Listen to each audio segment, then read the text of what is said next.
Hi, welcome back guys. This is your friend, Let Us Head Fanfics, back with amazing fanfiction. This is the series of What If Saiyan Deku Got Harem. Now before starting, please give this video a like and subscribe to the channel if you want more videos like this. Now let's get into the fanfic. Today I was having a bad day. It all started out okay earlier this morning when I was on my way to school when I was able to catch a villain attack during rush hour. I even got to see the up-and-coming heroine Mount Lady make her debut. It all went down once I arrived at school. As usual, all of the regular bullying and abuse happened. This was only because in a world where 80% of the population possess a superpower, dubbed quirks, and I had no superpowers, so I was dubbed Quirkless. This made me, Izuku Midoriya, a social outcast, worthless, perceived as a person without a purpose in the world.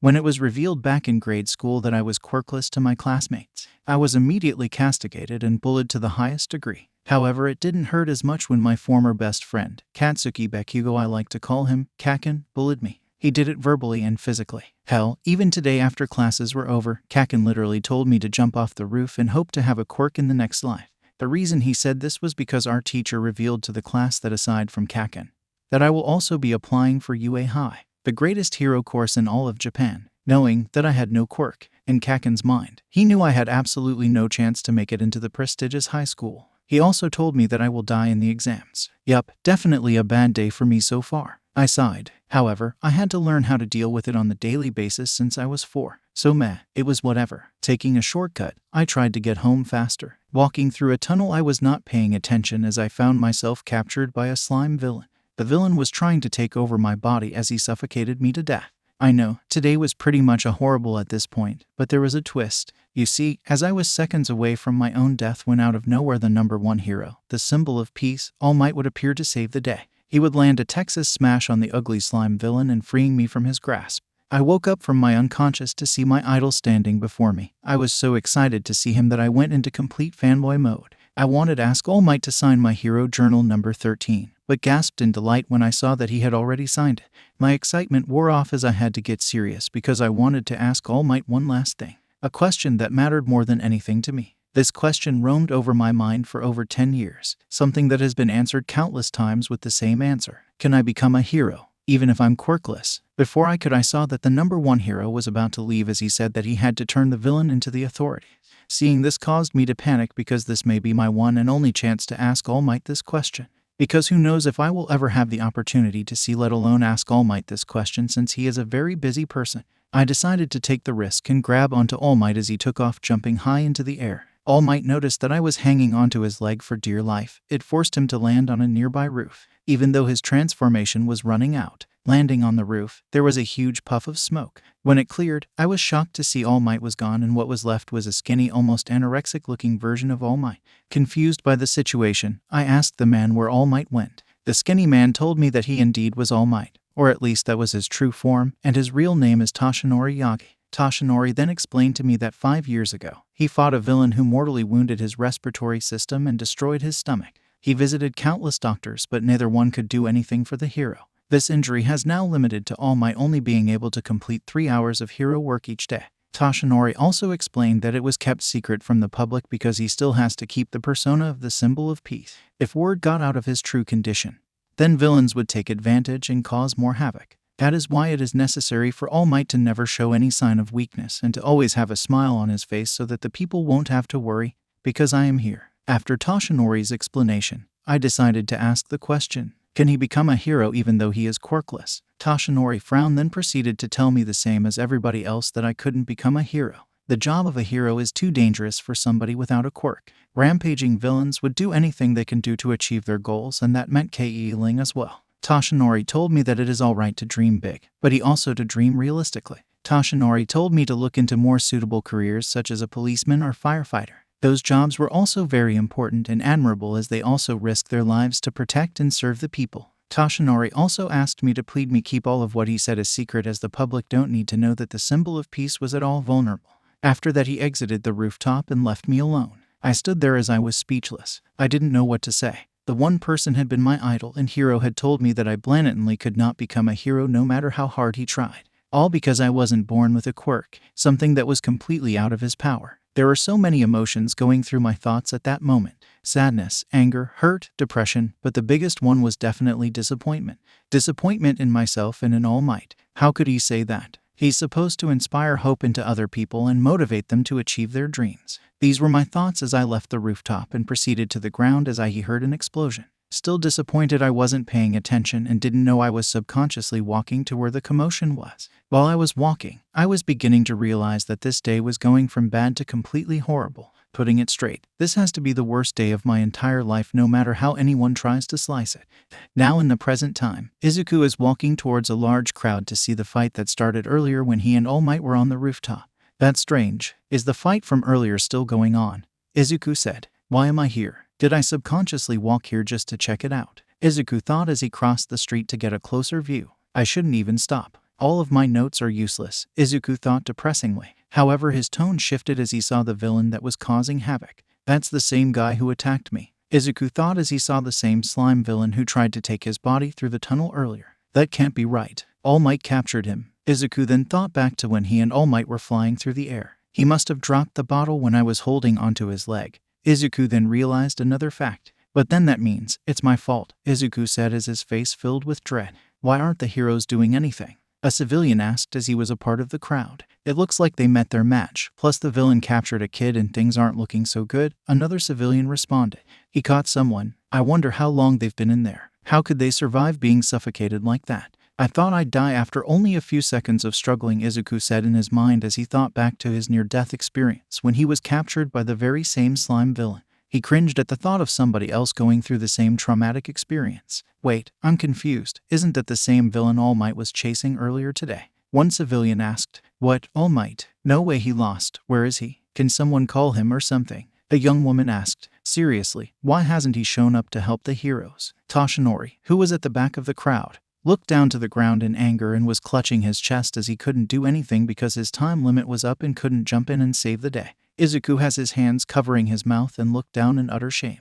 I'm the one to blame. He wasted his energy on me, Izuku said in his mind. I'm worthless, Toshinori thought with the same shame as Izuku. He can't power up yet, and none of the other heroes have the quirks to stop this monster. They're not doing anything and are being forced to watch as none of them have the courage to risk their lives. Come on, aren't they called heroes for a reason? Izuku thought with anger. So pathetic, Toshinori said to himself as he is doing nothing but being a bystander. It's my fault. I'm sorry. So sorry, Izuku thought in sadness. I am a disgrace, Toshinori thought as he kept on insulting himself. Help will show up and save the day, I'm sure, Izuku said in his mind with hope. I'm not a real hero, Toshinori said in his mind as he clutched his chest harder and looked downwards. A real hero will come soon, Izuku thought. However, at that moment, Izuku saw the face of the person who was currently being held hostage by the slime villain. He had blonde spiky hair with red eyes. He was struggling so hard and trying to breathe as he desperately opened his mouth to no avail. The hostage is Katsuki Bakugo. Izuku's eyes widened with shock. He couldn't believe it. His former best friend was getting suffocated and tortured right in front of his eyes. An innocent child who could be moments from death. And he was the cause of it. Even though Izuku has been a victim to Katsuki's traumatic bullying in the past up to the present, he still hasn't done anything near as bad to deserve the sadism he was enduring at the moment. Nobody deserved this. It was too much. Izuku looked at the pro heroes. Nothing. They were doing absolutely nothing to save the child. They were merely helpless bystanders. Not even Mount Lady could do anything as she couldn't transform to full height since the alley was way too narrow and it would risk serious property damage and even some lives as well. No one was doing anything. At that very moment, something awakened within Izuku. Something that has been dormant for a very long time. Something that has been built up and has been waiting for its release. What is this sensation? Izuku thought as an unknown source of power went through his body, coursing through his veins as he felt his muscles bulging. Izuku looked towards Bakugo and how he was struggling against the slime villain. Then the look of shock was replaced by a look of determination and anger as he sprinted towards the slime villain. Toshinori and all the other heroes gasped as they witnessed Izuku Midoriya run straight ahead towards the villain.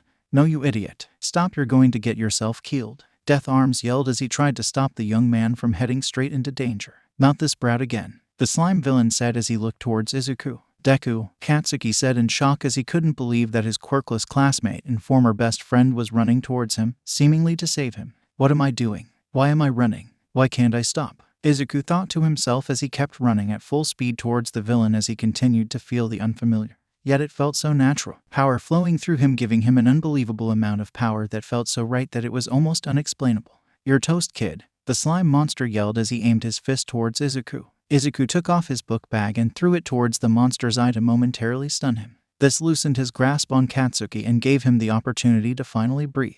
Izuku then jumped high in the air and landed a strong right fist straight at the slime villain. The punch was so strong that it was able to push the villain back about 50 meters. This allowed Katsuki to finally be freed from the villain's grasp as he looked at Izuku in shock. "What the hell? Why are you here?" Katsuki asked Izuku. He was about to respond, but suddenly Izuku started moving towards the slime villain again at high speed. "What in the world is happening to me? My body is moving on its own. Yet for some reason, this power, why does it feel so good and so natural?" Izuku thought as he got closer to the villain. "Okay, now you've made me mad. I'm going to kill you, you damn brat," the slime villain yelled as he threw tentacles towards Izuku. However, Izuku is somehow able to dodge all of the attacks perfectly and uppercut the villain with even more force. "Is my body moving out of pure instinct?" Izuku thought as he saw the slime villain land to the ground after getting hit with an uppercut that generated so much force. It was able to create shockwaves that pushed the bystanders back a few steps and even broke some nearby windows. Izuku turned around, tears around his eyes and with a big smile on his face. "Tachin, I couldn't just stand there and watch you die." Toshinori gasped in utter shock. Here was a quirkless boy doing everything in his power to save the hostage while he was just being a bystander doing absolutely nothing. "I have to do something, no matter the cost," Toshinori thought as his body began to get bigger and steam was forming around him. "I'm done playing with you," the slime villain said as he moved towards Izuku to finish him off. "Save the boy. This thing will kill him." DekuxHarem yelled as the pro-heroes began to advance to get Izuku out of the way of the slime villain's attack. Izuku, however, felt no fear and was about to counterattack her when there was a mini explosion in front of him that made him cover his face. "I really am pathetic." Izuku opened his eyes to see that All Might was the one who blocked the villain's attack. "All Might, but I told you the traits to make a great champion. But I see now that I wasn't living up to my own ideal." Izuku and Katsuki looked on in amazement as they witnessed the number one hero lift the tentacle upward and made a fist. Pros are always risking their lives. That's the true test of a hero. All Might yelled as blood was escaping through his mouth, illustrating the pain that he was suffering due to forcing his hero form beyond his 3-hour time limit. "Damn you, All Might." The slime villain then began to strike the number one hero using numerous slime tentacles. "Detroit Smash," All Might yelled as he punched the villain square in the face and created a tornado that produced shockwaves and winds that were blowing everyone away, both figuratively and literally. All Might panted as everybody looked in awe at his raw power. It then began to rain as the clouds were moving. "Holy crap, he changed the weather," DekuxHarem said. Then the crowd started cheering as All Might saved the day once again. After that, the heroes collected all of the scattered mounds of sludge, and the villain went into police custody where he belonged. There were crowds of reporters and cameras trying to get an opportunity to speak to All Might. Izuku got chewed out by the heroes big time while Katsuki was praised for his bravery. The one who was hostage and almost died was getting praised for bravery while the one who risked his life and saved the hostage was castigated. Oh, the irony. Sunset came and Izuku was walking home. He wanted to apologize to All Might, but he was swarmed by interviewers. He didn't want to interrupt. He can always try to send a message through his website when he gets home. He was also feeling really tired after fighting the slime villain. He felt really sleepy and really needed to take a nap. He was still trying to figure out just what exactly he did back there. That power, speed, strength, agility, and instinct. His body was moving on its own. Was it his quirk? It didn't feel human, but it did feel natural, almost like a primal power that he is only now experiencing. And it also felt like he knew how to fight. The way he was dodging and counteracting. He wasn't even nervous or scared, more like excited. "Deku." Izuku turned around and saw Katsuki running up to him. "Tachin, listen, I would never ask a weakling like you to help me. Don't think you can look down on me. Got that? I was fine by myself. You're just a quirkless failure who won't even cut it as cop. You didn't help me. You did nothing. Don't forget it. I don't owe you anything." Katsuki then turned around and began to walk off. Izuku's sweat dropped. What was that? Tachin is right though. It's not like I did anything to help today. But at least I tried. Guess now I should get back to giving up on my dreams, Izuku said as he began to walk back towards home. "I am here," All Might yelled as he landed in front of Izuku. "All Might, why are you here? How did you get rid of all of those reporters?" "HLHLHH. I stand for justice, not sound bites, because I am All Mig." All Might was cut off as his transformation ran out and now returned to his true form while spitting out blood and coughing as Izuku screamed in shock. "Young man, I came here to thank you, and also to discuss your question from earlier," Toshinori said. "If you hadn't told me about your life, if you hadn't run into that fight, I would have been a worthless bystander watching from the crowd. So thanks. Oh no, it was my fault he was there to begin with. I got in the way of your hard work. I wasted your energy and not to mention your time. Izuku responded. I'm not done. You told me you didn't have a quirk. So when I saw this timid quirkless boy try to save a life, it inspired me to act too. Izuku gasped as he processed the words his idol, the #1 hero, just said.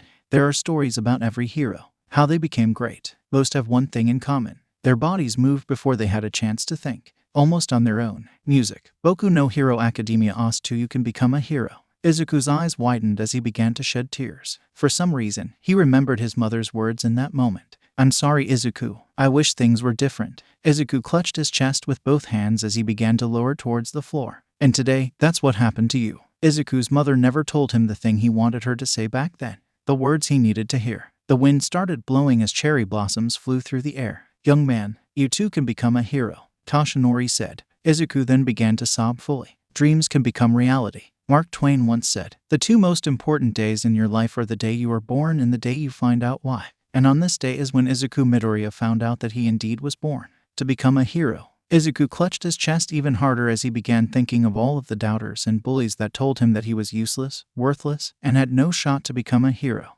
Izuku needed someone to tell him that he can become a hero. And the person he admires most in the world just did. Honestly, part of him thought he would never hear those words, you can become a hero, much less from All Might. I deem you worthy of my power. My quirk is yours to inherit, Toshinori said as he put out his two hands in a motion like he was trying to give someone something. Izuku stopped crying and looked up with tears still around his eyes and mouth. Huh, wait, what do you mean inherit? Inherit what? Izuku asked with a confused look on his face. Ha, you should see your face right now. Don't worry, I'm not going to force this thing on you. Toshinori laughed as he walked closer to where Izuku was sitting. Toshinori raises his index finger pointing up towards the sky. Listen well, young man. This is your choice. Toshinori points his finger towards Izuku now. Do you want to accept my awesome power or not? He yells as blood comes out his mouth. Izuku continues to look at Toshinori with a clueless face. What is he talking about? Hat is this? Toshinori rubs the blood away from his mouth. There are a couple things you should know about my abilities. Journalists always guess my quirk is super strength or some kind of invulnerability. When people ask an interview, I always make a joke and dodge the question.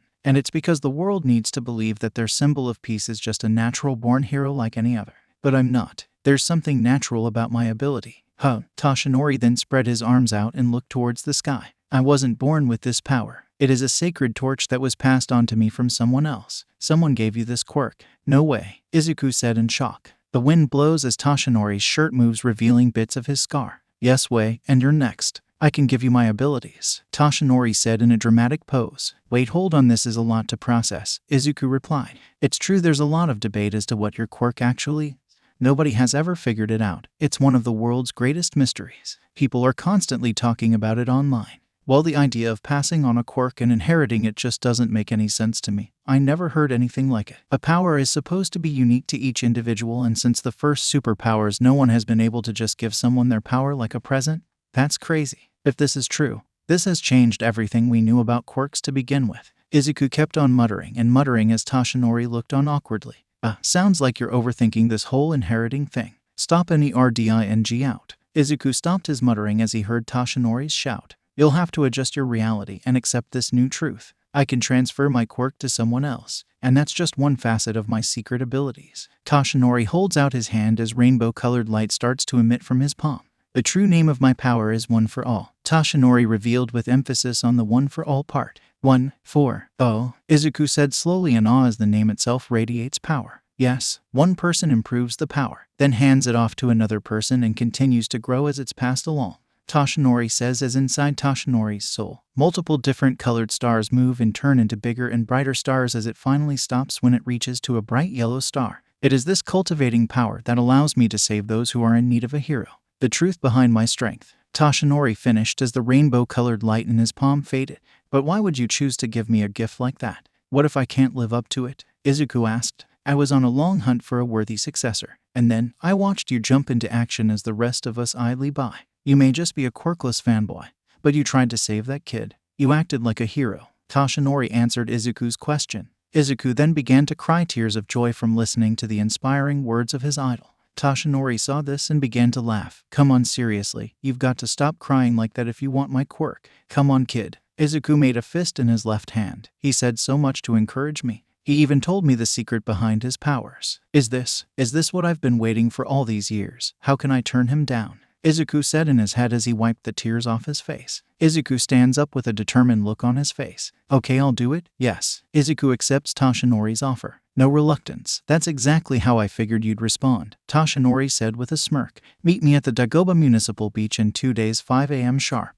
That is where we will begin your training for you to inherit one for all. Right, I'll be there, Izuku responded. Oh right, one more thing. Mind explaining me those moves you pulled off while fighting the sludge villain? Where did all of that speed and strength come from? I thought you said you were quirkless. Did you lie to me? Toshinori asked the green-haired boy as he never seen moves like that before. It was like he was fighting as an experienced fighter with such expertise, and it seemed like he knew what he was doing. Izuku waved his hands around in panic. What? No, I would never lie to you, All Might. I really am quirkless. What happened back there? I don't know how to explain it. My body was moving on its own, on pure instinct. I felt something. A power so great that it flooded throughout my body and filled me with excitement. I had no fear, I was just going with the flow. I've never had any kind of experience like this, yet it felt so natural. Like I was born to fight and it just awakened. Izuku finished as he looked at his hands in wonder. Toshinori hummed. This is something that I should keep an eye on. It may be a hidden quirk that was never awakened until met with a life or death situation.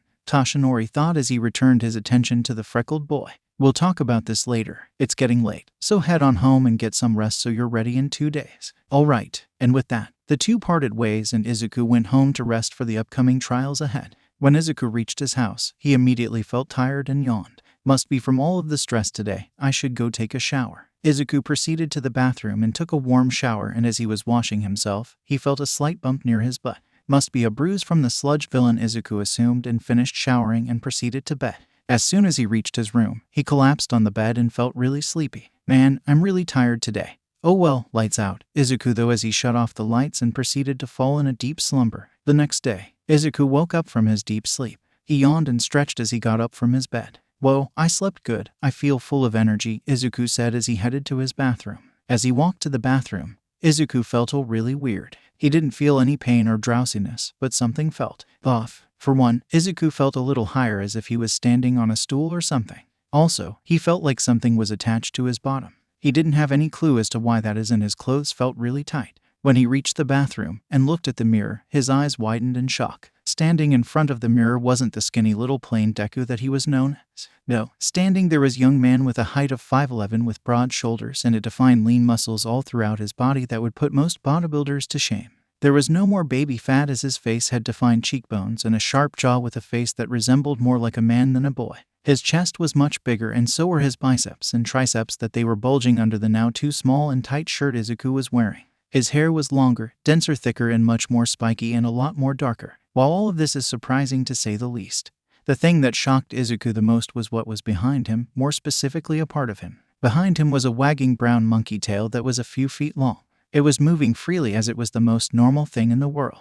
What in the world? Why do I have a monkey tail and why do I look so different? Wait a minute. Could this be my quirk? Izuku thought as he closed his eyes and concentrated. He felt it. The same rush of power he felt yesterday against the sludge villain. Only this time, he felt more in control and like it was something he has had for his entire life. I feel the exact same energy when I was fighting the sludge villain. Is this really my quirk? If so, what exactly is I? Izuku, are you still sleeping? It's past noon already. It's time to get up. Izuku Midoriya said as she walked towards her son's room but stopped when she saw the bathroom door open. She peeked inside and saw a completely different Izuku inside with a brown monkey tail. Izuku, honey, what happened to you? Izuku asked in shock as she couldn't believe her son was in the bathroom. Taller and packed with muscles that looked he worked his entire life to gain.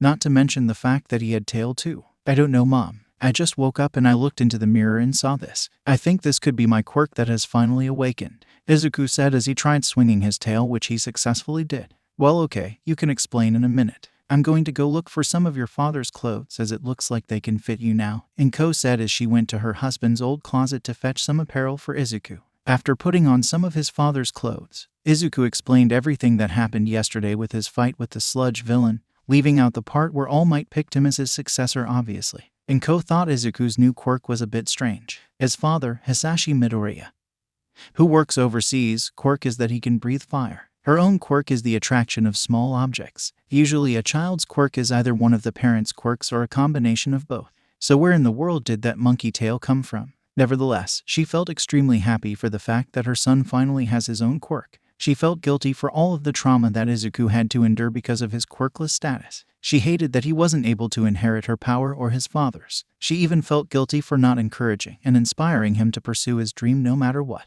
Instead, she just said sorry. But now, Izuku has a power now and has a chance to follow his dream. And that's all a mother can ask for. Izuku, please be careful, honey. Don't hurt yourself testing out your new powers. We don't want a repeat of what happened with the sludge villain, and Ko said as she was worried for her son's safety after the incident yesterday. Don't worry, Mom. I won't do something that's stupid, Izuku said as he ate his breakfast and went outside to test his new quirk out. Izuku went to his backyard and decided to see if he can recreate the moves he performed against the sludge villain.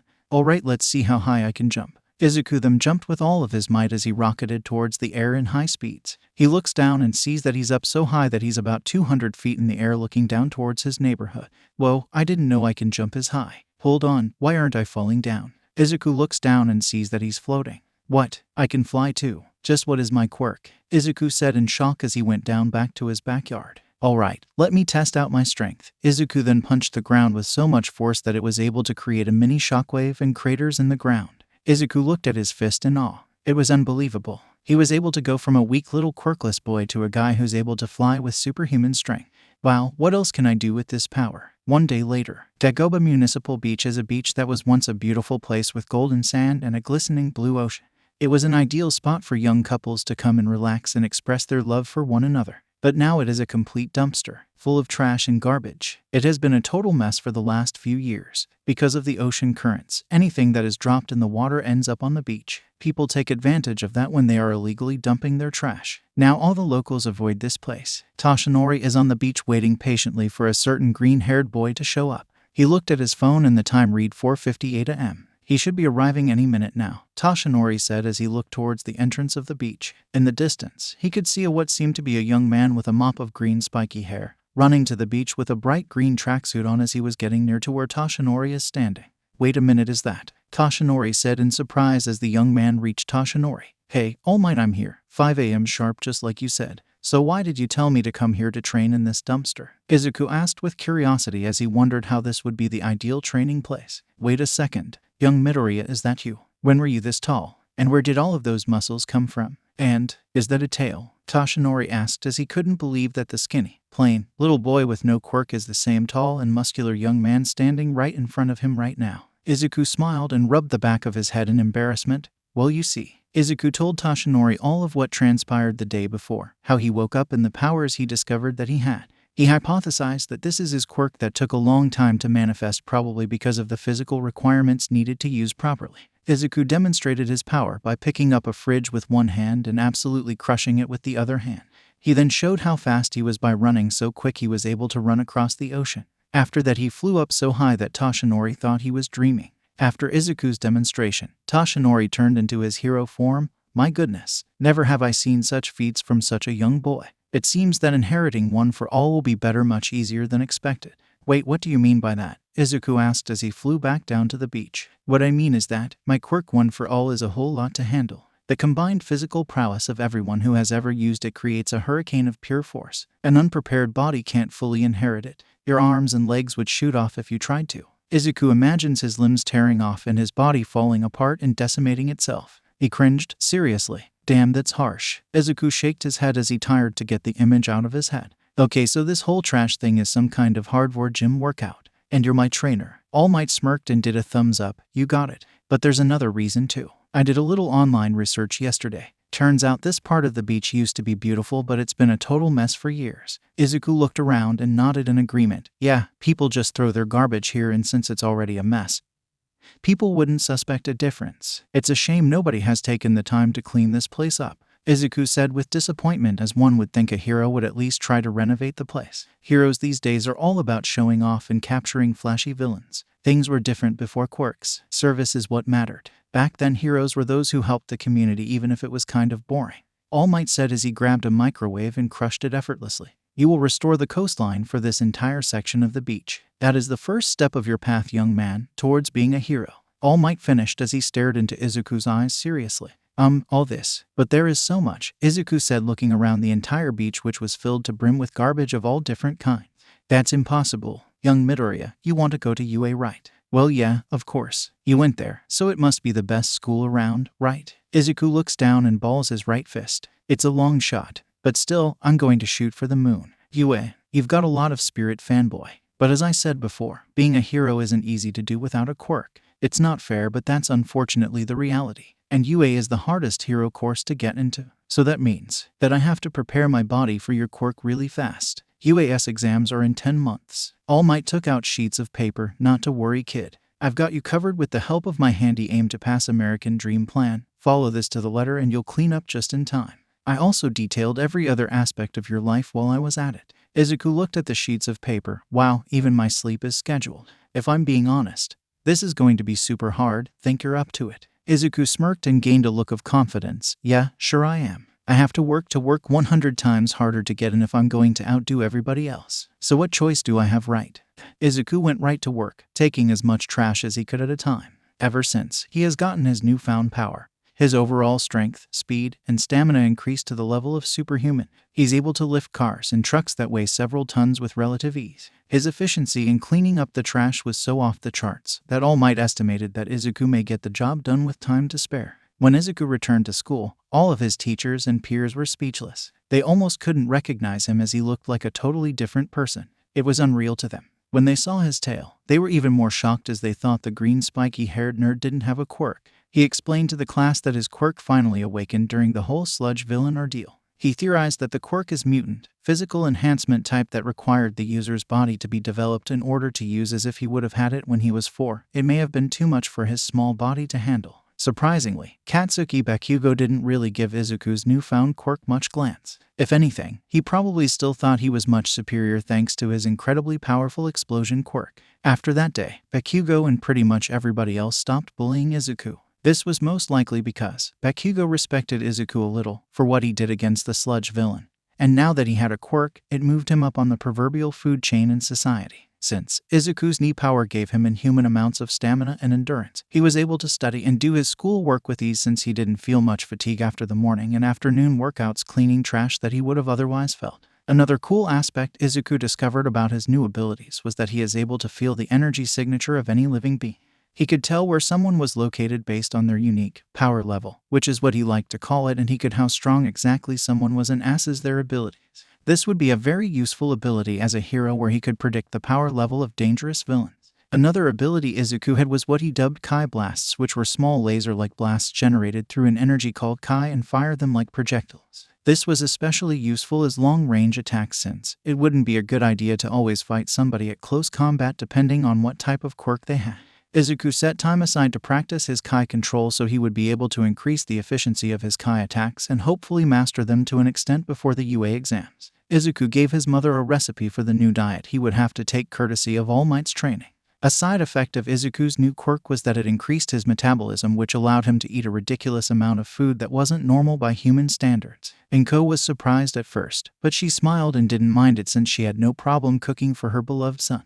Izuku loved his mother's cooking, and it would motivate him to keep on training and studying as hard as he could in order to achieve his dream to become a hero. His motivation was so strong, he even went to the beach and did extra cleanup during the times that he was supposed to be sleeping. He wanted to get it done as soon as possible and to get as much training as he could before the exams. I need to train 1,000 times harder than anyone else if I want to be the #1 hero, is what he told himself when he would spend the late night and early morning hours cleaning trash as fast as he could. He was so serious about his training that he even put training weights on all 4 of his limbs weighing 200 pounds each in order to increase his strength and endurance so that he can be the best possible vessel he can be for One for All. When Toshinori would arrive at 5 a.m. at the beach, Izuku would already be there hard at work, disposing as much garbage as possible, going at incredible speeds even with his training weights on. Toshinori was appalled at Izuku's pure work ethic so much that it even scared him a little. The only person that he could think of with the same kind of work ethic was his old sensei Gran Torino. Izuku would spend so much time on training that it wouldn't be far-fetched to say he was addicted to training. However, it would be a healthy addiction, as Toshinori knew the disadvantage that the young man was put under for the majority of his life. Not having a quirk at an early age beach and not adapting and training it like other kids of his generation have already done is a big detriment to Izuku's overall growth and chances of making it into UA. However, if there is one thing that Izuku has over anybody else is his will and ambition. He has the will of a hero, and that can take someone a long way. Couple that with his work ethic, incredible power, and the fact that he will soon be inheriting one for all, there is no limit to what he can achieve. The same pattern repeated as Izuku would start working before Toshinori got there. Go to school, lift weights under the table during class, eat, study, sleep, train, and train some more. After a while, Izuku got accustomed to his training weights, so he increased them to 2,000 pounds each. He kept these weights on 24/7, even when he was showering or sleeping because he wanted his physical body to get used to the strain so that when he inherits one for all, it won't be a problem for his body and he will be able to adjust with relative ease. This made his body add in even more body muscles and made his figure even bulkier. But not too bulky, as Izuku didn't want to trade strength for speed, as he loved the fact that he had an equal balance of the two. Izuku is too smart to think that strength alone can win you any fight. You need to have other attributes and bring other things to the table to be considered a pro hero. With that said, Izuku has not only trained his body, but also his mind. He has continued working on his hero journals and practiced the many strategies that he has either learned or created that would benefit his quirk. He would spend long hours just thinking about how he could improve his training regime and get the best possible results before the exams. One time he was even caught muttering to himself in class. Although it was embarrassing, he didn't mind, because in his mind and heart he knew that he needed to have the determination and will of a hero if he is going to achieve his dream. September 26th, exactly 5 months before the UA entrance exams, Toshinori got out of his truck and walked towards the beach. It was the halfway mark until the UA entrance exams, and he needed to assess Midoriya's progress in cleaning the beach and see how much longer it's going to take him and if they need to make any adjustments in the aim to pass. American Dream plan to get the job done quicker. It was currently 4:30 a.m., so Izuku should already be there cleaning up as usual. However, before he took another step forward, Toshinori heard something that made him stop in his tracks. A primal roar was heard throughout the entire park in the early morning as birds scurried and flew away, fearing that such a beastly roar belongs to a predator that is nearby. Toshinori's eyes widened as he looked for the source of the roar until he looked up, and what he saw made him drop his jaw to the ground. On top of a pile of trash was a shirtless Izuku as the sun rose and made the sweat around his body glisten. Over the past 5 months, Izuku grew 2 inches, making his hay now 6'0". His overall figure was much more muscular and leaned as his body adjusted to the harsh training protocol Izuku went through. His weights were still on as they now weighed 10,000 pounds each. The entire beach and the shoreline was completely clean and not an ounce of trash was anywhere in sight. Izuku has completed his task in half of the time that was expected. Hey, holy crap, kid. You even cleaned outside the area I told you to. Seriously, there's not one speck of trash left on this beach. And with 5 months to spare, you've exceeded my expectations. Holy stinking super crap, Toshinori said as he transformed to his hero form mid-sentence. Izuku started wobbling and fell off the pile of trash that he was on top of. But before he could hit the ground, All Might caught him in his arms. Excellent work. Izuku looked at All Might with a tired smile. I finished everything. All Might, I did it as fast as I could. Do you think I'm ready now for your quirk? Izuku asked as he panted. Truth to be told, Izuku was exhausted. He spent countless sleepless nights overworking himself trying to clean the trash up as fast as he could. There were days where he didn't even shower or eat, because he was so focused on getting the job done as fast as possible, because he knew that he needed as much time as he could in order to prepare for the UA entrance exams coming up in 5 months. However, his determination and the fact that he worked 1,000 times harder than anybody else allowed him to finish cleaning the beach in half of the time that was expected. It was hard, but it was worth it in the end, because now he has 5 more months to train. Yeah, you did good, kid. I gotta say I'm impressed. I knew you had it in you, but this is beyond what I thought was possible. Look at this. All Might showed Izuku a picture he took 5 months ago at the beginning of their training. It's you, 5 months ago. Look how far you've come. Such improvement. There's still a long road ahead of you before you can inherit my full power set, but it's starting to look like you can do it. All Might bellowed as he pointed towards the huge pile of trash above them from where Izuku fell. Izuku looked down and raised his fist. All Might, do I deserve this? Are you sure? All Might raised his eyebrows as he looked at Izuku curiously. You've put so much time and energy into helping me. How did I end up so lucky? Izuku said as tears began to escape his eyes. Ha. All Might laughed. Are you really worried about that after all of these months? All Might pat Izuku on the back. It was all your hard work that did this, not mine. Now, for your reward, Izuku Midoriya. Izuku smiled. Yes, sir. All Might plucked a hair from his head. Someone told me this once. There's a difference between being lucky and deserving. One's an accident and the other a reward. Never get the two confused. All Might replied to Izuku as he remembered the words of his deceased predecessor. Take that to heart, young man. This gift, you earned it with your own valued effort. Izuku smiled as he heard All Might's words. He knew what he said was true, and he took great pride in the fact that he did indeed earn his quirk and is worthy to inherit it. But what All Might said next completely made his eyes go wide. Eat this, All Might yelled as he held his strand of hair towards Izuku. Izuku was speechless as he slowly comprehended what exactly the number one hero was saying. To inherit my power, you got to swallow some of my DNA. That's how it works. This isn't exactly how I imagined it. Come on, there's no time. The exam is in 5 months, and we have to get you ready so that you're able to use one for all efficiently, so you'll no doubt make it into UA. Eat. All Might yelled as Izuku took the strand of hair and forced himself to swallow it and cringed as he stopped his gag reflex and swallowed as hard as he could, feel the strand of hair going down his throat. It should take you about 2 hours for you to digest my DNA. By then, one for all should start taking into an effect. Until then, you should relax and take a breather. I know how hard you have worked these past 5 months. Also, take off those weights, as you shouldn't strain your muscles because one for all can hurt your body enough as it is. All Might said as he gave Izuku a water bottle. When Izuku finished the water bottle and took off his weights, he began to feel a surging sensation throughout his body. It's similar to the Kai energy he uses with his quirk, but it was different. He could feel a lightning ozone go through his veins and a shooting star rushing through space as it gathers energy and power second by second. All Might, I think I can feel one for all. It's growing stronger by the second. Izuku yelled as immediately stopped resting to tell All Might the news. But that should be impossible. It has not even been 5 minutes yet. Surely your body hasn't digested that one strand of hair that fast. Well, you see, one side effect of my quirk is that it exponentially increases my metabolism rate. So food digests faster and it makes me hungrier than the average person, and it allows me to eat a lot more than the average person also. So your hair has probably digested by now, and I think I'm able to use your quirk now, Izuku explained. He could feel the power get stronger and stronger, adapting to the incredibly strong body. I see. I guess it's convenient for the situation. Are you feeling okay, young Midoriya? You think you can try to use one for all in your current state? All Might asked with concern for his successor. Izuku smirked as he flexed his right arm. I think it wouldn't hurt to give it at least a test run. Well, alright, don't push yourself too hard, young man. Remember, we got 5 months left to prepare you for the exams, so we've got plenty of time. Right, so how exactly do I activate the quirk? Izuku asked curiously as he can still feel the intoxicating power flowing through him just waiting to burst out. It's pretty simple, kid. All you have to do is clench your butt cheeks and reach down from the depths of your heart and yell smash. All Might yelled as he demonstrated by punching the air and creating a mini tornado that resulted in a whirlwind. Izuku nodded and looked towards the crystal blue ocean. He concentrated and raised his right arm and clenched his butt cheeks. His arm began to glow as red markings appeared and his biceps bulged as he can feel the power building up in one point.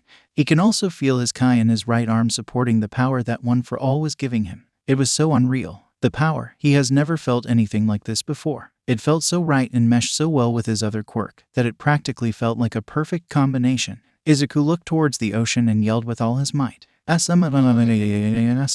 Izuku sent a thunderous punch towards the sea. The force of the punch was so great that it sent him back a couple of yards. It created winds that were going at 60 miles per hour. The sea was split into two as it created waves that were so high that it seemed that they could touch the heavens.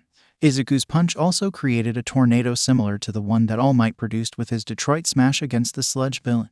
It wasn't strong enough to completely change the weather like All Might did, but it was still impressive in its own right, especially since it was Izuku's first try. All Might smirked as he saw the display of power Izuku put on. He was extremely impressed, and Izuku even exceeding his expectations once again. That smash was near the level of All Might's 5% Detroit smash in his prime. All Might walked over to Izuku to see the condition of his arm. He knew what the backlash of using one for all for the first time could be like. He just hoped that he didn't completely break his arm. Wow, I was able to do that much with just one punch. I can't wait to see what I'm able to do when I've mastered this quirk. The power output is so amazing. All Might's jaw dropped to the ground when he saw Izuku standing with no injuries at all, looking completely fine. Young Midoriya, is your arm all right? Do you feel any pain? All Might asked in surprise as Izuku didn't even look like he was in pain. His arm looked completely normal. Oh yeah, it feels a little numb, but that's probably mostly from the weights I had on.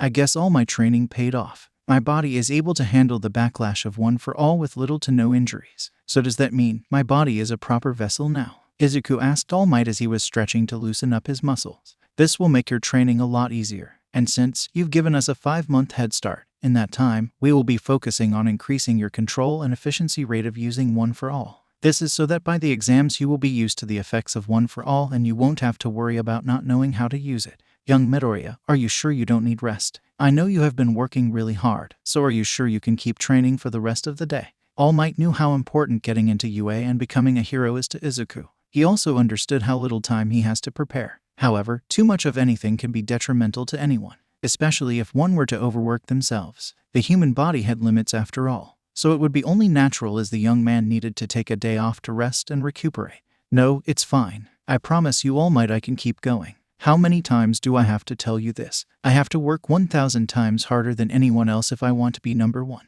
I don't want to just make it into UA. I want to excel and be the top student of my class. So that's why I'll keep training no matter what. And I won't rest until my job is done. Izuku yelled with vigor. The same red markings of One for All began to appear around both of his arms and legs as he flexed his arms ready to get to work. All Might just smiled. What else could he expect? Hearing those words just gave him the reassurance that he made the right decision in choosing Izuku as his successor to bear One for All. You truly have the spirit of a hero, young man. Then it's settled. These next 5 months we will train your control of One for All, and we will commence by holding a series of sparring matches between you and me so you can get some combat training.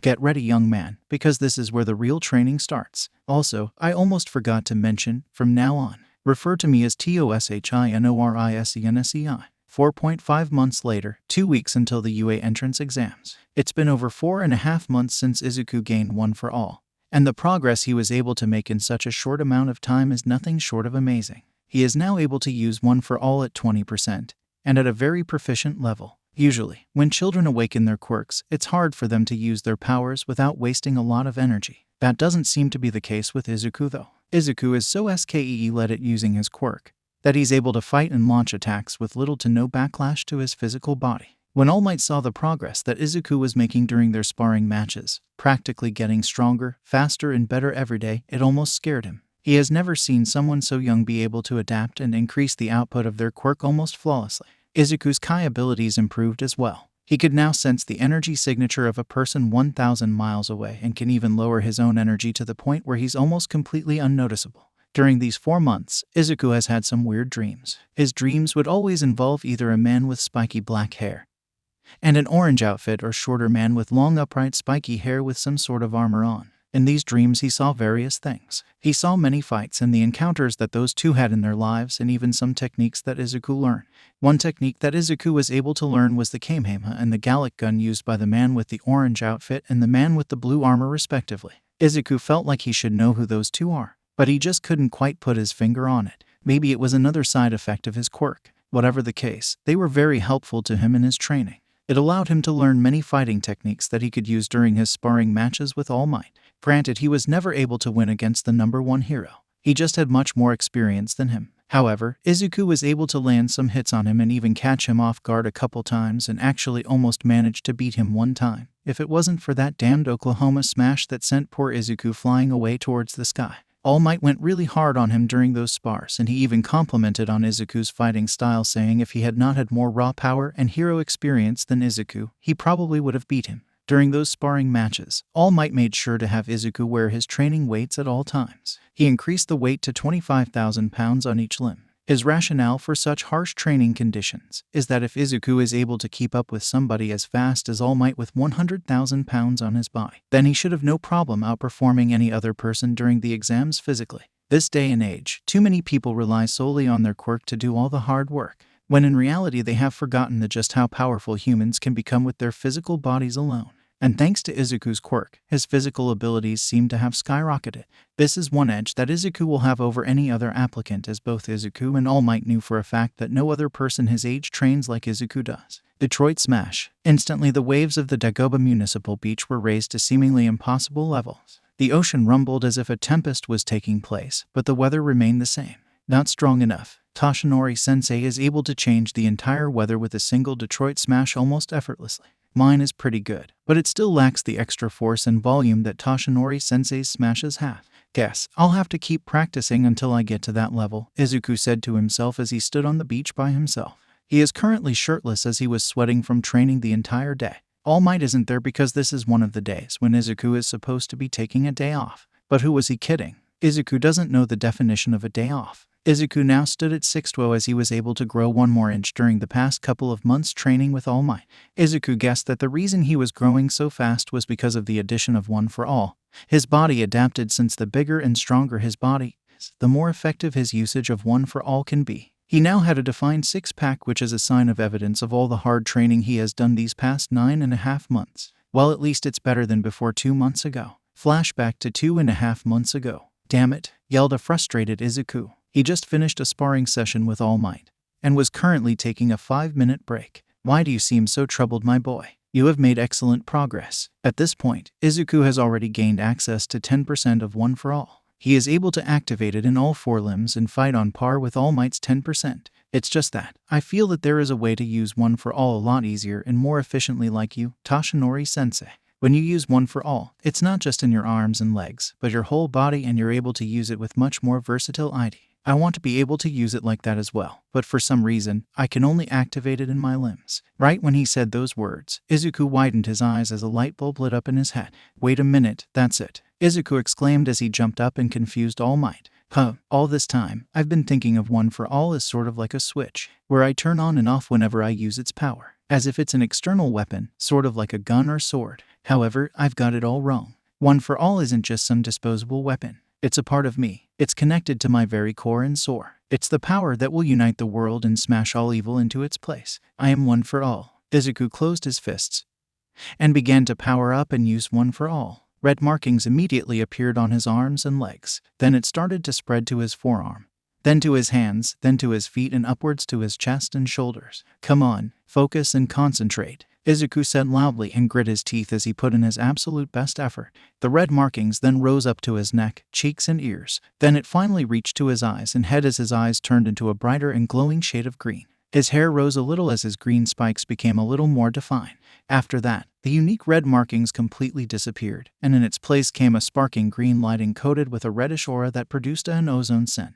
Izuku smirked. I did it. I can use the power of One for All throughout my whole body now. It feels amazing. All Might smiled in pure pride. He was so proud of how far Izuku was progressing in such little time. He will even admit that he's doing better than when he himself got One for All for the first time. All Might cracked his knuckles. You ready for another round? Izuku just grinned and charged full speed towards All Might and yelled, One for All, full cow. Back to the present. Izuku smiled at the memory. Ever since that day, he has practiced using full cowl nonstop, doing his best to increase his control as much as possible for the exams. Now he had only 2 weeks left and he wanted to be prepared for anything UA may throw at him. However, he also knew that if he pushed himself way too hard, it could start to have negative effects on his overall health. Izuku is smart enough to know that any addiction, even an addiction to training, is bad for you. But he just can't help himself. He just loves to train and fight. It fills him with excitement and joy that he can't really explain. It's almost like some sort of primal nature. Maybe it's because now he has a quirk. He has never experienced the joy in having his own power to develop and train. But it feels like something else. Wow, I have never seen someone pay so much attention to detail for their own quirk. Izuku's eyes widened as he heard a sweet feminine voice behind him. He thought he was alone on the beach. He must have been so preoccupied with his training and own thoughts that he didn't notice their energy signature in close proximity to him. Izuku turned around and was shocked to see what seemed to be a teenage girl his age with his hero journal number 14 in her hands as she read with all. However, the fact that there was a girl reading his journal wasn't what shocked him, but it was the girl herself. Standing at a height of about 5'8", she has black hair with a long spiky ponytail and gray eyes. Her face is nothing short of beautiful. She has a mature physique for her age and a curvaceous figure that most women would keel for. She has bangs on the right side of her face and she also has a large bust. Izuku had to admit, she is one of the most gorgeous females he has ever seen. Oh hi, I didn't see you there. What brings a beautiful young lady like yourself to this beach? Izuku asked as he put back on a green tank top he was wearing earlier, feeling embarrassed being shirtless around such a pretty girl. The girl blushed after hearing that kind of compliment from a boy who she will admit is handsome. I could say the same to you. I just wanted to find a good spot to relax and ease my thoughts. And what do you know, I find a beautiful beach that suits perfectly, she said as she turned a page in Izuku's journal. My name is Momoge Yurazu, by the way. And what is a handsome hunk like you doing out here alone? She asked with a smirk as she complimented Izuku back. Now it was Izuku's turn to blush. My name is Izuku Midoriya. Nice to meet you, Yurazu-chan. As to what I'm doing here, Well, I'm just training to prepare for the UA entrance exams in 2 weeks. I really want to excel above my peers and get in, and I know it's going to be really difficult. So that means I can't slack off and I have to continue training diligently. Izuku answered proudly with a big smile on his face. Cute smile, Momo said in her head as she smiled in awe of Izuku's will and determination. Well then, if you make it in, then we'll be seeing more of each other. Because I got accepted into UA through recommendation. Whoa, seriously? You were able to get into the #1 hero course solely through recommendation? That must mean your skill set and quirk is amazing enough to accomplish such a feat. Wow, congratulations, you earned it, Izuku said, impressed. Momo was speechless to say the least. She expected him to say how lucky she was or that she got in the easy way. But in reality, Izuku said the opposite, which she really appreciated since she deals with self-confidence issues and sometimes doubts her abilities as a hero. So hearing Izuku's words was a relief to her that she needed. Thank you very much, Midoriya-san. That really means a lot to me, Momo said as her cheeks became a little red. Don't mention it, and you can call me Izuku. You don't have to be so formal, Izuku said as he rubbed the back of his head sheepishly. Okay, then if I can call you Izuku, then you should be able to call me Momo. It's only fair, right? Sure, no problem, Momo-chan, Izuku said as his eyes widened. Oh yeah, I almost forgot to ask. What is your quirk? It must be really powerful to allow you get accepted into UA through recommendation alone, Izuku asked curiously as he was now really interested in Momo's quirk. Being the nerd that he is, my quirk is called creation. It allows me to create any inorganic object as long as I understand the atomic makeup of said object.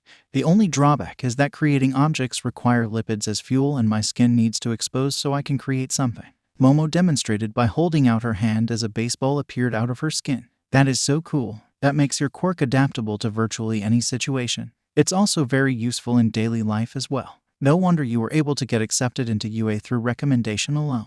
You're really amazing, Momo-chan, Izuku said as he truly was eye-pressed by the greatness of Momo's creation quirk. Momo's face began to get red once again as she received another kind and truthful compliment from the 9th holder of One for All. All her life, she thought her quirk is not so great as it wasn't exactly an offensive juggernaut. However, this handsome boy she just met said that her quirk is amazing and that she is deserving of being accepted into UA. It made her heart skip a beat seeing the warm and kind nature that the boy had.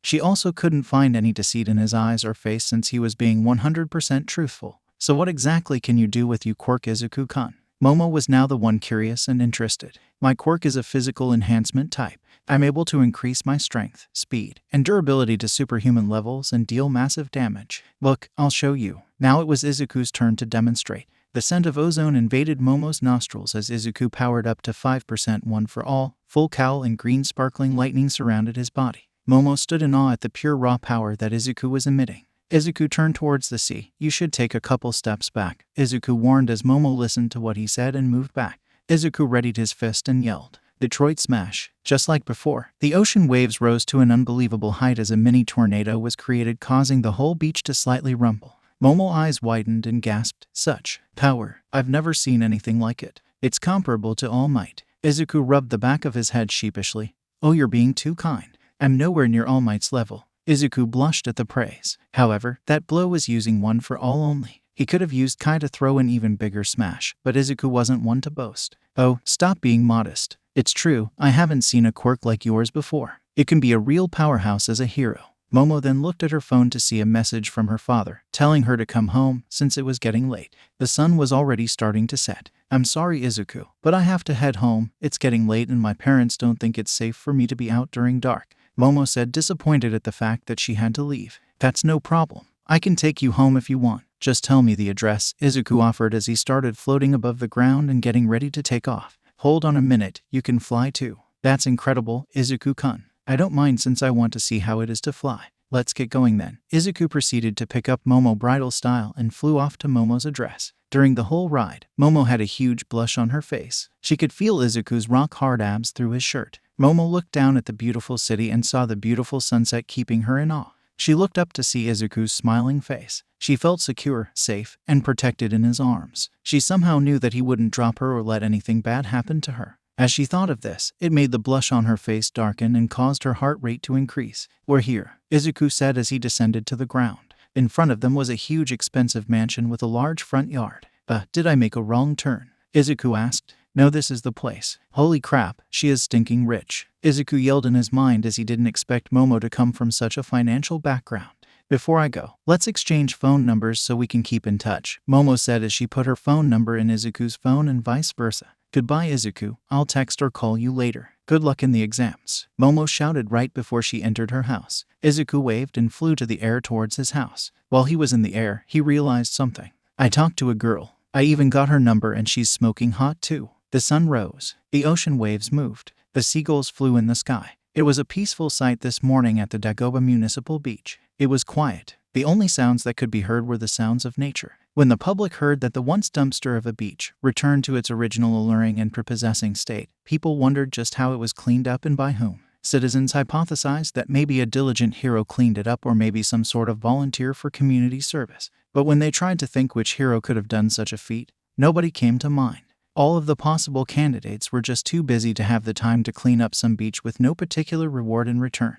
However, there were rumors being spread around about some civilians passing by and witnessing a skinny, lanky, blonde-haired man yelling at a tall, muscular teenager with green hair as he picked up various types of trash and disposed of them at an inhuman rate. Some even proclaimed that they still saw the same teenager training and practicing his quirk. Every time someone would try to go near him and question him regarding the state of the beach, he would almost instantaneously disappear out of their sight, as if he were never there in the first place. Who were those two individuals? And were they the ones responsible for returning the beach to its true glory? The world may never know. Nonetheless, today was a beautiful day. Well, it may seem like that on the surface, but in reality, this day is going to be a very significant and important day. The reason for this is that this is the day of this year's UA entrance exams. UAS entrance exams are the hardest to pass of any high school with a hero course. Only 3 in 100 applicants pass every year. For young ones aspiring to be heroes, it is an opportunity to prove themselves and show they have what it takes to be a hero.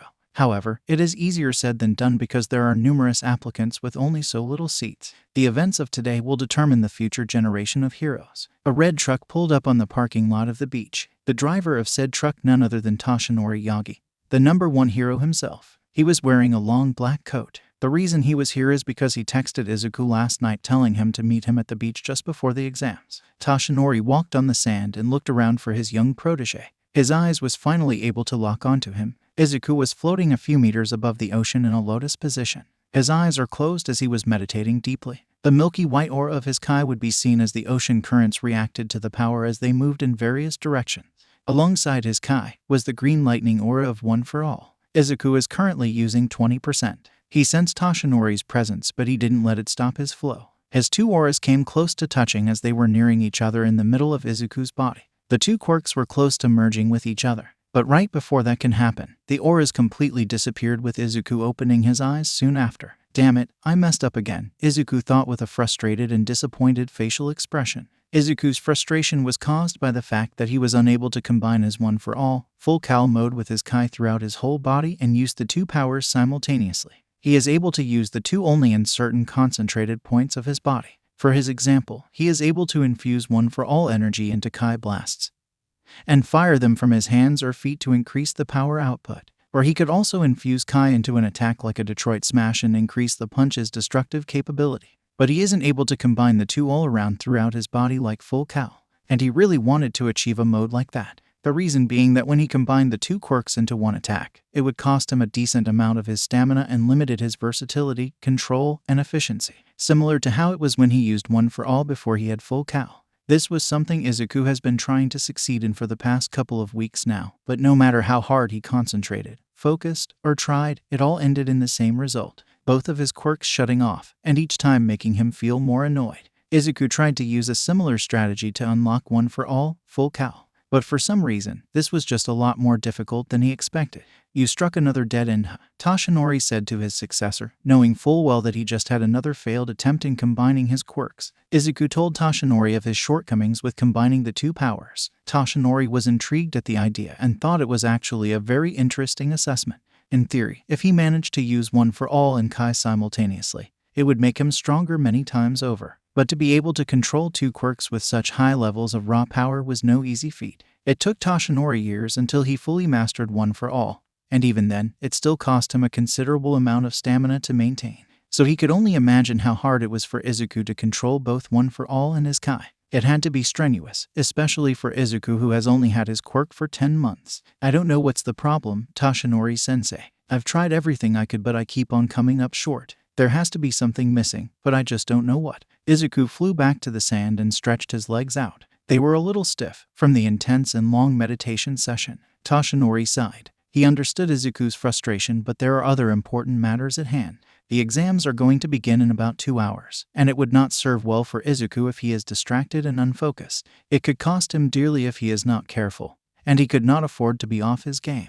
Not today. So to cheer him up, Toshinori transformed. Worry not, young Midoriya. I understand your frustration and concern, but maybe you can try again later. As for right now, you've got bigger fish to fry. The exams are going to commence soon, and it would do no good if you were distracted. You'll have to bring your A game. This is what you have been training so hard for. You said you want to excel above your peers and become the #1 hero and the next symbol of peace, right? Are you willing to throw all of that away just because of a failed attempt at controlling your quirk, which you've only had for 10 months now? Izuku tightened his fists. He knew that what his sensei is saying is 100% true. He shouldn't let something like that discourage him. Of course, there are things in life he won't succeed in at his first try. Nobody is perfect. He's a human, for crying out loud. Or is he? You're absolutely right, Toshinori-sensei. I didn't come this far to only come this far. All of the hard work I've done these past 10 months will be all for naught if I let this one little thing get to my head. Don't worry about me. I will pass the UA entrance exams. And not only will I pass and get accepted to the #1 hero course, but I will be the #1 applicant and outperform anyone else. And that is because I will be the #1 hero. Izuku exclaimed as he had a cocky smile full of unmatched confidence that actually surprised All Might, as he never heard Izuku be so sure of himself. Usually, he would be very modest, timid, and shy. But it seems that All Might successfully brought the young man's spirits up to where they need to be. I would expect nothing less from you, my boy. That drive and will to win is one of the many reasons why you are deserving to be the rightful 9th holder of One for All. I like the confidence, Izuku Midoriya. Let it fuel you to do what you do best, and that is make people's jaw drop. Always remember that I am proud of you, and no matter what may happen in the exams, just know that I take pride in calling you my successor. All Might said honestly, as he truly is happy that he met Izuku. Without him, he may never had found the right successor to pass on One for All. But everything happens for a reason. And All Might had no doubt in his mind, heart, and soul that Izuku is destined to be a hero. Pride, huh? Why does that word make me feel so strong and motivated? Izuku questioned in his mind. But he smiled and replied with, and always remember, Toshinori-sensei, that I feel pride in bearing One for All, and that you have chosen me to take your mantle as the next symbol of peace. I promise you that I won't let you down, and I will use the power you have given me to smash any obstacle in my way. Izuku yelled with life as he lifted his right fist that was sparking with green lightning. All Might just smiled. He loves this kid. All Might then checked the time on his phone and saw that the exams are only about an hour and a half away from starting. You should go back home and get ready. The exams will start in an hour and a half. For this special occasion, I'm going to allow you to take off your training weights. I want you to perform at your absolute best and be the #1 applicant. So feel free to go all out if it is necessary to do so. But even if you do as well we're hoping for you to do, I don't want you to get cocky and slack off on your training. That's how you get rusty and sluggish. Understood? All Might said with a stern and strict tone. He may be the hero who always has a smile on his face, but that doesn't mean he can't toughen up and get serious when he has to. Izuku smiled and rolled his eyes. He was used to it anyway. After being forced to carry around 50 tons on his limbs 24/7 for several months, and with that same weight on him, having to spar with the #1 hero practically every day who has the strength to change the weather with a single punch, it didn't really bother or affect him anymore. On the contrary, he is actually grateful All Might is strict in that sense. He would expect nothing less from the #1 hero. And if he himself wants to be the next symbol of peace, he's going to have standards to uphold. Yeah, I know. You slack off on your training and the next thing you know, you're out of shape with man-bees. Izuku replied as he gathered his belongings. Exactly. That's my successor. Keep working harder than anyone else, and no one else will be on your level. All Might said as laughed and pointed his finger up towards the sky. Well, I'll talk to you later, Toshinori-sensei. I'll let you know how it all went after the exams finish. See you later, and don't overexert yourself fighting villains. Izuku said right before he blasted off towards the sky. All Might stood there for a second as his eyes followed Izuku's milky white kai trail he left in the sky, flying until he was completely out of sight. Show them what you're made of, kid. I'll be watching you and supporting you every step of the way. Man, I haven't felt this loose and light for a while, Izuku said as he walked towards the UA building. He was dressed in his middle school uniform with his yellow backpack on. When he went back to his house, he took off his training weights and immediately felt an extreme amount of looseness and relief. It was so much easier for him to move around, and he realized why All Might made him wear the weights 24/7. The results were a dramatic increase in dexterity and agility. Immense amounts of raw strength and power means nothing if you can't move as fast or faster than your opponent. All Might wanted to make sure that Izuku would have practically all physical advantages over all of the other applicants. It just made Izuku more grateful for how much All Might has changed his life. Earlier, he received a text from Momo wishing him good luck. Izuku replied with a thanks as his mother also wished him luck in the exams. Izuku is extremely happy that he has people supporting him to succeed. It just made him a lot more motivated. He made a promise to himself that he will make into UA no matter what. Izuku finally reached the entrance to UA. Izuku sensed a familiar energy signature walking behind him. He smiled and turned around, knowing exactly who it was. "Good morning, Kaken. Are you ready for the exams?" Izuku asked cheerfully. Over the past 10 months, Izuku got over his fear of Bakugo. It isn't necessarily because Izuku thinks he's now stronger than him. It's because Izuku realized that now he has power. His own power. Power that he will use to become a hero. And in reality, the same could be said for Bakugo. Izuku sees Bakugo as his equal, not as somebody superior to him. Once upon a time, he may have thought of Bakugo that way, and some could say he even had an inferiority complex. But not anymore. Izuku now has the confidence and pride in himself needed to not have to fear his former childhood bully anymore. They were both just two kids aspiring to be heroes.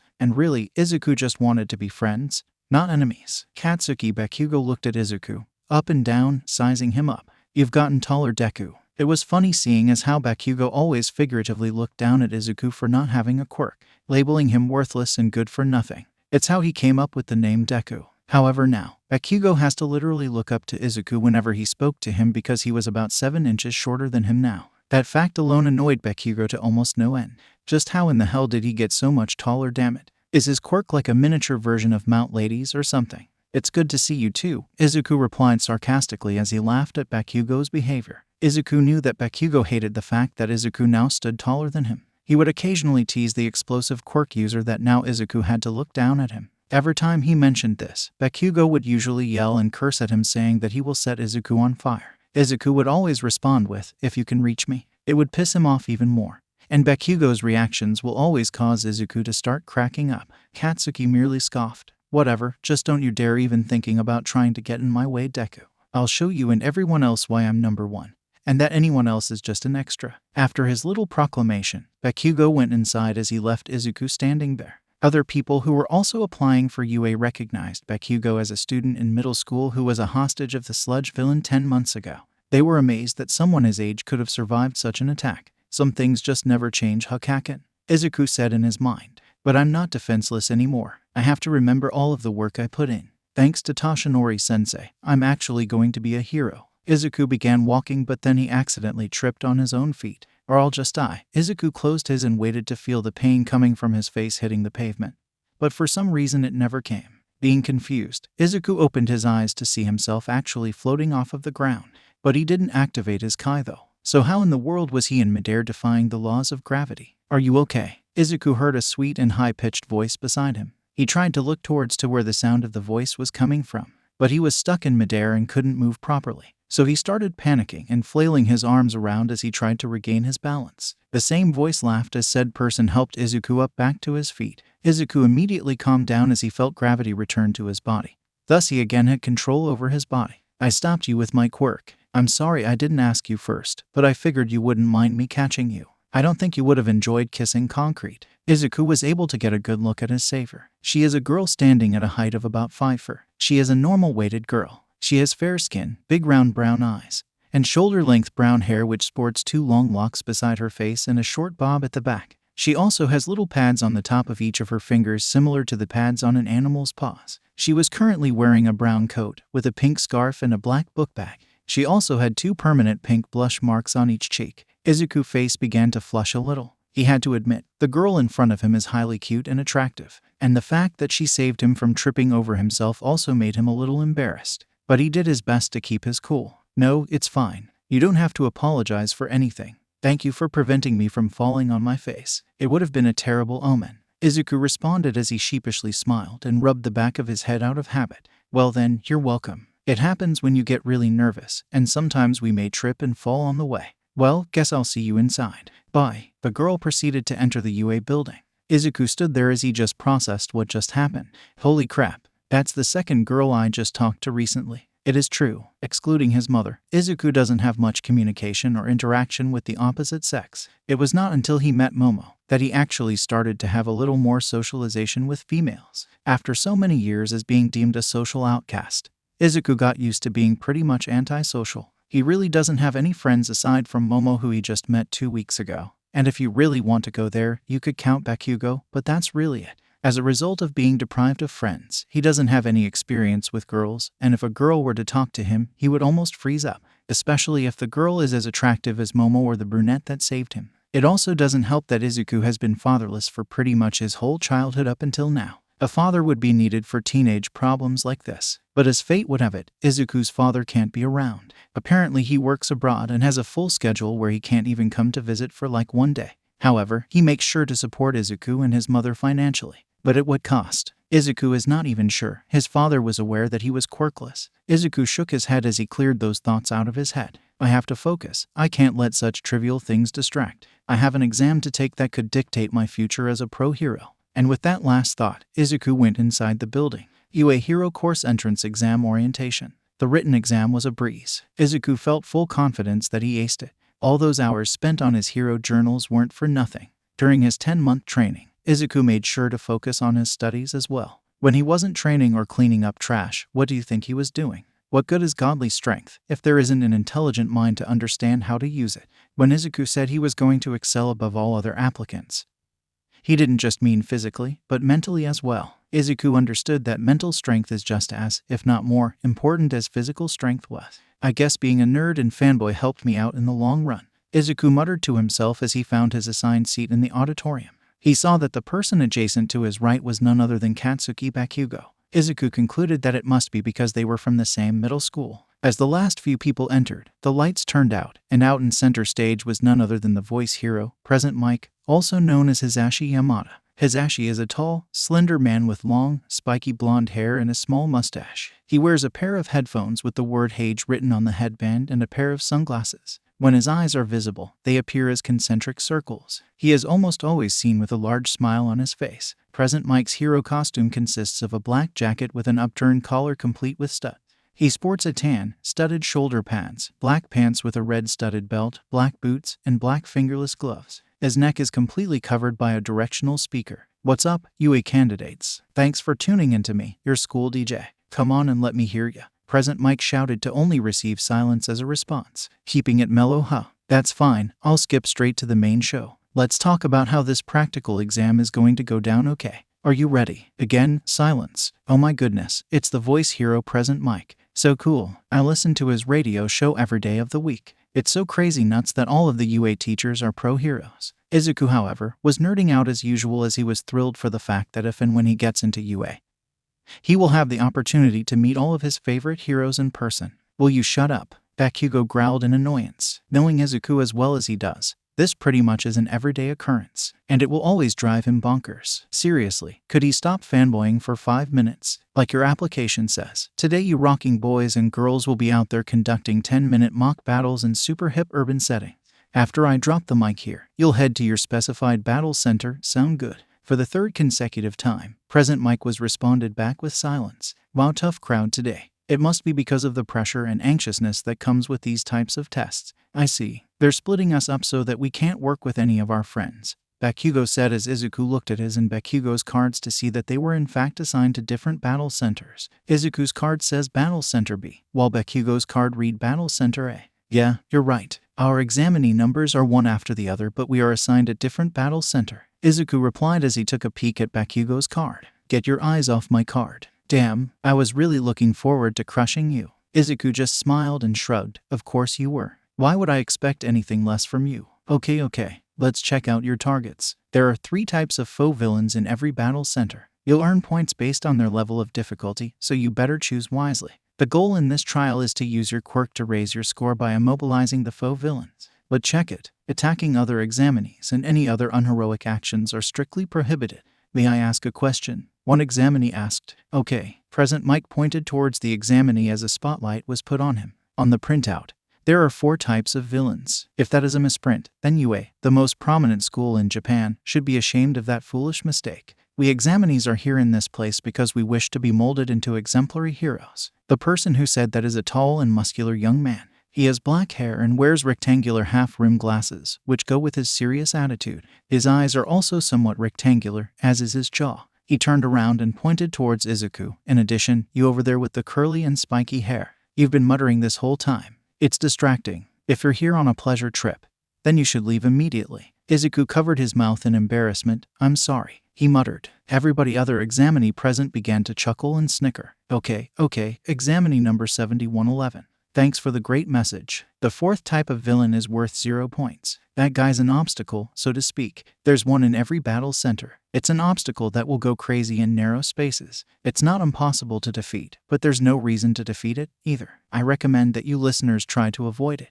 Present Mike said, finishing his explanation of the fourth villain. Thank you very much. Please excuse the interruption. The serious kid sat back down. I see. It's like the obstacles you avoid in video games. Ha. The whole thing is like a video game, said other examinees in the auditorium as they absorbed the information they just learned about the upcoming practical exam. That's all from me. Finally, I'll give you listeners a present our school motto. The hero Napoleon Bonaparte once said, a true hero is someone who overcomes life's misfortunes. Go beyond, plus ultra. Now everyone, good luck suffering. UA, High School Hero Course Entrance Exam Battle Center B. The bus arrived at the battle center, and Izuku was immediately mesmerized. The setting for the practical exam is a giant mock city with many tall buildings and structures. It just goes to show how top-notch of a school UA is. To be able to afford to have access to all of these building sites is incredible. And this is only for the entrance exam. Imagine what kinds of things actual students get to do in hero training. It just made Izuku all the more motivated to ace this test. As soon as Izuku stepped out, he took a deep breath. He is wearing his green training tracksuit. He put 10 whole months of grueling and strenuous work into this same attire when he was training under All Might. So, Izuku thought it was only fitting to make sure that hard work didn't go to waste by wearing the same garb that got him there in the first place. A good luck measure, to put it simply. It's time to do it. It's time to give everything I got from my training with Toshinori-sensei these past 10 months. I will become the hero I always dreamed of being. Izuku said in his head as he began shaking. Why am I shaking? I know I'm not nervous, because I know I have full confidence in my abilities, and so does Toshinori-sensei. Wait a minute. This shaking, it isn't from anxiety. It's from excitement. It's true. For some reason, Izuku couldn't explain it, but the idea of going out and fighting robots and showing the world what you're capable of, the whole concept just filled Izuku with a sudden urge to just rush out and destroy everything in his path. This violent nature, it feels similar to the primal nature inside his core that he felt when fighting the sludge villain. It was so bizarre. It's almost like it was embedded in his DNA, as if he was born for the sole reason of fighting. Whatever it was, Izuku couldn't help but admit that he liked it. The rush of excitement, he can feel it fueling him, preparing him for the battle that's to come in a few moments. His patience was running thin. He just wanted to start right now and Detroit smash every single robot that dared come in his path. Mock battles, Izuku muttered to himself as he looked around at his competition. Everybody seems to be confident. They even have equipment to go with their quirks. Izuku kept on wandering his eyes until he saw a specific person. Oh, it's the person I met at the school gates. The nice person. She was assigned to the same battle center. Huh. Oh yeah, I have to thank her for earlier. Izuku began to walk towards the girl's direction until he felt a hand on his left shoulder stop him right in his tracks. Izuku turned his head to see it as the same kid with glasses that called him out for his muttering earlier. He's here, too. Izuku thought embarrassingly as he hadn't forgotten what transpired in the auditorium not even 30 minutes ago. That girl appears to be trying to focus. What are you doing here? Are you taking the entrance exam to interfere with everyone else? The boy asked with a stern voice with a stern glare that put Izuku on edge. Izuku jumped and began to flail his arms around. And no, of course not. That guy's the one who was about to trip in front of the school gates, right? The one who winced after being called out. He may seem like a tough competitor given his height and extreme muscular figure, but he seems to be a nervous wreck. At the very least, we have one less rival to worry about. Lucky for us. All of the other examinees who saw the interaction between the two said simultaneously as they didn't see Izuku as a threat. I feel like the others think they lucked out because I'm here. Yeah, I guess my nervous stuttering and muttering may give off that kind of impression. I may have mostly gotten rid of my self-confidence issues, but I still need to work on my nervousness and stuttering and muttering. No wonder why I have social issues, Izuku thought in his head as he felt a smile to creep on his face. But I could use this to my advantage. They already wrote me off as a non-threat, so now I have the element of surprise in my arsenal. So they think I'm nothing to worry about? Huh, okay then, let me show them a portion of what I can do. The familiar scent of ozone filled the air, as Izuku's body began to emit green sparking lighting which immediately caught everyone's attention as they didn't expect for Izuku to activate his quirk before the practical officially began. I'll start with 5%.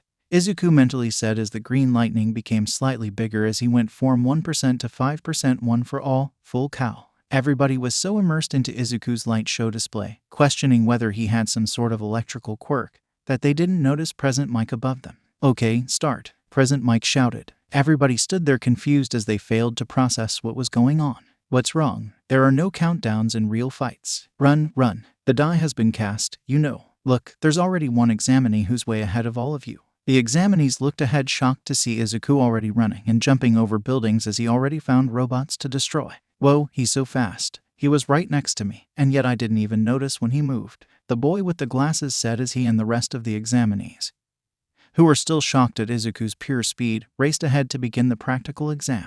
Meanwhile, with Izuku, as he was running down a street, a robot came in front of him and cut him. Izuku stopped and grinned. So you're the one-pointer. Target acquired. I will kill you, the one-pointer said as it charged straight at Izuku. Bad mistake, Izuku said as he flicked his finger towards the robot.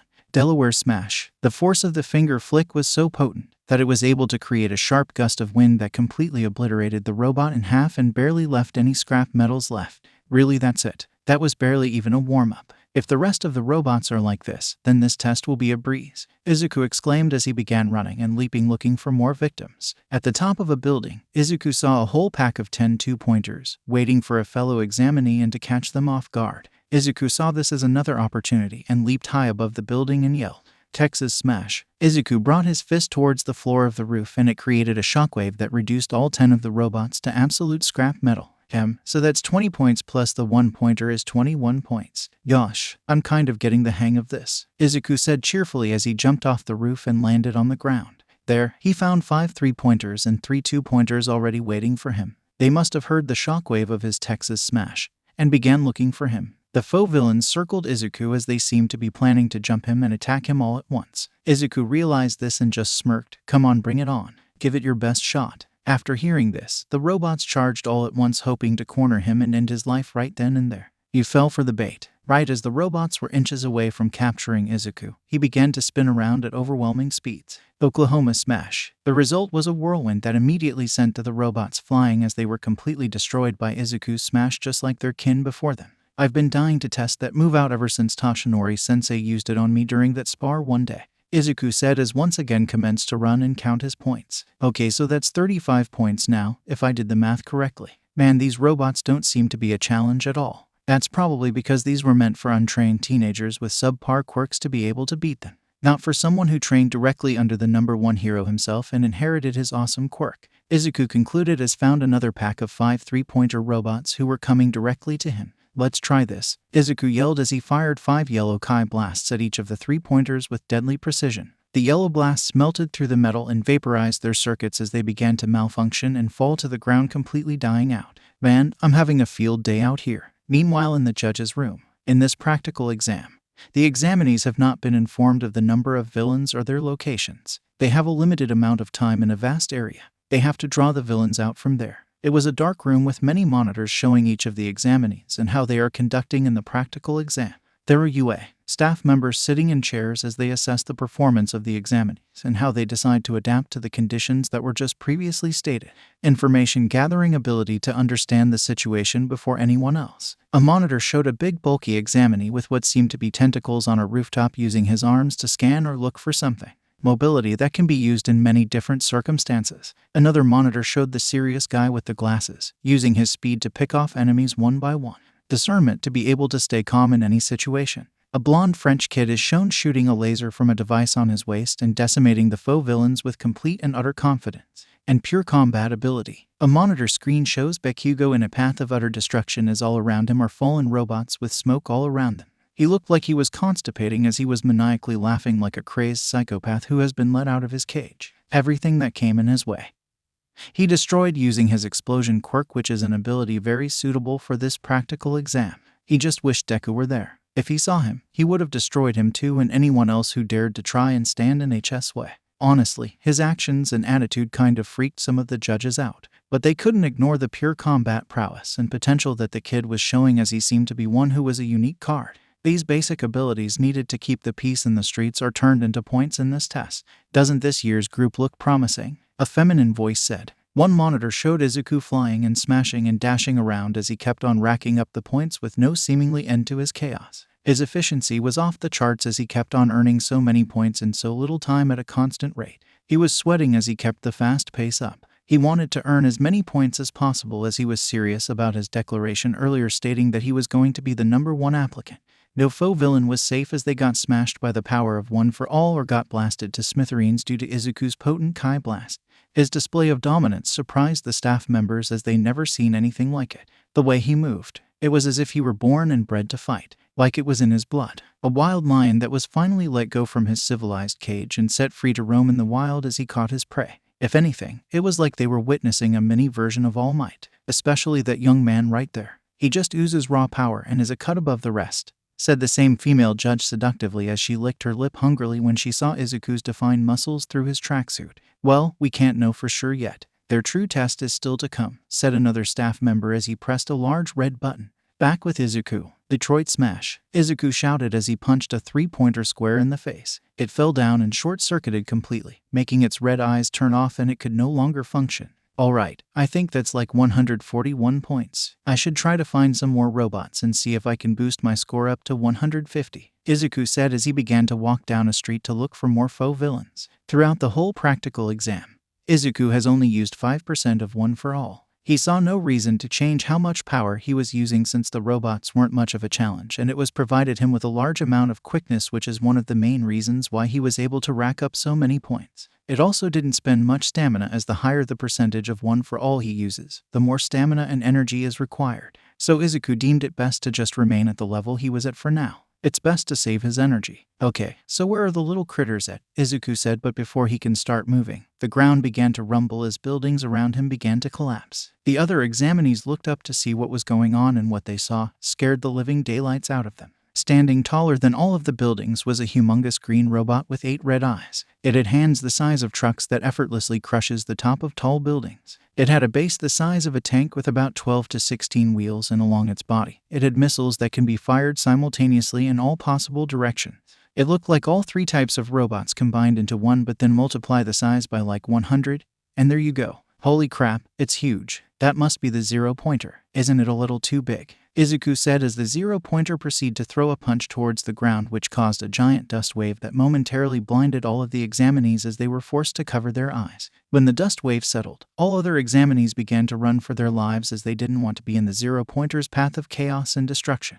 Izuku looked up at the monster Keeler robot and started to shake. It wasn't the nervous kind of shaking, but the strange, exciting kind of shaking that Izuku got right before the exams began. He didn't know why he was starting to have this sensation again. His mind was telling him to run as he knew he had way more than enough points to pass. But his body, his instinct was telling him otherwise. It was like a strange voice in his heart and soul that was yelling at him to fight the zero-pointer and smash it down.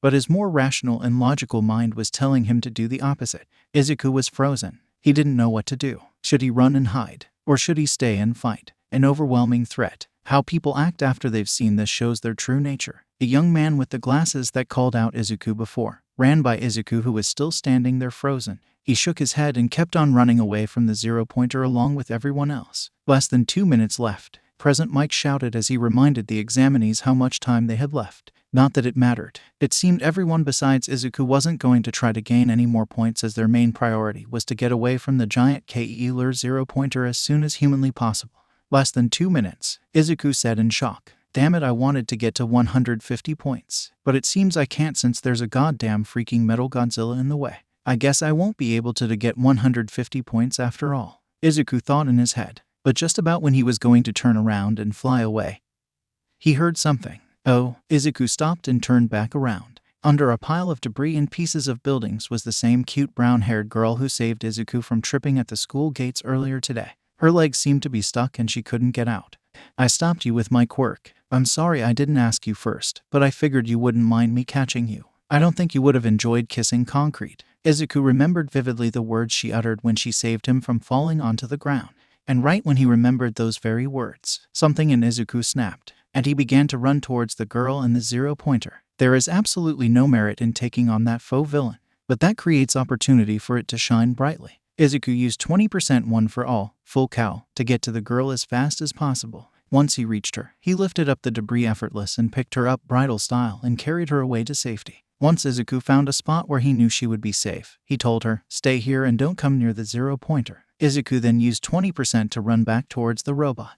Meanwhile, the girl had a blush on her face as she could still feel his touch and the way he carried her to safety. And rise to the surface. The staff members of UA widened their eyes as they saw what was transpiring in Battle Center B. They certainly weren't expecting an examinee to face the zero-pointer directly all by himself. Izuku proceeded to fire 2 Delaware smashes at 20% to distract and flinch the zero-pointer, and he succeeded as he was able to push the zero-pointer back a considerable distance. Izuku took this opportunity to open his hands, place his open right hand above and his open left hand below and place them together. He then brought this pose down towards his right side and began to say, "Ka." The zero-pointer began to lock his eyes on Izuku as it realized he was trying to do something. So not wasting any time, it began to move again. And this time, its target was none other than Izuku Midoriya. The UA staff members began to wonder what exactly the spiky green-haired young man was trying to do, as they never seen a pose like that before. Just then, a blue-colored energy like Kai Blast was starting to appear inside Izuku's hands. This intrigued the judges as they were now really curious on what exactly Izuku was going to do with that. The other examinees began to get nervous as they saw the zero-pointer begin to near Izuku. They didn't know what he was trying to do, but he better hurry up, because with each second, the zero-pointer was getting closer and closer as each step was almost like an earthquake. Each one getting louder and louder as the zero-pointer began to get closer and closer, each step symbolizing the doom that was about to fall on Izuku Midoriya if he doesn't act soon. The brown-haired young girl became to worry and get more worried as the zero-pointer was only 2 or 3 steps away. She wanted to help, but she overused her quirk way too much during the practical exam, that she pretty much couldn't do anything. Plus the fact that Izuku gave her a stern warning to not come near the zero-pointer at all, pretty much gave her the idea that she couldn't do anything but watch and pray that he will survive. Just then the blue energy sphere in Izuku's hand became bigger and bigger. After the blue energy sphere reached its max size, Izuku infused 1 for all power into the energy sphere as well. As a result, the energy sphere became a cyan color as a green lightning surrounded the energy sphere, which amplified its power even more. Just then, the zero-pointed took one last step towards Izuku and raised its right fist and aimed for a punch directly on Izuku's head. Izuku yelled, "Eat this. 1 for all 20%. Kamehameha." Izuku shot his hands forward and finally fired the blast with all his might. The energy beam was so powerful that it created a shockwave strong enough to push all of the other examinees watching a couple steps back. The cyan energy blast rushed towards the zero-pointer head-on as it was confused on what to do. But it was too late to counter the blast as it already struck the zero-pointer, and the blast was so wide and potent that it was able to completely envelope the huge robot and blast straight through its entire body. The blast created electrical whirlwinds as it and the blast completely shredded through the zero-pointer's metal and fried its circuit. The entire zero-pointer was completely vaporized as nothing was left of it, not a piece of scrap metal in sight. Nothing of the robot survived the Kamehameha. That's right. It rises to the surface, the most important qualification of a hero, the spirit of self-sacrifice. Izuku looked over at the girl he just saved and smiled. "She's safe. I'm so glad." Izuku collapsed and fell unconscious. Due to using 1 for all 20% and Kai at the same time, it immediately sapped at his energy reserves, especially since he used one of his most powerful Kai techniques, that being the Kamehameha wave. Izuku knew that it was a risky move since he used all of the 1 for all energy he currently has access to into one. He had to protect her. He wouldn't be able to live with himself if he allowed an innocent girl to get hurt or worse, when he could have done something to prevent it, no matter the cost. Right when Izuku hit the ground, President Mike yelled "Time's up," as a buzzer went off signaling the end of the practical exam.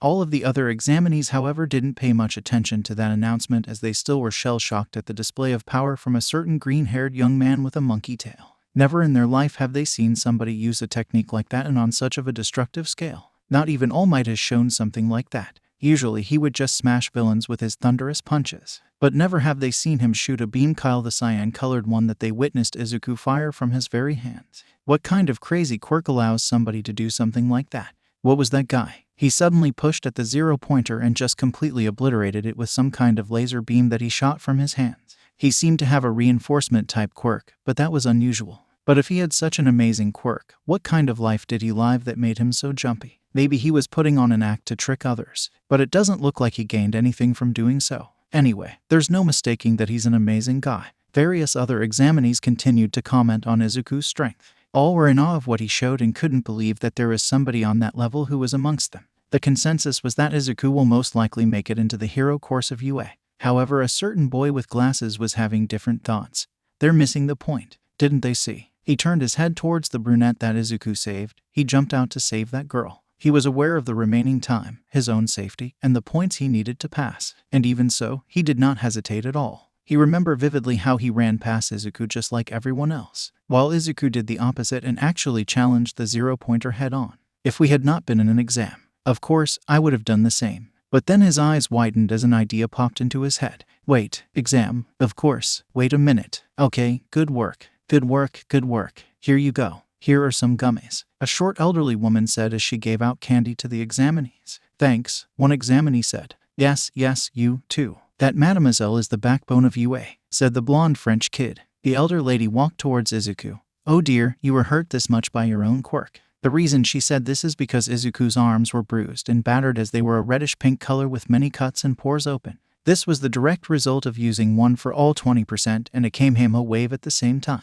It's as if his body is not used to his quirk yet. It is true, Izuku's body isn't able to handle the full capabilities of using his Kai and one for all at the same time yet. That's why he's trying to find a way to combine the two quirks so he could use them simultaneously without having to waste so much stamina and damage his body as a result. Izuku prides himself in efficiency. And what good is a hero with godly power when he destroys himself with only one attack afterwards? The elder woman puckered and stretched her lips to kiss Izuku's head. What was that? One examinee asked as he and many others were confused at the actions of the elder. The blonde French examine responded, UA, High's licensed school nurse, the youthful heroine, Recovery Girl. Recovery Girl, also known as Chiyo Shuzenji, is a short, elderly woman with gray hair styled into a bun that has a syringe looped through it. She wears a doctor's lab coat and a dress with yellow and red vest-like designs on either side, 2 yellow buttons, and a pink belt. She wears pink boots and has a helmet on her head. In addition, she walks with a cane designed like a syringe that she can also use for healing. After getting kissed on the head, Izuku's arms began to glow with a green light. Somehow the wounds were beginning to fade. Her quirk is the super activation of healing ability. UA can only go through with such a reckless entrance exam because of her. All of Izuku's wounds disappeared as his arms looked good as new. Let's finish this quickly. Is anyone else injured? Recovery Girl asked as she went to a couple of examinees who suffered minor injuries during the practical exam. I see. If this exam is set up like that, the boy with the glasses thought as he placed his thumb under his chin in deep thought. Then he's 1 week later. The following week has been a blur for one Izuku Midoriya.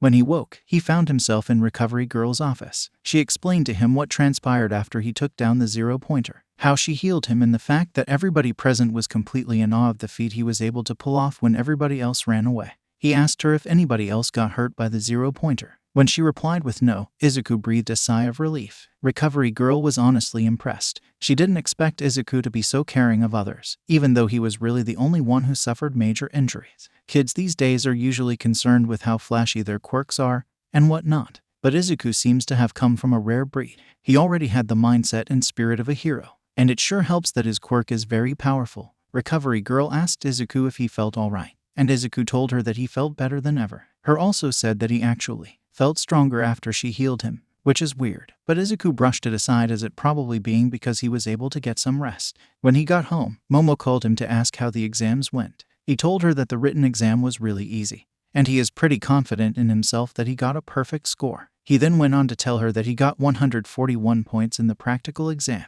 Momo was absolutely shocked and told him that score must be a record. She explained to him that the only people to have gotten over 100 points on the UA practical entrance exams were the number 4 hero Best Jeanist, the number 2 hero Endeavor, and of course the number 1 hero and symbol of Peace All Might. Izuku was surprised after hearing this, because he didn't know that information before. He felt pride in himself to be one of only 4 people to get over 100 points in the hardest hero course practical exam in all of Japan, where the acceptance rate is less than 3 in 100. Izuku now knew for sure that he was going to get into UA. Izuku told Momo that he would have gotten more points if it weren't for the zero-pointer creating chaos and endangering a girl's life. He explained to her that he couldn't let someone get hurt or worse when he could do something to prevent it. Momo's face flushed when she heard Izuku's words. She was impressed by the level of selflessness he showed. Even though he could have gotten more points and possibly surpass All Might's record for the most points in the practical exam history, he sacrificed that glory to save another examinee because he knew that was the right thing to do and it was what a true hero would have done. It just made him all the more attractive in her eyes. When he told his mother how he did, Inko was delighted with happiness. In order to award him for his performance in the entrance exam of the best hero course in all of Japan, she made him his favorite meal and quadrupled the size so that he could eat all he wanted until his stomach could not take any more. Izuku cried tears of joy and thanked her over 1,000,000 times, calling her the greatest mother in the world. In the present day, it was evening. Izuku was on the couch lifting weights, continuing his training just like how All Might told him to do. He missed the feeling of looseness and lightness he felt when he took the weights off, but he had no choice but to continue training. He wanted to be the #1 hero after all, and he can't be wasting time slacking off and doing nothing. Ever since the entrance exam, Izuku hadn't been able to contact All Might. He hasn't answered any of his text messages or calls. Izuku at first was worried and thought that maybe he didn't get into UA, and All Might was disappointed in him and didn't want anything to do with him anymore. But Izuku calmed and just guessed that he was busy with his hero work. He is the #1 hero for crying out loud. Of course he would be busy and not have much time to contact Izuku. He just hoped that he will hear from him soon. Izuku promised that he wouldn't tell anyone about One for All. All Might entrusted him with his power. He needed to remain as the symbol of peace until it was Izuku's turn to inherit the torch. So, he'll keep his mouth shut. Just then, Inko came barging into the living room. Izu. Izuku, it's here. It came. It's here. In her hand was an envelope with a red stamp showing the UA symbol. 5 minutes later, Inko was pacing around outside Izuku's room. She was really nervous for the results. She knew how much getting into UA meant for Izuku. She didn't want all of his hard work over the past 10 months be for nothing. Izuku is inside his bedroom on his desk. He stared blankly at the envelope in the middle of his desk. The envelope that will decide his fate. Oh, what the hell am I waiting for? Izuku yelled as he picked up the envelope and opened it by pulling it apart in half. Out of it fell a small metal device that landed on his desk. A light projection showed up and in it revealed All Might in his hero form. I am here as a projection. Toshinori-sensei. Wait, this is from UA. Right. What? All Might was in a pink background wearing a yellow suit and blue tie. I had to do some paperwork that took some time, so I couldn't contact you. All Might coughed and bowed. I'm sorry. Actually, I came to this town to work at UA. Toshinori-sensei is working at UA. What is it? Somebody was trying to talk to All Might behind the scenes, explaining to him that he had to wrap it up soon. Wrap it up. But there is something I must talk to him about. It's going to push everything else back. All right. Okay. Izuku swallowed in anticipation for what his teacher and idol was about to say next. Congratulations, my boy. You got a perfect score on the written exam and 141 points on the practical exam. One of only 4 people in history to score over 100 points, including myself, the #2 hero Endeavor, and the #4 hero Best Genist. Of course that means you passed with flying colors. Izuku smirked. Yeah, kind of already knew that, sensei. But there was a secret component added to the test. Izuku raised his eyebrows, curious to what the #1 hero was talking about. I'm an entertainer as well. First, take a look at this video. All Might clicked a button on a remote and it showed a video. The nice person, Izuku said in shock as the video showed the brunette that Izuku saved from the 0-pointer during the practical exam.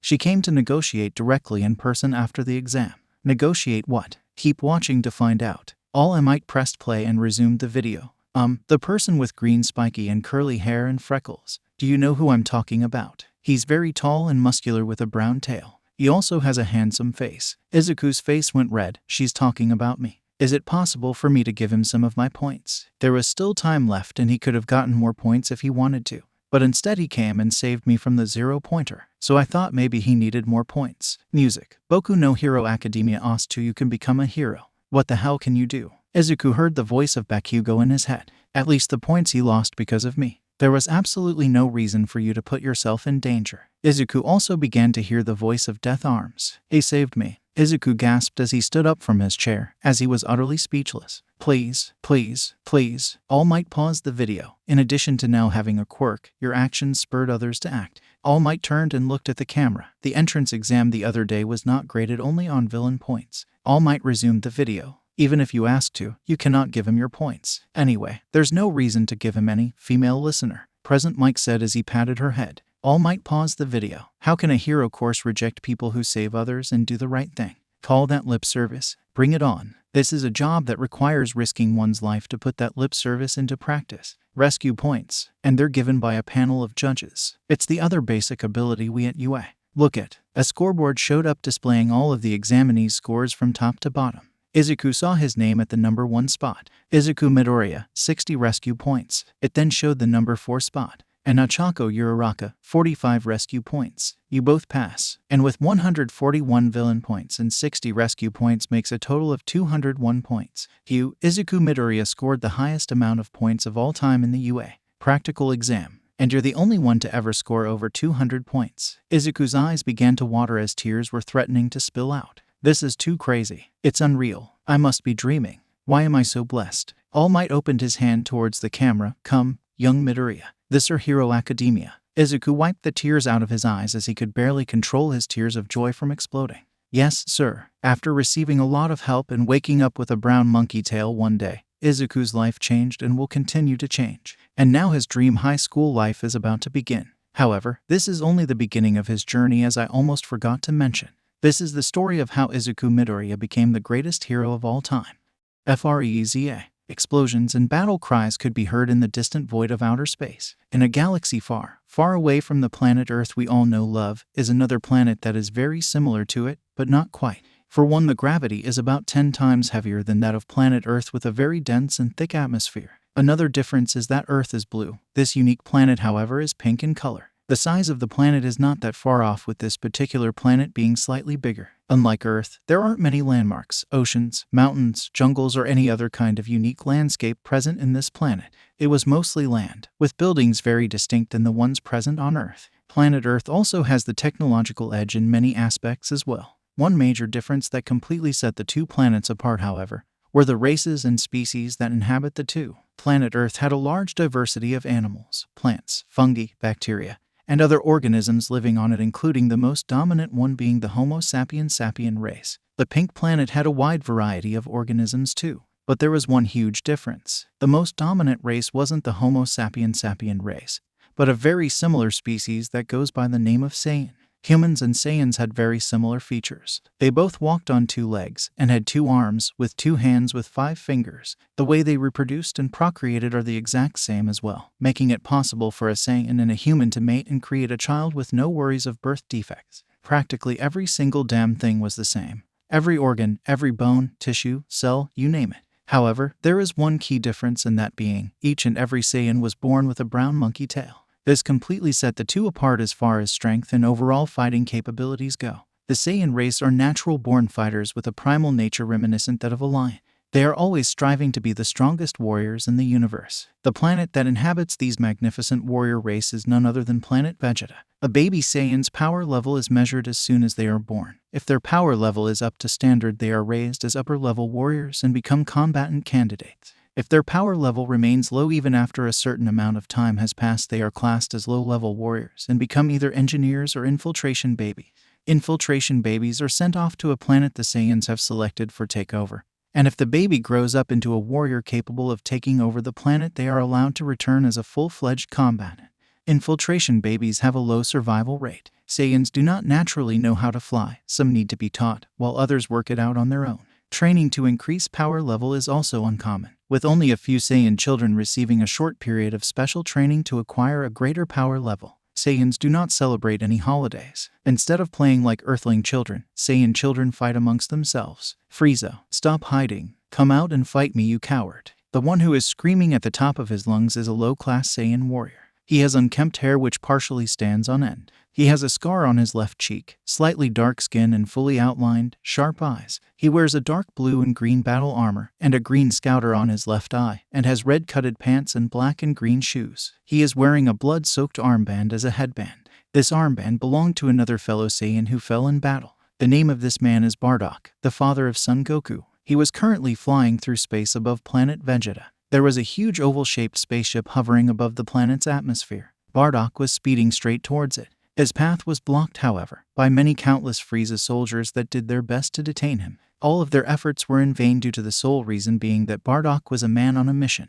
and any person who dared to try and get in his way was either getting blasted, elbowed, kicked, punched, or thrown out of the way. At that moment, Bardock had nothing but one thing in mind, end to the life of the galactic tyrant Frieza once and for all. Then out of the top entrance of the spaceship came out the one and only Frieza. Frieza is an alien creature wearing the standard Saiyan armor, it being purple. He has two horns pointing sideways with pink arms and white and purple patterns throughout his body. He is very short as he stands at a height of exactly 5 feet or 152.4 centimeters. He is currently in a circular mobile space pod that he rides in. Bardock smirked when he saw that Frieza finally came out. Frieza. All of the other Frieza soldiers were surprised and shocked to see that their master actually came out and responded to the low level. Now they were anxious to see what he would do next. Bardock began to laugh. It all comes down to this. My fate. Planet Vegeta's. Kakarot's. Frieza kept a neutral face as he lifted up his right index finger. Above up was a circular Kai ball that was beginning to charge up. And yes, yours too, Frieza. Bardock's right hand glowed blue as a Kai ball charged up, which composed of all the remaining power that he had left stored inside of him. This was his last shot to end it once and for all. We settle it here. Bardock battle cried as he launched the blue energy ball right towards the tyrant, signaling the end. Ha ha ha ha. Frieza maniacally laughed as his Kai ball began to grow and grow in size until it looked similar to a miniature sun. Bardock's attack made contact with the Kai sphere, but it was completely nullified and swallowed up by the much stronger technique. What the? No way. Bardock exclaimed as he couldn't believe his eyes. He put absolutely everything he had in that blast, and it was just swallowed up like it was a pebble compared to the huge sun that was Frieza's attack. The sun-like energy sphere kept on becoming larger and larger until Frieza finally launched it with a flick of his finger, laughing as he does so. NOOO. Bardock yelled in agony as the supernova made contact with his body. The supernova began to melt away and vaporize his remaining clothes as the heat burned his skin as if he were taking a dive into a volcano. The supernova also made contact with the Frieza soldiers and instantly led every last one of them.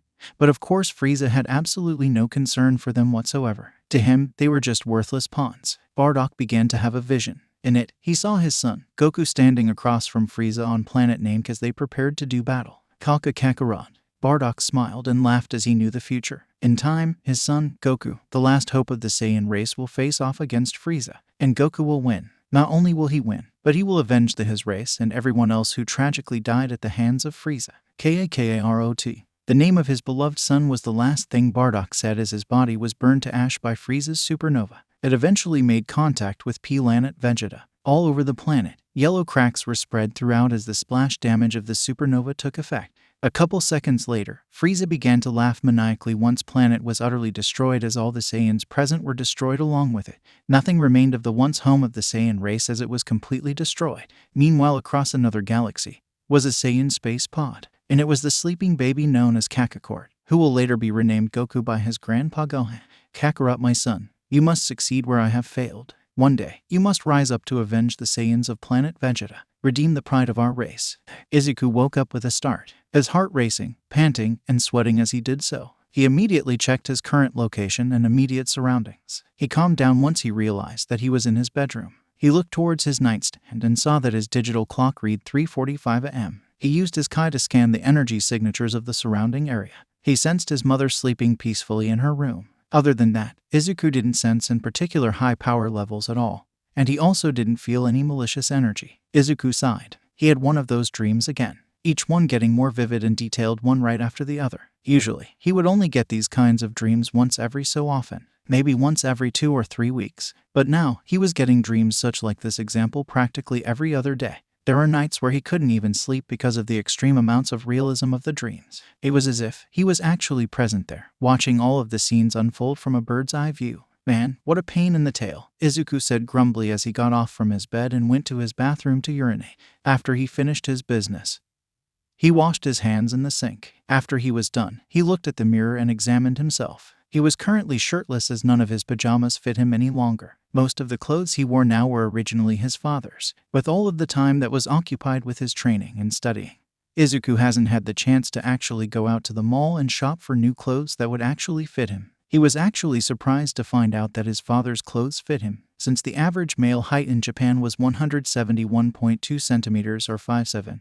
Not many people were as tall as Izuku, so it just made him wonder how tall exactly is his dad. Izuku thought back to the dream he had. That man, Bardock was his name. He had a tail, just like him. And not only that, but he could use Kai attacks as well. And that other person, Frieza, he was able to destroy a whole planet with just one flick of a finger. It almost terrified Izuku to think that someone exists with such unbelievable power. He didn't even think All Might is capable of such a feat, and that's saying something. Izuku looked at his right hand. He closed his eyes and began to concentrate deeply. He called forth the power of his Kai to his right hand. After a few seconds, a blue energy sphere appeared on his right hand. It was the same attack Bardock used as his last assault against the villain Frieza before he unfortunately met his demise at the tyrant's hands. Izuku then used One for All on his left hand as green lightning sparked violently. He held the hands side by side as he looked at his reflection, the two powerful energies illuminating him. I have been blessed with these two quirks, and with this power, I swear that I'll be the greatest hero in the world. The night after Izuku opened his acceptance letter, Toshinori contacted him. Toshinori told Izuku to come meet him at the beach so they can catch up and talk about UA and such. When Izuku received his message, he was absolutely thrilled since he hadn't heard from his sensei in over a week. As Izuku was flying over to the beach, he still couldn't get that dream he had out of his head. What was that? And why did it seem so real? It's like I'm having visions of the future or something, Izuku exclaimed as he moved over sideways to prevent himself from hitting an apartment building. Is it just me hallucinating, or do these dreams, visions have some sort of meaning or purpose to them? One thing I realized is that there is always at least one person that is involved, and that is Son Goku. And this dream in particular had to do with him and his father, Bardock. Also, that villain Frieza seems to be an important character as well. As Izuku was muttering to himself, many people down below on the street saw the bright white light of his Kai as it trailed behind him as he flew in the night sky. Look, Mommy, it's a shooting star, one little girl told her mother. Yes, dear, it looks really beautiful. Make sure to make a wish. Izuku saw that he was nearing the Dekoba Municipal Beach. Whatever the case may be, I think it is best that I keep all of this to myself. I'm going to have to figure this out on my own. I can't tell this to anybody, not even to Toshinori-sensei. I can't allow something like this to distract me from my top priorities, and that's becoming a pro hero. Izuku finished talking to himself as he landed on the beach. He saw Toshinori standing at the near the ocean staring at the distance. Toshinori-sensei, Izuku shouted as Toshinori turned around to find none other than the ninth holder of One for All. He smiled as he walked towards him with his right hand raised up. Congrats on getting accepted, young man. You got the #1 highest score. I knew all along you had it in you. THTH, thank you very much, Izuku replied as he gave his mentor and idol a high five. Just so you know, I didn't tell the school about my connection to you. You're the type that would think that's cheating, right? I wasn't one of the judges, Toshinori revealed. Knowing someone like Izuku, he would want to earn things the right way without getting any outside favorable help. It just wasn't in him. He wants to win using his own power. Thank you for your concern. It's true, I wouldn't want you or anyone else pulling strings behind the scenes in order to make it easier for me to succeed. Knowing that I completely earned and deserved such a high score just made it all the more satisfying. And thank you, Toshinori-sensei. Without you, I don't know if I could have excelled like that in the UA entrance exams, Izuku said as he smiled sheepishly while rubbing the back of his head like he always does. You truly are going to become a great hero someday. That I know for sure, Toshinori said in his mind as he truly felt proud for what his successor is and what he will become in the future. Oh, by the way, I was surprised to find out that you were a teacher at UA. So that's why you came to this city, huh? I mean, your agency is in Roppongi and Minato, Tokyo at. Stop that. Izuku stopped mid-sentence and blushed in embarrassment as he realized he was in fanboy mode once again. I couldn't tell anyone before the school announced it. I just happened to be offered a job from UA when I was searching for a successor, Toshinori said as he turned around to look at the sea. Izuku gasped, I see. He was originally planning on choosing one of the students from UA, one of the students gifted with an amazing quirk. Izuku looked down at his hands as he felt the power of his Kai running through his veins calmly. I completely collapsed and fell unconscious after using One for All and Kai at the same time. It sapped my stamina and broke my arms. Recovery girl had to nurse and heal me after the exams were over. Whenever I use the two separately though, there's such thing happens unless I go beyond 20%. I can control them, but just not at the same time, Izuku said as green electricity appeared in his left hand and a blue energy sphere appeared in his right hand.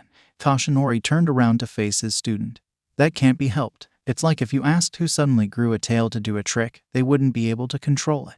Which unironically kind of fits your situation since you literally grew a tail overnight, Toshinori replied. In response, Izuku wiggled his tail around and wrapped it around his waist. Yeah, I get what you're trying to say. Since I've only had my quirk for 10 months and I only had One for All for 5 months, it would be hard for anyone to be able to use both quirks at the same time without risk of injury. That's like asking a baby to run, Izuku said as he deactivated his quirks. There wasn't any time, and we had to prepare you for the exams as soon as possible. But it turned out perfectly. You got the highest score. It turned out all might, Toshinori said excitedly with a thumbs up. He then looked down and picked up 2 spray paint bottles with the word gas on the front of each of them. Right now, you're able to use 20% of one for all. You can use your Kai effectively as well. But when you combine them, you're either at 100% or 0.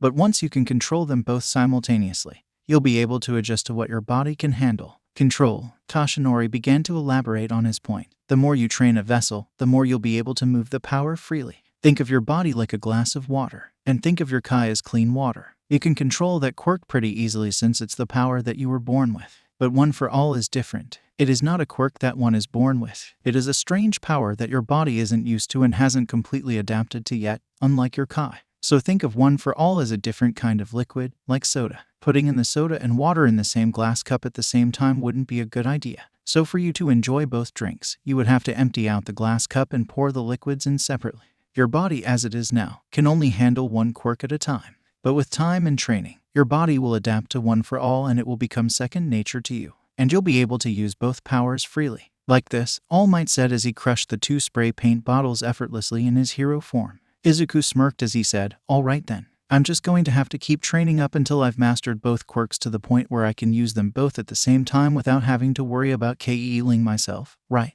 Exactly, young Midoriya. Wait, is that All Might? No way. When did he get here? A young couple yelled as they were shocked to see All Might appear out of nowhere on the beach. All Might's sweat dropped as he forgot that there were people around.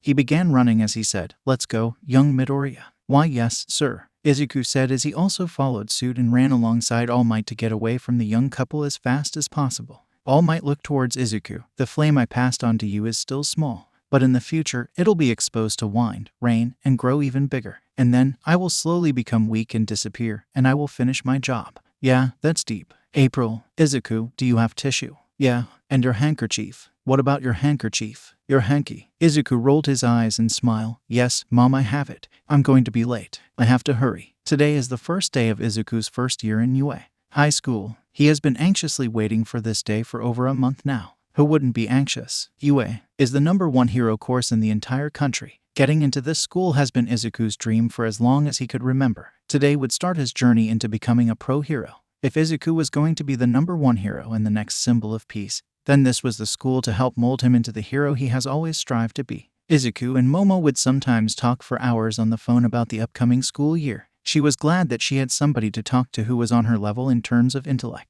Izuku would get so excited that on some days, he would literally just spend all day training, using that as a way to spend all of the adrenaline he had stacked up inside of him. But even then it wasn't enough. He would go 100% fanboy mode while sparring with All Might, which annoyed him to almost no end.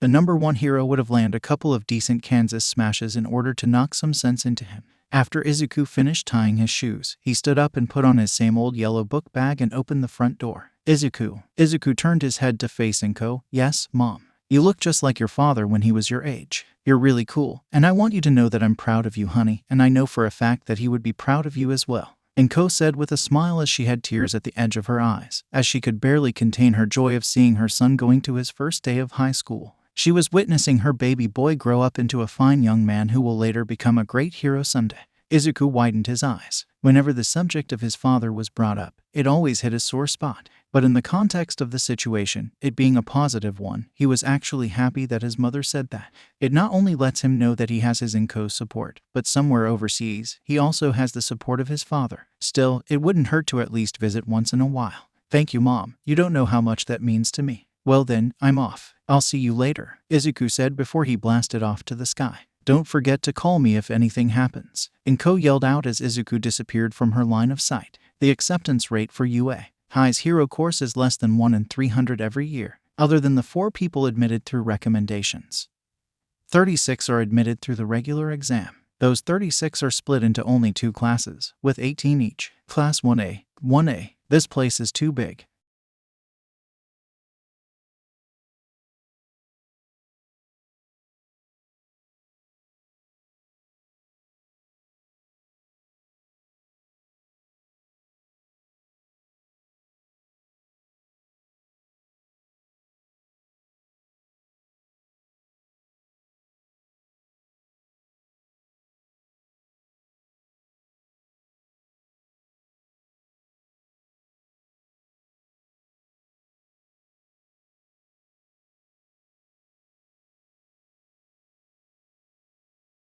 There it is. Izuku finally found his homeroom. When he arrived to the door to the classroom, he was astonished. The door's huge. It must be that size so any student of all shapes and sizes can enter through. There are some pretty bizarre quirks out there, especially mine, Izuku said to himself as he began to scan the power levels inside the room. The elite chosen from the huge number at the exam.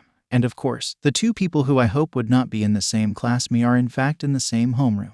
Lucky me, Izuku said as he sensed two pretty distinct power levels inside. He slid the door open only to see. Don't put your feet on the desk. Huh, don't you think that's rude to the UA upperclassmen and the excellent craftsmen who made the desk? Nope. What junior high did you go to, you side character? Izuku's sweat dropped. Of course. The tall, serious teen with glasses stopped for one moment as he began to speak again. Let's start over. I attended Sumi Private Academy. My name is Tenya Ida. Bakugo scoffed. Sumi, so you're a damn elite? Huh. Looks like I will have fun crushing you. Crushing? That's cruel. Do you truly aim to be a hero? Tenya replied before Bakugo looked towards the door as he also did the same. He then saw Izuku standing there. It's him, Tenya said as he recognized Izuku as the one who destroyed the zero-pointer in the entrance exam. All of the students present in the classroom proceeded to look towards Izuku as he kind of stood out. Being tall, having a muscular figure, and having a brown monkey tail wiggling behind him. Not to mention his unique hairstyle. Izuku said awkwardly as he wasn't used to having all of the attention on him. Since most of his life, he's kind of been a social outcast. Bakugo smirked. I knew you would pass. Good morning. I am from Sumi Private Academy. My name is, I heard you before. I'm Izuku Midoriya. Nice to meet you, Ida. Izuku said as he smiled sheepishly and rubbed the back of his head, a habit that has seemed to have stuck with him. Midoriya, you realized there was something more to that practical exam, didn't you? Huh, Izuku responded dumbly. I had no idea. I completely misjudged you. I hate to admit it, but you are better than me, Tenya said as he praised Izuku. Izuku's sweat dropped as he waved his hands around. No, you've got it all wrong. I wasn't aware of the secret behind the exams. I just did what I thought was right. I couldn't let a fellow examinee get hurt or worse when I could have done something to prevent it from happening. Right, Izuku said as he found Momo at the back of the class. She gave him a smile and nod as she waved at him. Oh, that curly and spiky hair. You're the handsome-looking one. Izuku turned around to see the same cute brunette that he saved during the entrance exam. He blushed at her comment as he took a good look at her. It's the nice person. You passed, just like President Mike said. She looks good in a uniform, Izuku thought as the uniform hugged her curves nicely. Of course you did. That blast was amazing. Izuku's face now resembled a strawberry. Oh, well, it was thanks to you going to speak with him directly that Izuku stuttered. Huh, how did you know about that? Oh, that's because. Bakugo looked at the scene in front of him as he kept thinking. How was Deku able to get so strong in so little time? Meh, it doesn't matter. He's the only one from our sorry little middle school that is worthy enough to get into UA. Besides me. But of course, I'm still number one. I wonder if today's just the entrance ceremony. An orientation. I wonder what our teachers are like. Aren't you nervous? She's so close, Izuku thought as he did his best to hide his red face as it was he wasn't used to girls his age being so up close and personal with him. Go somewhere else if you want to play at being friends, said a monotone voice. Ochako and Izuku looked outside the door to see a man inside a yellow sleeping bag. This is the hero course, the man said as he drank a juice box. As something's here. Izuku, Ochako, and Tenya thought. The man stood up and unzipped his sleeping bag. Okay, it took 8 seconds before you were quiet. Time is limited. You kids are not rational enough. Izuku sensed the man's power level. Whoa, this guy's got a pretty high power level. He must be a teacher, which means he's a pro hero. But I have never seen a hero who looked that worn out before. I'm your homeroom teacher, Shota Aizawa. Nice to meet you. Shota Aizawa is a tall, skinny man who stands at a height of about 6 feet. He has black, messy, shoulder-length black hair that partly hangs in front of his face and black eyes. He looks tired and worn out, like someone who just got out of bed. He wears a long-sleeved black shirt with matching pants and boots. He also wears a gray scarf around his neck. It's kind of sudden, but put this on and go out onto the field, Aizawa said as he took out the UA gym uniform from his sleeping bag. It was blue in color and had the letters UA in white with the U going through the chest up and the A going from the stomach and down the legs connecting with the gym pants. Meanwhile, Toshinori with his yellow suit on was in the teacher's lounge reading the teacher directory. The UA system does not follow the beaten path. Depending on the homeroom teacher, even the first day can be a quirk assessment test. Class 1 yelled. What about the entrance ceremony? The orientation? Ochako asked. If you're going to become a hero, you don't have time for such leisurely events. UA's selling point is how unrestricted its school traditions are. That's also how the teachers run their classes. Aizawa responded as he turned around to see the shocked faces of Class 1A. You kids have been doing these physical tests since junior high, too, right? Physical fitness tests where you weren't allowed to use your quirks. The country still uses averages taken from results from students not using their quirks. It is not rational. Well, the Ministry of Education is procrastinating. He then looked towards Izuku Midoriya. You finished at the top of the practical exam, right? You were the only who scored above 200 points, earning the highest score ever in the history of UA. You were also able to completely destroy the zero-pointer, while everybody else was forced to run away. Pretty impressive to say the least, Aizawa revealed as the rest of the class looked at Izuku with surprised faces. The only one that wasn't shocked was Momo. Amazing. I didn't know you were able to get that many points, Tenya said as HSI respect for Izuku only grew. Wow, you must be stronger than I thought, Ochako said as she too was impressed by Izuku's achievement. Izuku blushed and rubbed the back of his head as smiled sheepishly. Oh come on, it isn't that big of a deal. It was only the entrance exam. Plus you and Ida had pretty good scores as well. Bakugo was irate. What? Damn it, Deku. How were you able to get such a high score? I'll kill you if you don't. Anyways, that aside, Midoriya, in junior high, what was your best result for the softball throw? Aizawa asked as he cut Bakugo off. 43 meters, Izuku replied. Then, try doing it with your quirk, Aizawa said as he threw a softball towards Izuku, which he caught with ease. You can do whatever you want as long as you stay in the circle. Hurry up. Give it all you've got. Izuku walked to the circle as he began stretching to loosen up his muscles. He then activated One for All. Full cowl as the scent of ozone filled the air around them and green sparks of lightning surrounded him. I'll only use 1%. There's no need to go overboard, Izuku thought as he gripped the softball tightly. He took a step forward and arched his back and yelled, Detroit Smash. The ball went flying through air as a gust of wind blew the students slightly off their feet. Aizawa looked suspiciously at Izuku. He's holding back, isn't he? It doesn't seem like he's giving it his all. Know your own maximum first, Aizawa said as the ball hit the ground after a few seconds. That is the most rational way to form the foundation of a hero. He held up his phone as it read 800 meters. Class 1 gasped in shock. 800 meters? Seriously? Said a blonde student with a black electric bolt mark in his hair. What's this? It looks fun, said a pink-skinned girl with yellow horns and yellow eyes. We can use our quirks as much as we want. As expected from the hero course. It looks fun, huh? Aizawa said ominously. You have 3 years to become a hero. Will you have an attitude like that the whole time? All right. Whoever comes in last place in all 8 tests will be judged to have no potential and will be punished with expulsion.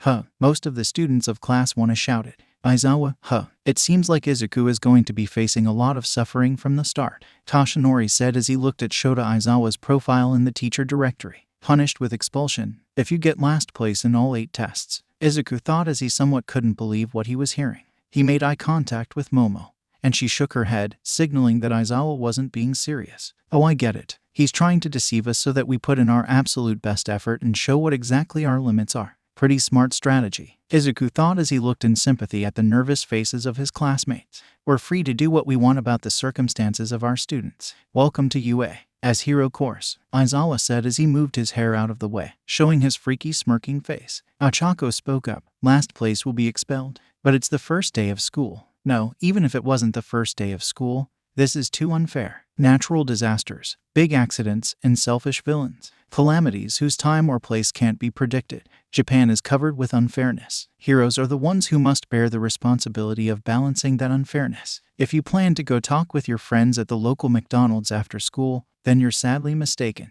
For the next 3 years, UA will do all it can to give you one hardship after another. Go beyond, plus ultra. Overcome it with all you've got. Tenya took out his water bottle and began to drink. This is too serious to be hazing. However, this is the best of the best. There is no choice but to do it. Oh, I can't wait to blast everything in my path, Bakugo thought. All right, demonstration is over. The real thing starts now. Test 1, 50-meter dash. The first test was the 50-meter dash. 2 students will line up and race each other at a time. A camera-like computer machine will read and measure each student's time. And the student that gets the fastest time will get the highest score. The first 2 students lined up ready to race are Tenya and a green-haired girl with large eyes with features similar to that of a frog. On your mark, get set. Then the machine made the sound of a gunshot signaling the beginning of the race. Tenya blasted off and was the first one to finish the race. 3.04 seconds, the computer stated as soon as Tenya passed the finish line. Shortly after, the frog-like girl was able to cross the finish line as well. For 50 meters, I can only go up to 3rd gear, Ida thought. Name, Tenya Ida. Quirk. Engine. He has engines in his calves which allows him to move at super high speeds. Well, he's like a fish in water. He's certainly in his element. However, speed isn't the only attribute that is essential for a pro hero. It'll be worth seeing what others do. Ribbit. Name: Tsuyuasue. Quirk. Frog. Well, the name speaks for itself. She can do whatever a frog can. Tsuyu's 50-meter dash time was recorded as 5.58 seconds, which is not too shabby. Lighten up my clothes and shoes. Name: Ochako Uraraka. Quirk. Zero gravity. Anything she touches will become weightless, and she will have absolute control over. However, her drawback is that as she overuses her Quirk, she will begin to become nauseous. The machine made the gunshot sound as Ochako and a blonde student with a large tail began to race. The boy with the tail crossed the finish line in 5.49 seconds while Ochako did so in 7.15 seconds. Alright, that's faster than I was in junior high. HMPH, everyone, you're not being creative enough. I'll show you what it's like to be allowed to use your Quirk. Name: Yuga Aoyama. Quirk. Naval laser. He can shoot a laser from his belly button, but he's limited by the amount of time he can shoot continuously. 5.51 seconds. If I shoot for more than a second, I get a stomachache. What the heck, thought the various students of Class 1A. Looking at the upper limit of your quirks and the room for growth in each result, it becomes clear what you can and can't do, Aizawa said as he looked at the last two students getting ready to race. They were none other than Izuku Midoriya and Katsuki Bakugo. On your mark. Izuku looked to his left and gave Bakugo a thumbs up. Let's do our best, Kachin. Bakugo smirked. Yeah. Just try not to fall too far behind me, okay, Deku? Get set. Izuku called upon his full cowl mode as he decided to also use 1% in this test. That will connect to the creativity needed for you to survive, Aizawa thought as the gunshot sound went off and both students blasted off. Explosive speed. Bakugo shouted as he ignited his hands with explosives that allowed him to get a boost of speed. 3.06 seconds. Bakugo was shocked midway through the race as he saw that Izuku had already passed the finish line before him. 4.13 seconds. Bakugo finished the race shortly after. Name: Katsuki Bakugo. Quirk. Explosion. He can create explosions from the palms of his hands. When I use both hands, the force disperses. Bakugo looked towards Izuku in annoyance. He'd better than I thought. It looks like I'm going to have to bring my A game. There are 7 more tests. The more I use one for all, the more stamina it drains. Same goes for my Kai. So I'm going to have to use both quirks wisely if I'm going to be consistent and efficient in the remaining tests, Izuku thought as he felt the two energies circulating through his energy. Aizawa stared at Izuku for a couple of seconds. He knew he was holding back a lot of power. Test 2, grip strength. Focus on the water in the glass cup. Don't let it overflow. Come on, Izuku, don't go overboard. Izuku thought as he summoned 1% of one for all and gripped the device in his hand tightly. Beep. Izuku opened his eyes as he was shocked to see that his grip strength was 535 kilograms. Wow, I guess that weight training with Toshinori-sensei really paid off. Well, you got a monster high score just like Shoji. What do you two guys eat? Shiro said to Izuku as he and Minta were envious of Izuku's raw power. He looked over to see a student who was also about 6'2" with tentacle arms get a score of 540 kilograms. He was the only one to get higher than Izuku. Test 3, standing long jump. Like Bakugo and Aoyama who went before him, Izuku was able to completely jump over the sand and land on the other side. He could have just flew over it, but he thought that was kind of cheating. Test 4, repeated side steps. Izuku used 1% of one for all and kept on sidestepping nonstop, but after a while he decided to stop as it got kind of boring. He wanted to give others a chance to shine. The last person to go was Minta, and he was the only to get a higher score than Izuku since he used his purple balls to bounce him back and forth with little to no effort. Izuku's sweat dropped at the display as he wasn't expecting that. Test 5, ball through. Since Izuku already did this exercise, he wasn't required to do it again. Bakugo got a score of 705.2 meters. He began to throw a tantrum complaining about how Deku shouldn't be above him in anything and that he was number 1. You know, the usual. Momo created a cannon and was able to fire the softball about 767 meters. Izuku congratulated her and praised her Quirk as it was one of the most useful and versatile he has ever seen. She would surely make a good pro hero. Of course, Momo blushed at the praise, but she did her best to hide it. When it was Ochako's turn, she used her zero-gravity quirk on the ball and threw it as it kept on floating and floating until it became a twinkle star in the sky as it went into space. Aizawa showed what his phone read, and everybody was aghast to see that it read a pink infinity symbol. Infinity. Class 1 shouted. That's amazing. She got infinity. Well, I guess she got me beat in this test. Izuku said as he sweat dropped and chuckled. Test 6, sit-ups. Everyone stood there gobsmacked as they couldn't believe their eyes. Izuku was currently doing continuous sit-ups without breaking a sweat.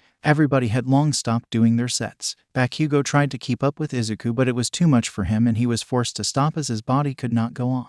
Izuku wasn't aware of this as he was deep in his thoughts. He was only using 1% of 1 for all, which was practically nothing for him since it didn't consume much of his stamina. After a couple of more minutes, Aizawa decided that he's seen enough. Alright, Midoriya, you can stop now. You've shown enough. I'll put you in the number 1 spot for this activity, Aizawa said as he looked at his phone and put everybody in their spots for the sit-ups test. Huh, Izuku said as he looked up to see everybody staring at him. He blushed in embarrassment as he rubbed the back of his head nervously. Guess I kind of spaced out, huh? Test 7, seated toe touch. Due to Izuku's high pain tolerance and strong hamstring muscles, he was able to stretch the longest distance. One would think that his size and strength would prevent him from being able to be as flexible as he is, but All Might made sure during their training that Izuku was as fast and agile as he is strong. This allowed him to be flexible so that villains wouldn't be able to exploit that kind of weakness. Okay, just one more test and we're done, Izuku said as he prepared for the next trial. Test 8, long distance run. After about 15 minutes, the only 2 people that were still running around the field were Izuku and Momo. Since Izuku had only been using 1% of 1 for all throughout all of the tests, he had plenty of stamina left, so he was easily able to keep running after everyone else who already tired themselves out. The reason Momo was still there was because she created a bicycle that allowed her to easily keep up with Izuku. You weren't kidding when you said you could create anything, Izuku said as Momo caught up with him. How in the world are you able to keep on running like that? Aren't you tired? Momo asked in between breaths as she began sweating. Izuku shook his head. Not really. I train practically every day for hours upon hours, so an exercise like this is really nothing for me. It's barely even a warm-up for me. After that, 15 more minutes passed and Momo was forced to stop as her legs couldn't keep on pedaling forever. After Izuku stopped running, the entire class waited patiently for the results. After arranging all of the spots, Aizawa looked at the class and said, "Okay, I've got the results, but there seems to be a problem." Aizawa's hair then began to go up as his eyes turned red and his scarf spread and launched towards Izuku and pulled him closer to Aizawa. Izuku was caught off guard as he sensed Aizawa's power level rise dramatically. Around Aizawa's neck was a pair of yellow goggles. Izuku gasped as he saw them. Those goggles. I see. You can erase other people's quirks with your quirk just by looking at them. The Erasure Hero, Eraserhead. Eraser. I don't know him. I've heard of him. He's an underground hero. Unbeknownst to the students and teacher, All Might was hiding in the corner observing all of the events unfolding. He doesn't like media attention because he says it hinders his work. That's right, young Midoriya. He and I don't get along. From what I can tell, you have been holding back a lot of power, haven't you? Aizawa said as Izuku widened his eyes as he was shocked to find out that Aizawa was able to find out that he has not been putting in his all. The purpose of this quirk assessment test is to gauge your abilities and figure out your limits so that we as teachers can help you improve and prepare you in order to become the best pro hero you can possibly become. But instead, you decided to willingly hold back when your potential is much higher than what you have shown. Aizawa then let go of Izuku as his eyes and hair went back to normal. You scored the highest number of points in the practical exam history for a reason. Show us why exactly that is. Don't let your potential go to waste. That is not rational. Aizawa took out his eye drops and began to take care of his dry eyes. Go ahead and redo all of the tests. And this time, don't hold back. If I catch you holding back even a little, then you will be the one going home, Aizawa said as Izuku widened his eyes. Izuku walked over to the 50-meter dash site. Alright, from here on out, I'm going to have to use 20%. Izuku thought as the green lightning grew bigger around him and his aura became denser. On your mark, get set. The gunshot sound went off as Izuku immediately went running faster than the naked eye can see. There was a sonic boom as strong winds blew everyone back a couple feet. 0.15 seconds. Aizawa smirked. Now that's what I want to see. Tenya was speechless. What in the world? That's stupid fast. He was holding back that much power this entire time. The rest of Class 1 had similar thoughts as they have never seen a kid their age go at such ridiculous speed. Izuku was also shocked at his own speed. What the hell? That has to be some sort of record. I wasn't expecting that. After everybody calmed down and picked up their jaws from the floor, Izuku redid the grip strength test. When he used 20% of 1 for all, he completely broke the device as his grip strength was way too strong to be read. Zero and Minda cried out in shock. What? There's no way that's possible. He's not human. After that, Izuku did the standing long jump again. This time he decided to completely fly over it and land on the other side of the field. For the repeated side steps, Izuku was moving so fast that the machine couldn't keep up and it said error and just counted Izuku's score as infinity. Izuku began to scare some of his classmates. It seemed like there was no limit to his power. For the ball throw, Aizawa decided that he needed to see more. Midoriya, remember when you were able to completely vaporize the zero-pointer during the practical exam? I want you to use that same power, but this time, don't pass out and completely break your arms. In order for you to become a pro hero, you can't always destroy your own body and think that every time somebody is going to save you. You have to learn to control your power. And if you can't, then well, I guess we won't be seeing you in UA anymore, Aizawa said as he put the most pressure on Izuku that he possibly could. Tenya began to worry. Why is Mr. Aizawa putting this much pressure on Midoriya? Hasn't he proved himself already? Bakugo replied with, he better come up with something or else he's done for. He better not get expelled or I'll kill him. Come on Izuku-kun, you got this. I believe in you. Momo thought as she also began to worry for her friend. He said to show him the same power I used against the zero-pointer. He must mean when I combined both my Kai and one for all into one. But if I do that, then I'll collapse. What do I do? What do I do? Izuku thought nervously. Just then a light bulb lit up in his head as he finally got an idea. Alright, it's all or nothing then. Izuku then took off his training weights which together weighs 50 tons. As soon as they hit the ground, it created a dust cloud and shook the earth that resembled a mini earthquake. What the hell is that? Don't tell me he has had that on him all this time. Mineta shouted as he and the rest of Class 1 were wondering just how the hell Izuku was even able to move with all of that weight on him. Okay, now that I'm nice and loose, let's get this show on the road, Izuku said as he activated full cowl 20%. He gripped the ball nice and hard prepared to throw it. I have to give it my all. If not, then how can I dare call myself a hero? All Might saw what Izuku was about to do. Hey, is he serious? I have to work a lot harder than everyone else if I want to become the #1 hero. That's why, with all my strength, I'll do what I can right now. Right before Izuku threw the softball, his right index finger ignited with a yellow light which is a sign of him using his Kai. The energy mixed with the green electric power of one for all as the two energies focused on one point and combined to create an even greater power. Izuku yelled with all his might. Delaware smash. The ball launched into the air as it went so fast that it created a sonic boom that created a whirlwind that forced everybody present to cover their face so that dust doesn't get into their eyes. It doesn't hurt as much as before. Izuku's index finger was completely broken as it was now an ugly purple color. When the ball finally hit the ground, Aizawa looked at his phone as it read 80 kilometers. Mr. Aizawa, said teacher looked towards Izuku as he looked at him in the eye and smirked pridefully as he closed his fist with the broken finger. I can still move. Aizawa smiled and returned with his freaky face. This kid. I came because I was worried. But what the heck, young man? You still couldn't control both one for all and Kai at the same time. But you also couldn't become incapacitated. So, you propelled the ball at the last point of contact by sending the power of one for all and your Kai at the same time to just your fingertip, minimizing the injury while maximizing the power. All Might thought as he felt so much pride in the fact that his successor was able to defy the odds once again. What the heck, young man? You're so cool. 80 kilometers. Multiple members of Class 1 cried out in shock as they were once again had their jaws dropped thanks to witnessing the absolute raw power of none other than Izuku Midoriya.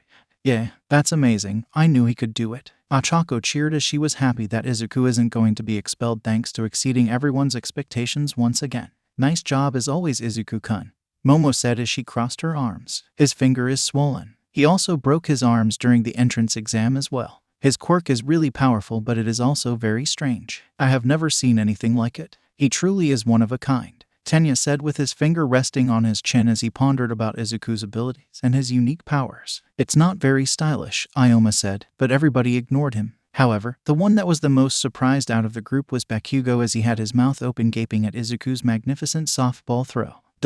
What's with that power? Everyone's quirks manifest by the age of 4. This is unthinkable. No, it's blasphemous, unbelievable, but it's happening right in front of me. You're trying to tell me that he got this strong in the span of 10 months. Bakugo yelled in his head as he thought back to the first time Izuku's quirk appeared, which was when Izuku saved Bakugo from the sludge villain. The memory brought a sour taste to the ash-blonde boy's mouth. What is the meaning of this? Bakugo said as he ignited an explosion in his right hand. He then ran towards Izuku head-on as he yelled in pure rage. Tell me what's going on, Deku, you bastard. How did you get so ridiculously powerful? Oh crap. Izuku cried in fear as he still hadn't recovered from the self-inflicting injury he suffered due to using Kai and one for all in one attack. And a super angry Katsuki Bakugo, with an explosion with Izuku's name on it, was the complete opposite of what he needed at the moment. But right before Bakugo could even lay a finger on the Izuku, Aizawa detained him using his gray scarf, which completely immobilized Bakugo as for some reason the gray cloth just wouldn't budge. What the? Why is your scarf so damn hard? Bakugo said as he grit his teeth as he tried to break free, but to no avail. It also didn't help that his quirk was deactivated as well, because it is a weapon for capture made of carbon fiber woven together with metal wire made of a special alloy. Geez, you kids keep making me use my quirk over and over again. I have dry eyes, Aizawa said as his hair was elevated upward and eyes were now glowing red, signaling that he was using his erasure quirk to immobilize Bakugo. Izuku raised his eyebrows, impressed at the high power level he sensed from Aizawa. It's such a waste, since his quirk is so amazing. All of the students from Class 1 said simultaneously as they sweat-dropped at their teacher's quirk's lame drawback. Name, Shota Aizawa. Quirk, erasure. He can erase the quirks of those he looks at. The effect goes away when he blinks. Mutant-type quirks are immune to erasure, and the quirk won't work if his line of sight is obstructed from the intended target. Aizawa deactivated his quirk and let go of Bakugo. We're wasting time. Midoriya, you don't have to redo the remaining 3 tests since the result will be the same anyway. So to not waste any more of our time, let me redo my calculations and I'll reveal the results in a moment. Izuku looked at Bakugo for a second and went towards the rest of the class as he left Bakugo in the middle of the field sulking. Is your finger all right? Ochako asked Izuku as she recognized that his injury is similar to the ones he sustained in the entrance exam when he saved her by destroying the 0-pointer. Oh yeah, it is no big deal. I've handled worse. As they were conversing, Katsuki remained in the middle of the field as he tightened his fists in anger. Until a little while ago, he was just a pebble on the side of the road. Katsuki thought his childhood memories involving him and Izuku resurfaced his mind.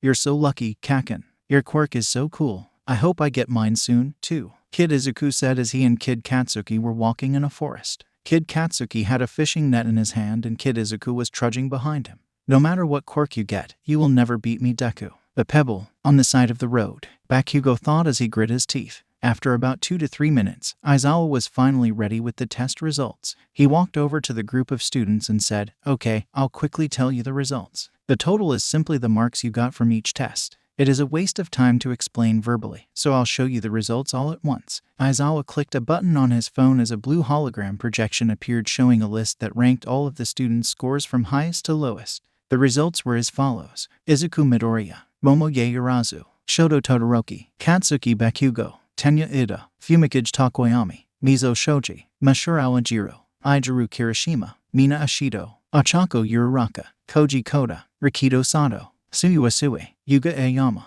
Hanta Siro, Denki Kaminari, Kyoka Jiro, Toru Hagakure, Minoru Maita. Mainta's eyes began to tear up as he saw that he got last place in the quirk assessment test. And no way, I'm getting expelled on the first day. But right before he started to sob fully, Aizawa cut him off. By the way, I was lying about the expulsion. No one is going home. All of Class 1 besides Izuku and Momo were speechless as their eyes were as wide as saucers. Aizawa smirked as he made his trademark freaky face. It was a rational deception to draw out the upper limits of your quirks. What? Class 1 yelled besides Izuku and Momo as the rest of the class did not take kindly to being deceived so easily. Of course that was a lie. It should have been obvious if you just thought it through. It's the first day of school, for crying out loud. I'm sorry, I guess I should have said something. Momo said. Yeah, you should have, thought Jiro, Kaminari, and Minda simultaneously. Yeah, sorry guys, but it was probably the only way to keep you from holding back, so I also didn't say anything. Izuku said as he smiled sheepishly and rubbed the back of his head like he always does. Like you're one to talk. That was a little nerve-wracking, huh? Siro said as he turned to talk to Kirishima. I'll take up the challenge anytime. Kirishima replied as he showed his cocky persona. Bakugo just scoffed in annoyance, probably because he got 4th overall in the quirk assessment test and Izuku was number 1, something that he had never even considered being possible. With that, we're done here. There are handouts with the curriculum and such in the classroom, so when you get back, look over them. Aizawa then walked towards Izuku with a slip of paper in his hand. Midoriya, have the old lady fix you in the nurse's office. Tomorrow will be packed with even more rigorous tests. Prepare yourself. We can't have you going home with a broken finger, Aizawa said as he gave Izuku the slip of paper and walked away. Izuku looked at the slip of paper as he was immersed in his thoughts. I got through this for now. I may be strong, but there are still things that I can't do. I made it to first place, so I have a good head start. But I have a much to learn from here on out in regards to becoming a pro hero. I just need to make sure I keep working hard to get closer and closer to achieving my dream. Aizawa, you liar. Oh, good morning, All Might. So you were watching. You got too much time on your hands, Aizawa said as he passed by All Might when he was on his way back inside. A rational deception, you said. Haha, nice joke, but April Fool's was last week. You punished a whole class of last year's first years with expulsion. You cut those you judged to be without hesitation. For a man like that to take back his words, that must be because you also felt it too, right? Izuku Midoriya's raw potential. All Might bellowed as he pointed at Aizawa. Aizawa began to have a suspicious look on his face as a knowing smirk appeared on his face. Also, you seem to be supporting him quite a bit. Is it too far-fetched to say that maybe you have been giving young Midoriya a little favoritism? All Might widened his eyes as he realized his mistake. Crap. I need to be more careful with the way I speak about Izuku towards others. Is that how a teacher should be acting? Aizawa started to walk away, but he decided to say one last thing before he and All Might parted ways. It's true what you say. He does have an enormous amount of potential, probably the most potential a UA student has ever had. But potential will only get you so far in this world. Execution is what matters. There are still many things he needs to learn in order for him to become a pro hero. For one, he needs to stop that habit of holding back and letting his guard down. A mistake like that could cost his or other people's lives if he's not careful. I will always cut those without potential. There's nothing crueler than letting a dream end midway. That was the last thing he said before he walked off, leaving All Might to his own devices. All Might grimaced as he heard Aizawa's harsh but true words. All Might knew firsthand what it was like to make a costly mistake against a villain because of a stupid rookie mistake such as letting his guard down. It was exactly how he received the life-threatening injury to his stomach that could have ended his career 6 years ago. So you're being kind in your own way, huh, Aizawa? Sigh, I guess we don't really get along after all. Classes were now over as the first day of UA high school for Izuku Midoriya ended. A bunch of students were leaving the front gates as they conversed with one another, speaking about the first day went for them, how the classes and the teachers were and whatnot.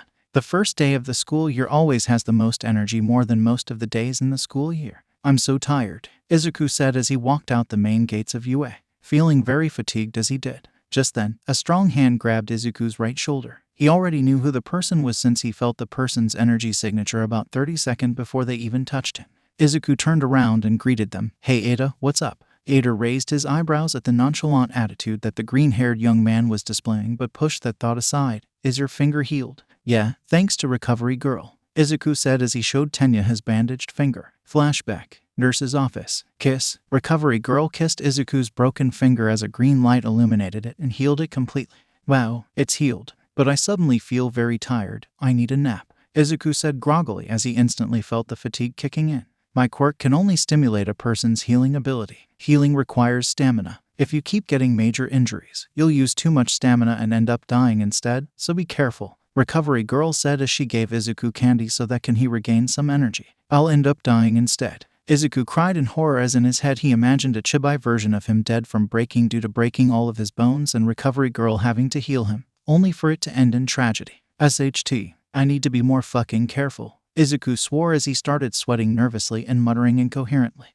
Watch your language, young man, Recovery Girl yelled as she smacked him upside the head. Yes ma'am, Izuku said as he rubbed his head. Back to the present. I can't just keep getting help from others. I have to hurry up and learn to control and master my two quirks, Izuku said mentally as he and Ida walked side by side. I was really taken in by Mr. Aizawa. I even thought, this is the best of the best and such. I didn't think a teacher would encourage us with a lie, but it seemed to have worked out in the end. Although I think threatening you with expulsion was pushing it a little, but I guess it was necessary in the end, Ada said as he crossed his arms. I thought Ada was scary, but he's just earnest and takes his education and training really seriously. That's actually a very important trait to have when you're aspiring to become a pro hero, Izuku thought as he was impressed by Tenya Ada's diligence. Hey, you two, you're heading to the train station, right? Wait for us, Achako shouted as she and Momo walked towards Izuku and Tenya. Uraraka, Momo-chan. Oh, you're the Infinity Girl and the girl who got second place in the quirk assessment test right behind Midori, Tenya said as the two young ladies caught up them. I'm Achako Uraraka. Yaorazu said she was friends with Midoriya and I thought we could all head to the train station together, Achako said in her cheery voice. Yeah, I was trying to catch up with you guys and I thought why not bring her along, Momo said as she smiled. Okay, let's see if I can get this right. You're Tenya Ada, Achako said as she pointed at Ada. And you're Deku Midoriya, right? Izuku widened his eyes as he didn't expect her to know that name. Deku. Huh. But during the fitness test, the boy named Bakugo said Deku, you bastard. Right. My real name is Izuku, but Deku is what Kaken calls me to make fun of me. It means good for nothing, worthless, trash, and that I will never amount to anything, Izuku said as he rubbed the back of his head in embarrassment. An insult. That's not a nice way to greet a fellow classmate. Oh, is that right? I'm sorry, I didn't know. But Deku sounds like the Japanese word for you can do it. It has some sort of never give up vibe, so I kinda like it. DekuxHarem it is, Izuku said immediately with no hesitation as his face was bright red. What? But Midoriya, you're accepting it too easily. Wasn't that an insult? Tenya said as he was perplexed by the situation. It's like a Copernican revolution. Izuku mumbled as he hid his blushing face with his hands comically. Kopi, Ochako asked confused as she didn't get the reference that Izuku was making. Momo giggled as she shook her head, being the only one who actually understood what Izuku was talking about.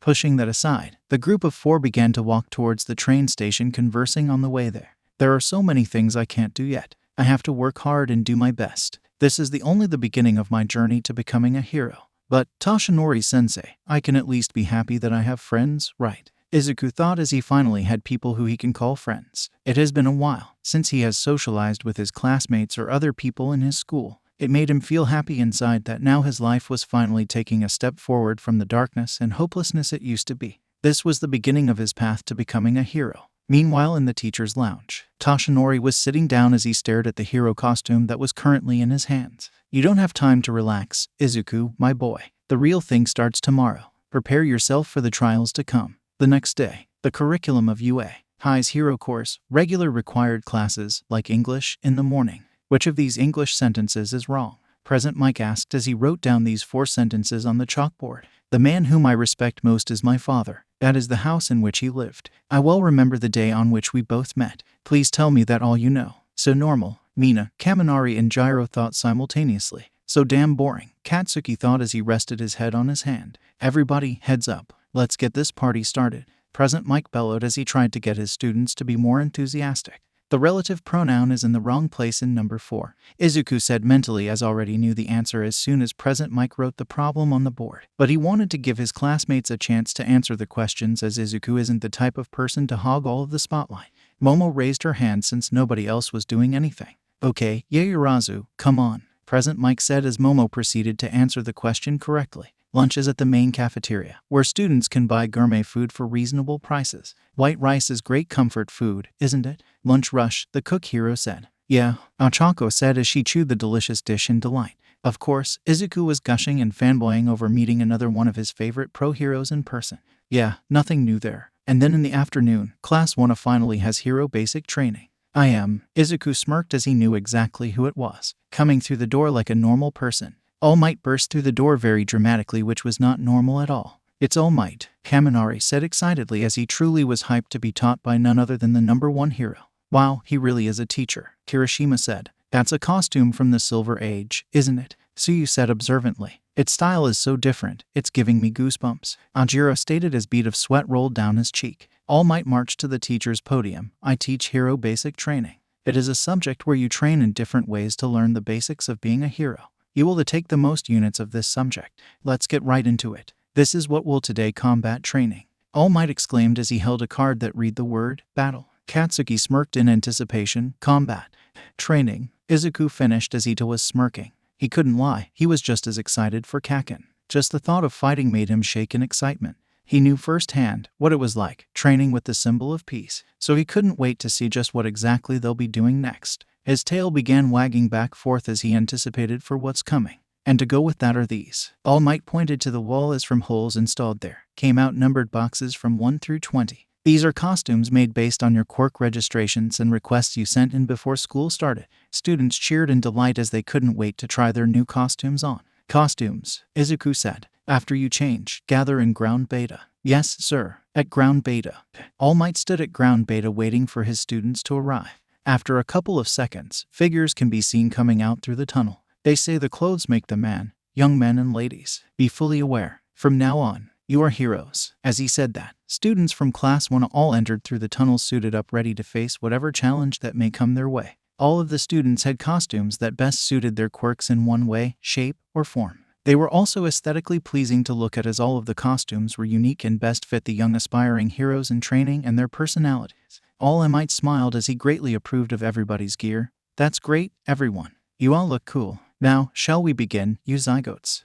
The clothing allowance. Before they enrolled in UA High, all of the students in the hero course submitted their Quirk registration, physical measurements, and desired designs so a support company exclusive with the school could prepare state-of-the-art costumes for them. It truly is a remarkable and useful system. Flashback to 3 weeks ago. I need to go to City Hall to get my Quirk registration for the clothing allowance, Izuku said as he sat on his couch with papers spread all around the table. He got caught up with all of the training with All Might that he forgot to send in his request for his costume, and he left it for the last minute. Oh wait, but I'm already registered as Quirkless. Oh crap, what should I do? He decided to call Toshinori for help. Quirk registration. Oh yeah, you can update that, Toshinori said blatantly as he sat in the teacher's lounge. Wait, really? Just like that? Toshinori chuckled. Everyone is examined and registered all at once when they enter elementary school and junior high, right? But there are cases where people discover their quirks are not what they thought they were, so you're allowed to update it once or twice. They won't accept outrageous changes, but if you had none before, it's probably fine.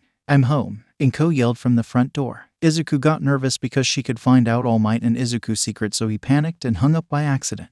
Damn it, I hung up by mistake. I'll have to apologize to Toshinori-sensei later. Back to the present. Izuku jogged through the tunnel as he was little behind everyone else. It took him a little more time to get into his costume, so he had to hurry or else everybody will wonder where he's at. I saw this in a dream. It felt so real, and I guess I took inspiration from it. I couldn't get it out of my head, so I drew the model in Hero Journal, number 14. I liked the way it looked and it just stuck to me. I sent the design to the support company, making sure that I got all of the detail accurate and listed exactly everything I needed. And now that I'm wearing it, I'm happy I did, Izuku thought to himself as he neared the entrance. He finally entered ground beta as everybody had their eyes on his costume. His costume consisted of the Saiyan armor with a dark blue chest plate with green stripes. He had red cutted pants with black and green boots with red wristbands. He also wore white gloves. Izuku held a red headband in his hand as he brought it up to his forehead, tightened it and put it on. He has his tail wrapped around his waist. He was wearing the same exact gear that Bardock, the father of Son Goku, wore. This is my costume. Oh, Deku-kun, Ochako said once she noticed that Izuku arrived on ground beta. Hiroraka, Izuku said, but once he got a good look at Ochako's costume, his face began to flush. That looks so cool. I have never seen a costume like that on any kind of hero. Very original and unique. I should have written what I wanted. Mine ended up being a skin-tight bodysuit. It's embarrassing. The hero course is the best, Mineta said as he gave Izuku a thumbs up. All Might saw Izuku's battle armor, and he was really impressed. He was worried that Izuku may try to emulate All Might's costume and copy it since he looked up to the symbol of peace so much. But All Might is glad that Izuku is trying to find his own identity and not be a blatant copy of himself. All Might saw that everybody was ready, so he began to give directions. Now, it's time for combat training. Sir, this is a battle center from the entrance exam, so will we be conducting urban battles again? Ida asked. No, we're going to move ahead 2 steps. Most of the time, fighting villains takes place outside.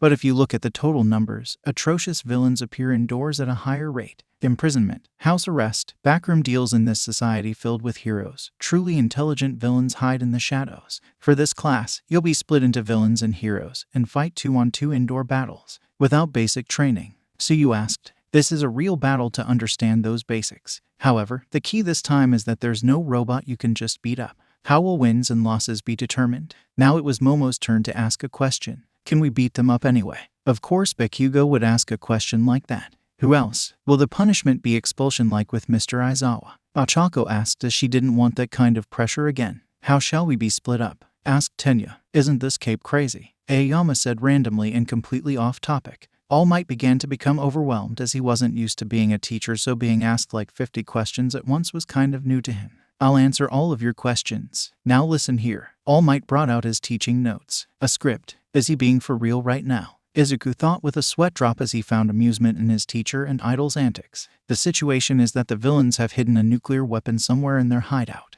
The heroes are trying to dispose of that. The heroes need to catch the villains or get the nuclear weapon back in the allotted time. The villains need to protect the nuclear weapon for the whole time or catch the heroes. All Might explained. While this situation feels very American, Izuku commented. All Might brought out a yellow box. Teams and opponents will be determined by drawing lots. They're being decided so haphazardly. Tenya asked as he thought the selection would be more organized. Actually, Ada, this is a smart system. Just think about it. Pros often have to create makeshift teams with heroes from other agencies. An important part of being a pro hero is that you must be able to adapt to any scenario you may come across and cooperate accordingly for the benefit of the mission, Izuku pointed out. Ada nodded his head as he understood Izuku's point. I see. The discernment to look ahead. Please excuse my rudeness, Ada said as he bowed. It's fine. Let's hurry up and do this quickly. All Might bellowed as the students went and drew their lots to see who they were paired up with. These were the teams that were made random. Team Izuku Midoriya and Ochako Uraraka. Team B Shoto Todoroki and Mizo Shoji. Team C Momo Yaoyorozu and Minoru Mainta. Team D Katsuki Bakugo and Tenya Ida. Team E Mina Ashido and Yuga Aoyama. Team F Rikido Sato and Koji Koda. Team G Denki Kaminari and Kyoka Jiro. Team H Fumikage Takoyami and Tsuyu Asui. Team I Mashura Awajiro and Toru Hagakure. Team J Ijiru Kirishima and Hanta Siro. Wow, Deku-kun were on the same team. It must be fate. I'm counting on you, Ochako said cheerfully as she was excited over the fact that she and Izuku will be working together. Izuku gave her an enthusiastic thumbs up. Yeah, let's do our best, Uraraka. All Might placed his hands in 2 boxes, a white one labeled hero and a black one labeled villain.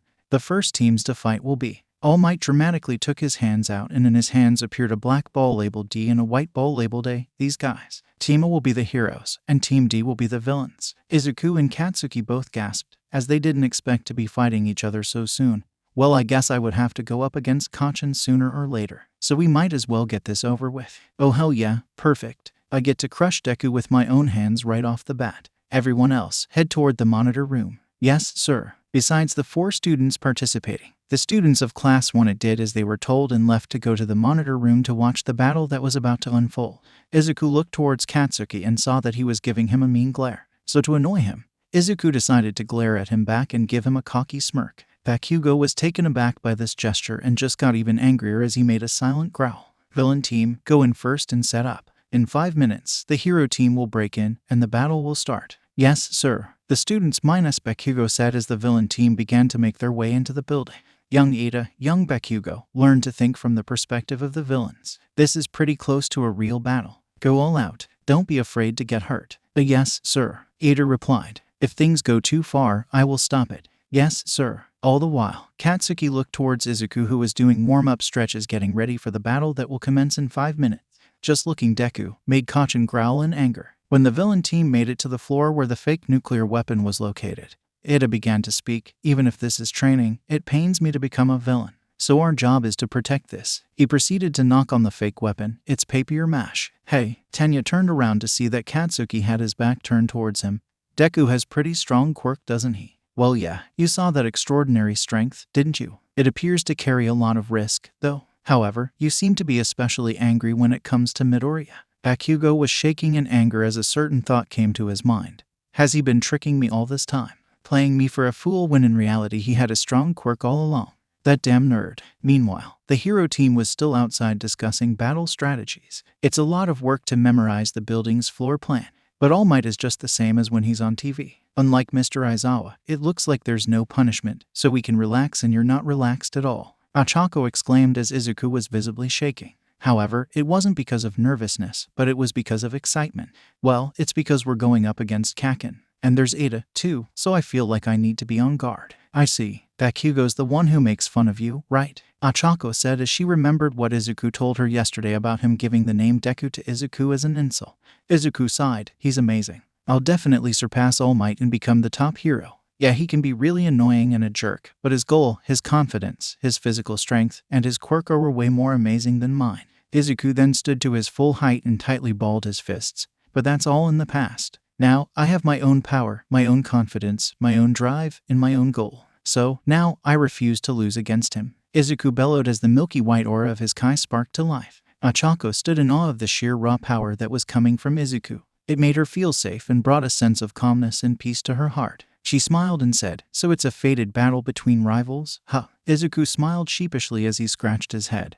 "Oh, well, I guess you can say that." Ochako beamed at him and raised her fist up high and cheered. "All right then, let's do our best. We are a team, right? So let's work together and win." Just then, All Might began to speak through the intercom speaker at ground beta. "Now, let's start the indoor person-to-person combat training with Team A and Team D." Izuku looked towards Ochako and said, "Okay, listen up, Uraraka. Here's the plan. Okay, everyone, you all should think as well." All Might told the class as they were all gathered in the monitor room. There were monitor screens all over the place that showed various shots of the building. This allowed All Might and the students to see exactly what was going on and assess their performance as such. "Young Izuku, here, you are no more than a single student. I'll grade you strictly, without playing favorites. So do your best, and remember our training together." All Might said mentally as he and the rest of the students present stared at the monitors waiting patiently for one of the teams to make a move. At that moment, Izuku and Ochako entered the building through an open window. We've infiltrated successfully, Ochako said as they landed on the floor. There are a lot of blind spots, so be careful to not get caught off guard,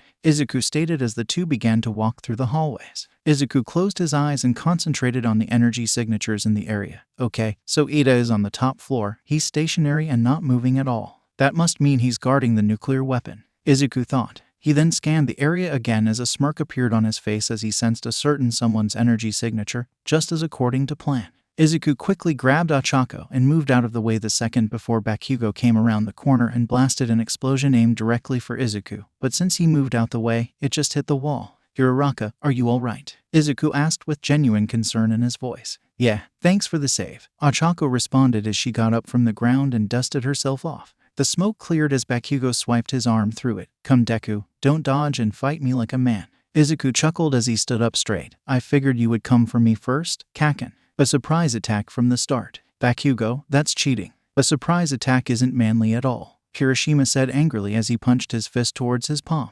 A surprise attack is a strategy, too. They're in the middle of a real battle right now, All Might said as he had his grading book in his hands. Midoriya avoided it. Mina said, there goes Bakugo. Kaminari warned as through the monitors they could see Katsuki charging straight towards Deku. I won't do so much damage that this fight gets stopped, but I'm gonna get close, Bakugo yelled as he aimed a right hook at Izuku. But before Bakugo could connect, Izuku countered by grabbing his right arm. Izuku lifted him above his head and brought him down crashing to the ground with authority. What the hell? Did he read my moves? But how? He's not supposed to be that good, Bakugo thought as he was sent to the ground. He immediately felt the force of the throw as his back was screaming in pain and drops of saliva escaped through his mouth to the recoil of the counterattack. Wow, he's like a martial arts master, Ochako cheered as she was impressed by Izuku's amazing counter. In the monitor room, everybody had their eyebrows raised as they weren't expecting Izuku to move like that and so swiftly. Kaken, Izuku began to speak as Bakugo began to get back up. You usually start with a big right swing.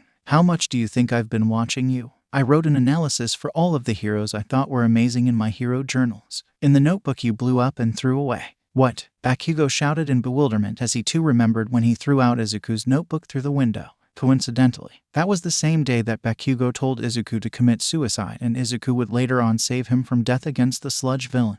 The name Deku. The same one that you use as an insult to call me useless and worthless. Well, guess what? The name Deku isn't going to mean useless or worthless or good for nothing anymore. Kaken. From now on, Deku is a name that will mean you can do it. It will mean never give up. It will be a symbol of hope. From this day forward, Deku is the name of a hero, and I will take great pride in that name until the day I die. Izuku shouted as the scent of ozone filled the air and powered up to 5% one for all, full cow. The green lightning that surrounded his aura was much more ferocious and violent due to the emotions that Izuku were feeling at the moment.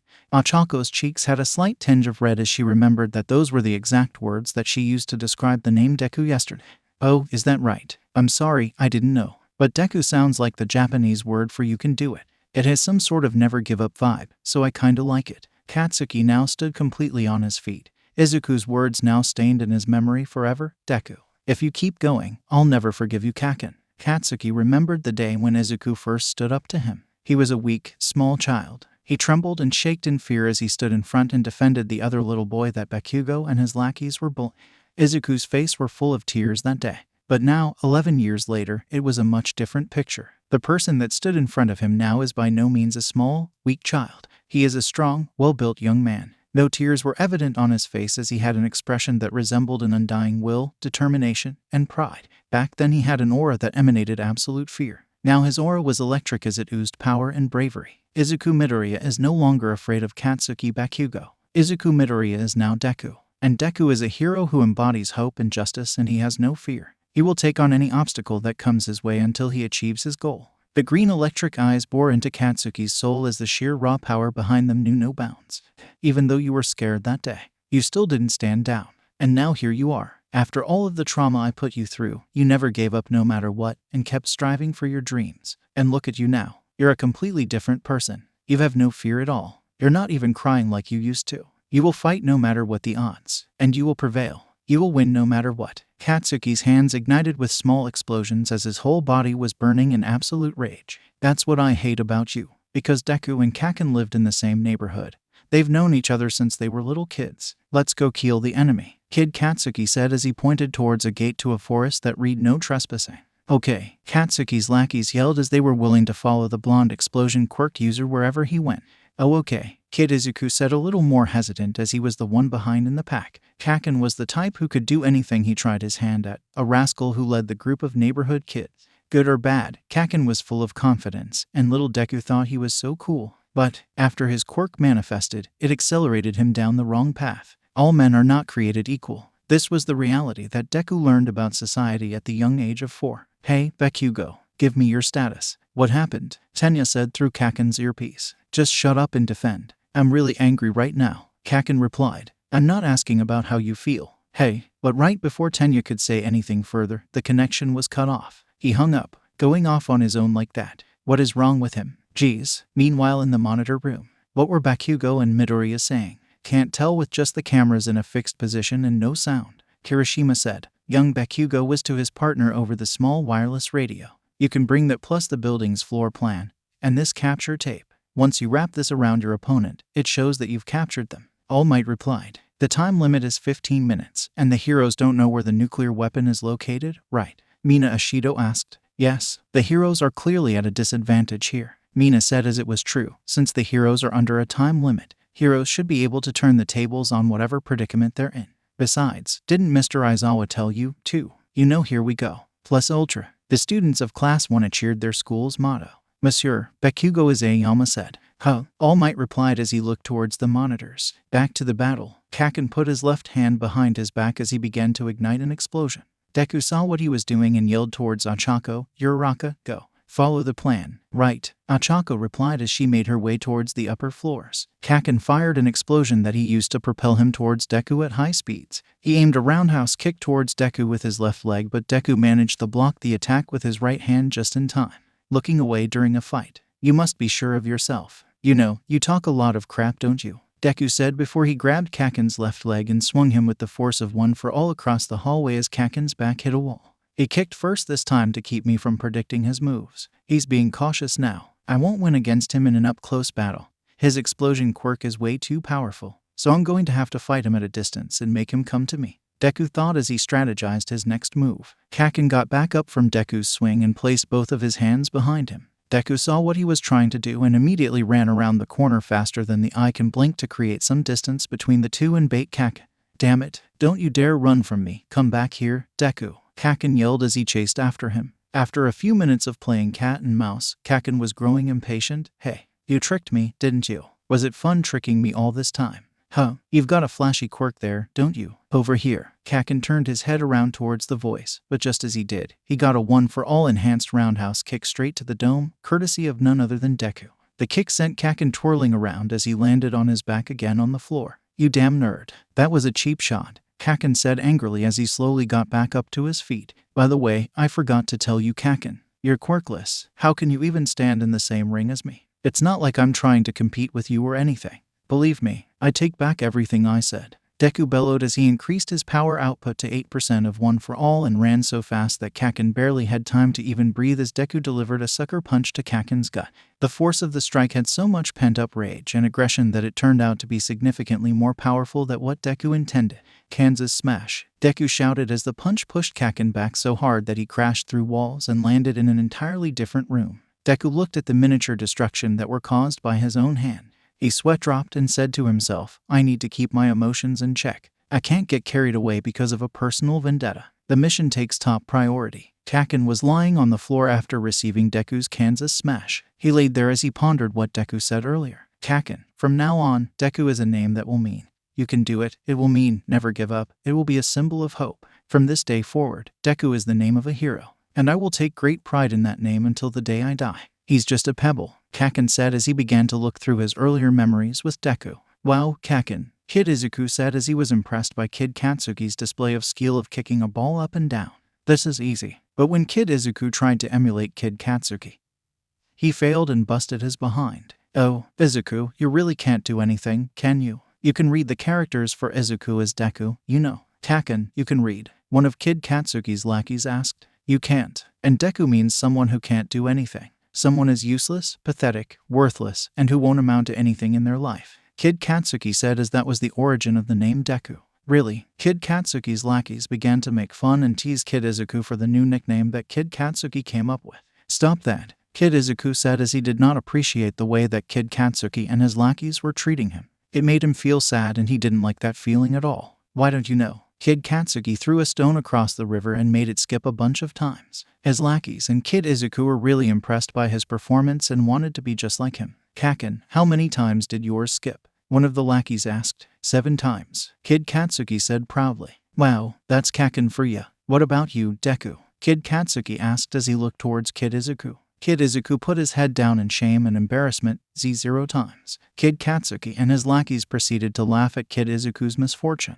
Why can't you do it? Kid Katsuki was in the middle of the classroom as every student plus the teachers were watching intently as small explosive sparks lit up his hands.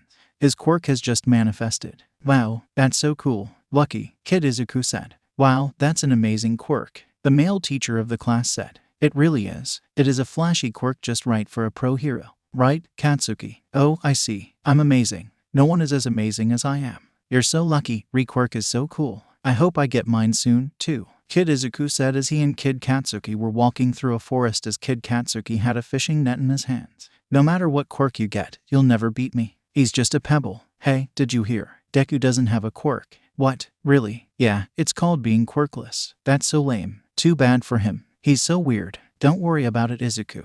Kid Izuku remembered the words of his mother, telling him not to worry. But that was thrown out the window as soon as the news spread about him not having a quirk. That is when the isolation for Izuku Midoriya began, and he was officially deemed a social outcast by his peers. You're the least amazing, Deku. Forward march, members of the Bakugo Hero Agency. Kid Katsuki sang as his lackeys and Kid Izuku went across a huge log that acted as a bridge since it was above the river. However, as Kid Katsuki was singing, he tripped and fell off the log and went straight towards the river as his body making contact with the water created a huge splash. Kaken, hey, are you okay? He's fine. Kaken's real strong. See, Kid Katsuki emerged from the water, completely unscathed. I was fine. Hurry up and get back up here. Okay, no problem. Nothing was wrong. Kid Katsuki heard footsteps coming towards him. He turned his head to see Kid Izuku with his hand outstretched for Kid Katsuki to hold and use as support. Are you all right? Can you stand? Kid Izuku asked sincerely as he was truly worried for his friend and wanted to help him in any way he can.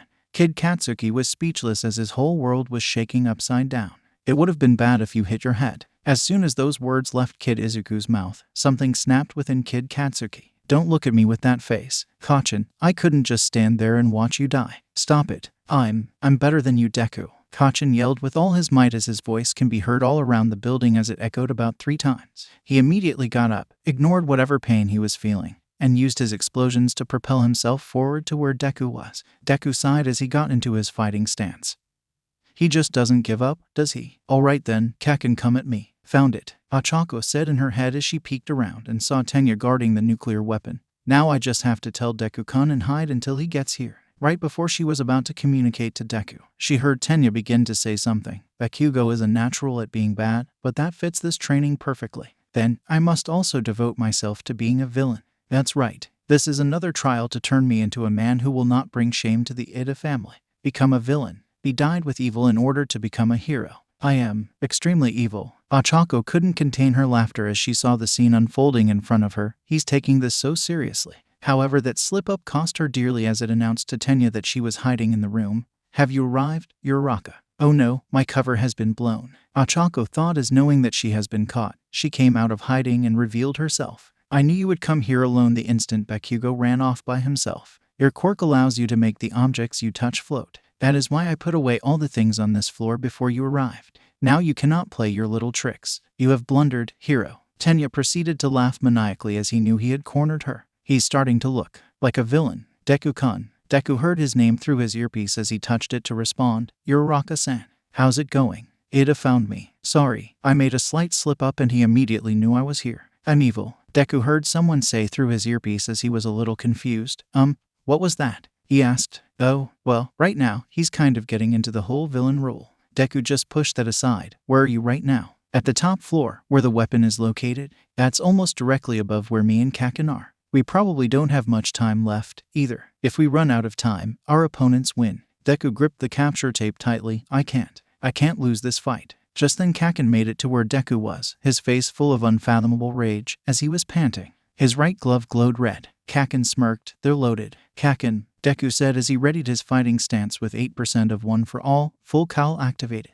Why aren't you going all out? Kaken asked. Huh? Deku asked dumbly. How does he know that? Kaken growled. Don't try to act dumb and stupid. I know you aren't going 100%. The power you're using right now doesn't even hold a goddamn candle to the power I saw you use when Mr. Aizawa made you redo the ball throw. You know, the one where you threw a damn softball 80 fucking kilometers away. Crap, so he noticed, huh? Deku thought as he realized he had been caught red-handed. Kaken continued. Are you trying to tell me that you can beat me easily even if you don't use that power? Even if you do not go all out? Are you underestimating me, Deku? I have no choice but to do it. I can do it. I can, Deku said mentally as he looked at Kaken dead in the eye. I'm not scared of you anymore. Stop trying to put fear in my heart. You already know that won't work anymore. Deku stated matter-of-factly as he no longer felt any fear towards Kaken anymore. He had full confidence in his abilities and power. He no longer had to look up towards Kaken anymore. From this day forth we are equals. Thought it. Kaken widened his eyes as he heard the words that just sprouted Deku's mouth. Equals? Like hell we are. You are beneath me, damn it. Kaken thought, but then he calmed down a bit as he raised his right arm.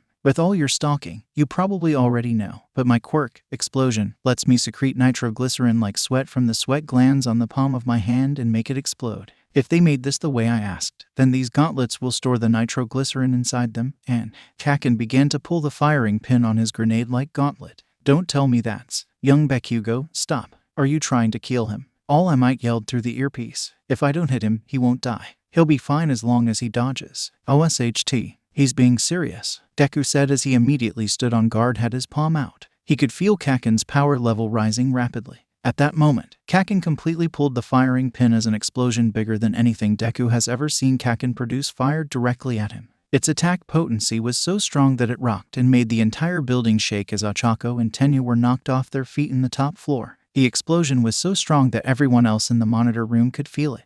This is supposed to be a class. Where the hell did his brain go? Is he completely nuts? Hiroshima yelled as the rest of Class 1 were in complete shock of Kaken's violent and brutal attack that could actually kill someone. Young man, Midoriya.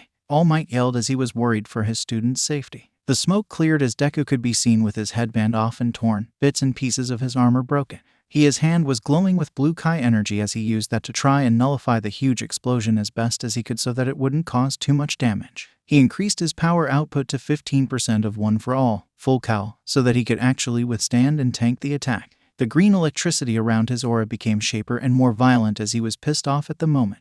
Is that even allowed? And look at what you've done. My headband is torn and bits of my armor is broke. Do you know how hard it is to make these kinds of models? You literally could have led me right there. Hell, if it was anybody else, you probably would have. Deku exclaimed as he couldn't believe that Kaken had that bad of an anger management issue. Kaken made his way through the smoke. Wow. The more that's stored in these gauntlets, the stronger the blast. As he said that, his left gauntlet glowed red, signaling that it was completely loaded up. Come on, show me your full strength, Deku. I'll force you to surrender even if you're at full strength, Kaken said as he made a smiling face that resembled that of a psychopath. You're insane, Deku said blatantly as he didn't expect Kaken to go this far. Bakugo, answer me. Did you do that? What in the world did you do? Explain yourself. Tenya shouted through his earpiece as he was interested in just what in the world his teammate was thinking. This is my chance. If we retrieve the weapon, we'll win. Ochako thought as she sought to take advantage of Tenya's distraction and head straight for the nuclear weapon. Tenya saw what Ochako was doing and was immediately on the defensive. I won't let you, hero. Ochako used zero gravity on herself and jumped right over Tenya as she floated above the air. Tenya was not expecting a move like that. Can she make herself float now, too? We need to touch the weapon itself for it to count as being retrieved. Release. But before she even got a chance to reach the weapon, Tenya used his engine quirk to dash towards the weapon and snatch it as then Ochako landed hard on the ground.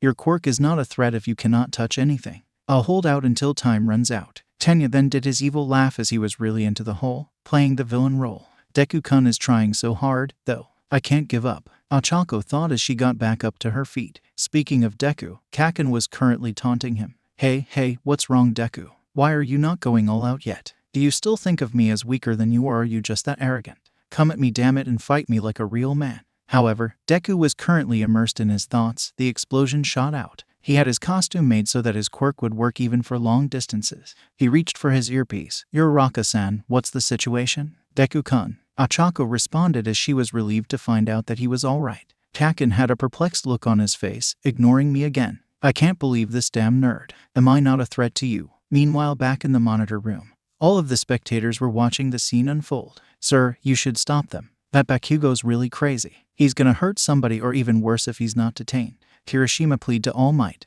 No, All Might said as he assessed the situation happening right in front of him. Strangely enough, part of him is still sane. I don't know if it's small-minded or what, but anyway. All Might thought as he spoke through his microphone. Young Bakugo, the next time you use a technique like that, I'll stop the fight and your team will lose. Huh, Bakugo dumbly replied. To attack on such a large scale inside is inviting the destruction of the stronghold you should be protecting. That is a foolish plan for both heroes and villains. You will lose a lot of points for it. As a teacher, I know I should stop this. However, no. All Might raised his eyebrows as he Deku's voice. Don't you dare to stop this fight, All Might. Under absolutely no circumstance. I'm going to finish this battle and I'm going to win. Deku stated with an aura of confidence as he powered up. What was that, Deku? Kakin yelled as he couldn't believe the confidence that those words oozed. All Might stood speechless as he was almost shocked at his successor's words. Izuku, I don't know what you have planned, but I believe in you. Go to the pillar by the windows, now. Deku told Ochako through his earpiece. Over and out. Ochako understood and went to do what she was told. Fine, then. Let's settle this, Deku, with our fists. Kakin charged straight at Deku. He got ready to counterattack him, but right before Kakin made contact with Deku, he changed his direction mid-air by blast and explosion and using the momentum to go over Deku's head and blast Deku with another explosion from behind. Crap, I wasn't expecting that, Deku thought as he felt the burning pain of Kakin's deadly explosion fueled by fury. Back in the monitor room, students were shocked at Kakin's move as they too wasn't expecting him to do something like that. What was that? Kirishima asked. He doesn't look the type to think, but he's more subtle and intelligent than I expected. Shoto Todoroki, who doesn't speak much at all, said as he analyzed Kakin's movements. What do you mean? Now Kirishima was interested in what Shoto was talking about. He changed his course in a blast that doubled as a smoke screen and then did it again immediately. Shoto replied, getting in a clean hit while fighting against inertia requires fine lateral adjustments to the power of explosions. Momo said as she decided to also put her 2 cents in as well. He's too talented. Too talented. Ugh, Kaminari complained. Back to the fight. Kakin went to capitalize on his previous offensive move with another swing.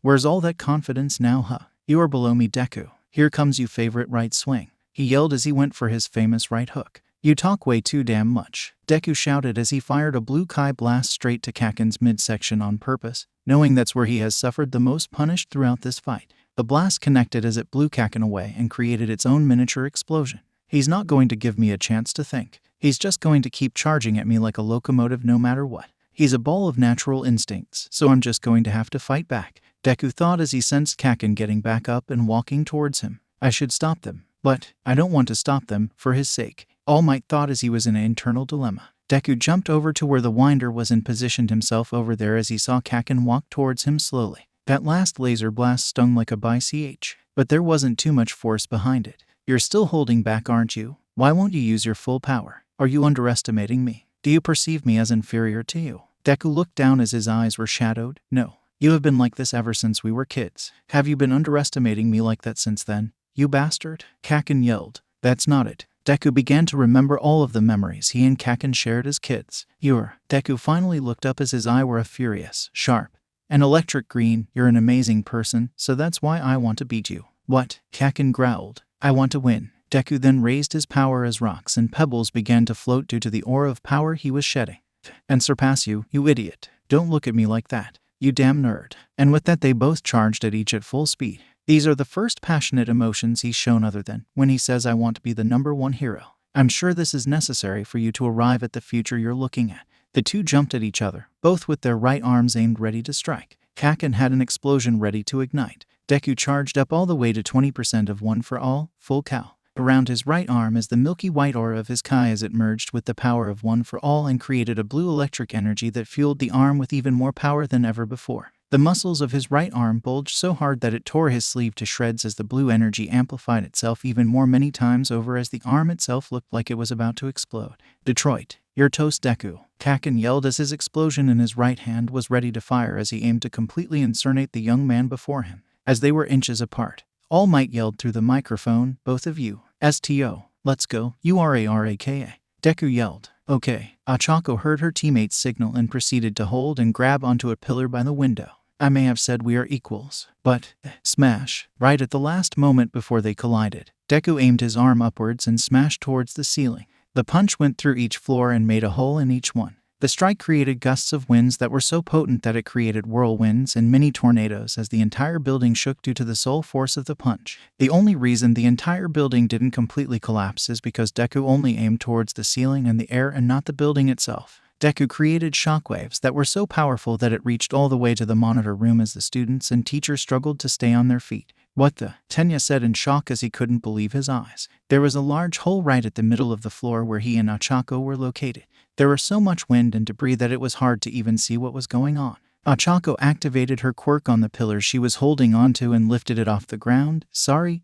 Improvised special move Comet Home Run. Ochako used the large pillar in her hands to hit the abundant debris in the air straight towards it. You call that a home run? Tenya yelled as he used his arms to shield himself from the debris that were aimed right for his head. Ochako took that opportunity to use her quirk on herself and leap over Ada towards the nuclear weapon. As soon as she was close enough, she yelled, "Release." The law of gravity immediately took effect on her as she fell and hugged the top of the nuclear weapon. "Retrieved," she yelled in delight. "No, the weapon," Tenya screamed in horror as his words echoed throughout the building 3 times over.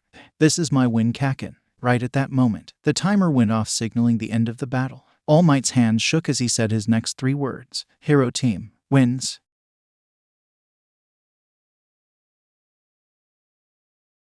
The air was filled with silence for a second before Bakugo's brain registered All Might's words. Those 3 words that completely left him immobilized as a sudden dark realization hit him in the core like a brick wall. "Deku, beat me." 3 words that Katsuki Bakugo never ever dreamed of uttering. But reality had different plans. And the reality is that Deku Izuku Midoriya has beaten Kakin Katsuki Bakugo in a mock battle on the 2nd day of UA High School. As the smoke cleared, Izuku could be seen visibly panting and out of breath. That last attack took a lot out of him, but he still had enough energy left to stand and remain conscious. He looked at the destruction he caused and winced. He didn't mean to cause this much damage, since he only aimed for the ceiling and the upper floors. But it seems this was the result of a full-powered Detroit smash mixed in with a little Kai. He just hoped that All Might will not deduct too many points. Izuku looked across from him and saw Katsuki staring blankly at him, shaking. Izuku shook his head. Knowing Katsuki Bakugo as well as he did, he should have known this was what was going to happen after he Inevitable won. It was just a matter of time. In all honesty, Izuku didn't want to have to humiliate Katsuki, but it was necessary. He had to learn the hard way that Izuku will not let him bully and boss him around anymore. Now he means business, and he won't let anybody get in the way of achieving his dream. Not even Kakin. After a few seconds of silence, Bakugo finally began to speak. "Why you? You played me right from the start. You knew that I was gonna attack you head-on first. You knew that me and my teammate were going to be separated, so you orchestrated this very plan from the very beginning. You sent that girl to go after the weapon, and while you distracted me and once she was in position, you launched an attack towards the upper floor where the weapon was located, and that allowed her to retrieve the weapon. You baited me." It was hard for him to admit it, but yes, Katsuki Bakugo was played and fell right into Izuku Midoriya's plan. Contrary to what many would assume, Bakugo isn't dumb and actually has a very high IQ. His overall attitude just overshadows his intellect. But he knows when he's beat. You just couldn't slice it any other way. He lost fair and square. Izuku sighed. "Yes, you are correct." Izuku then showed his right arm to Bakugo. It was bruised and had an ugly purple and pinkish color. "You asked why I wasn't going all out right from the get-go. No, it isn't because I was underestimating you or perceived you as below me. This broken arm shows you why. I can't fully control my power yet. I can only access small portions. If I go all out, I'll end up destroying my own body in the process. It is not safe to use against real power at all if I perform an attack like I just did right now. There's still a lot I need to learn, Kakin. We both got a long way to go." Izuku began to walk past Bakugo as he made his way to the exit. "I just want you to know, Kakin, that I still believe that you are an amazing person and you have great talent and potential. Don't let this loss today bring you down. Sometimes you win, and sometimes you lose. That's just the reality and nature of life. But true heroes pick themselves back up, and from each and every failure, they learn from their mistakes and improve themselves so that next time, they are sure to succeed." And with that last sentiment, Izuku exited the building and headed towards the nurse's office. As Izuku exited the building, he came across All Might, who handed him a slip of paper. "Good job, young Midoriya. You did great. You injured yourself again, huh? Oh well, it can't be helped. Take this and head to Recovery Girl and she'll patch you up real quick." Izuku took the slip and smiled. "Thanks, sensei. Well, see you later. Have fun teaching the rest of the class." But right before Izuku left, All Might decided to say one last thing. You could have ended the battle much sooner. It was pretty easy to see you were holding back a lot. So why did you let it drag on for that long? Izuku took a second before he responded. I couldn't do that to him. It wouldn't have been fair. If I did that, he wouldn't learn anything. I want him to take away something from this experience. And with that, Izuku walked away, headed straight for Recovery Girl's office. Meanwhile, Bakugo was still inside the building as he had his right hand open, shaking in anger. My right, Deku predicted it. On top of that, he found a way to win the exercise. You're an amazing person, so that's why I want to beat you. I want to win and surpass you, you idiot. As Bakugo remembered Izuku's words, he began to sweat and breathe very hard and irregularly. Does that mean, even if we fought all out, Deku would completely beat? But before Bakugo could finish that thought, he felt a big and strong hand grip his shoulder. Come back, young Bakugo. It's time to review the results. Whether you win or lose, looking back and learning from your experiences is a part of life. After saying that last bit, All Might, Bakugo, Ida, and Uraraka all went back to the monitor room as they prepared for the next mock battles. When Izuku made it to Recovery Girl's office, the first thing she did was scold him for being so reckless again. He apologized and said he will be more careful next time. However, as soon as Recovery Girl healed his broken arm, Izuku immediately collapsed to unconsciousness and fell into a slumber on the bed. This was due to using One for All and Kai at the same time and the huge stamina drawback that it brings, and since Recovery Girl's quirk uses the patient's stamina, it was too much for Izuku and he had to rest. During Izuku's nap, he had another strange dream. Although this was different than all of the others he has had before. He opened his eyes and found himself floating in space above the Earth's atmosphere. He looked down below and gawked at the sight as he could only stare at the beautiful bright blue sphere below him. It's not like he had never seen pictures of Earth, but seeing it with your own eyes is a completely different experience than just looking at a couple of photos. It felt so real too. Izuku could control his body and his senses, which is different from his other visions. It made him much more relaxed as he floated around the vast void of outer space. Why am I here? This is so weird.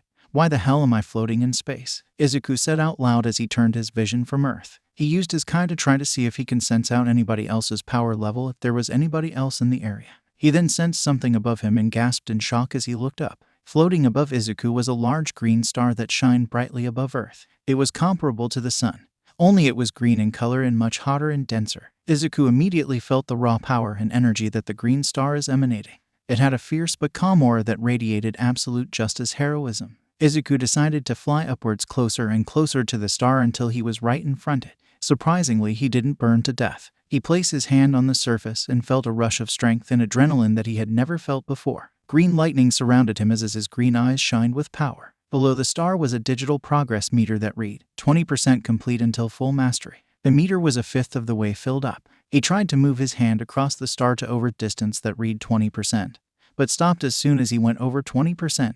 The reason was because as soon as he did that, his hand got so hot that he felt like he just placed it in a pot of boiling water. He felt the immense heat travel to his core as his body couldn't handle the unbelievable power that he was feeling. He immediately retracted his hand as blew it repeatedly as in an attempt to cool it down. Hot, hot, hot. Izuku yelled as he blew his hand earnestly. Once it cooled down, he took another look at the magnificent green star in front of him. I get it now. This star, it represents One for All. Izuku mumbled as he could, the power of One for All just oozing from the star as green lightning surrounded it.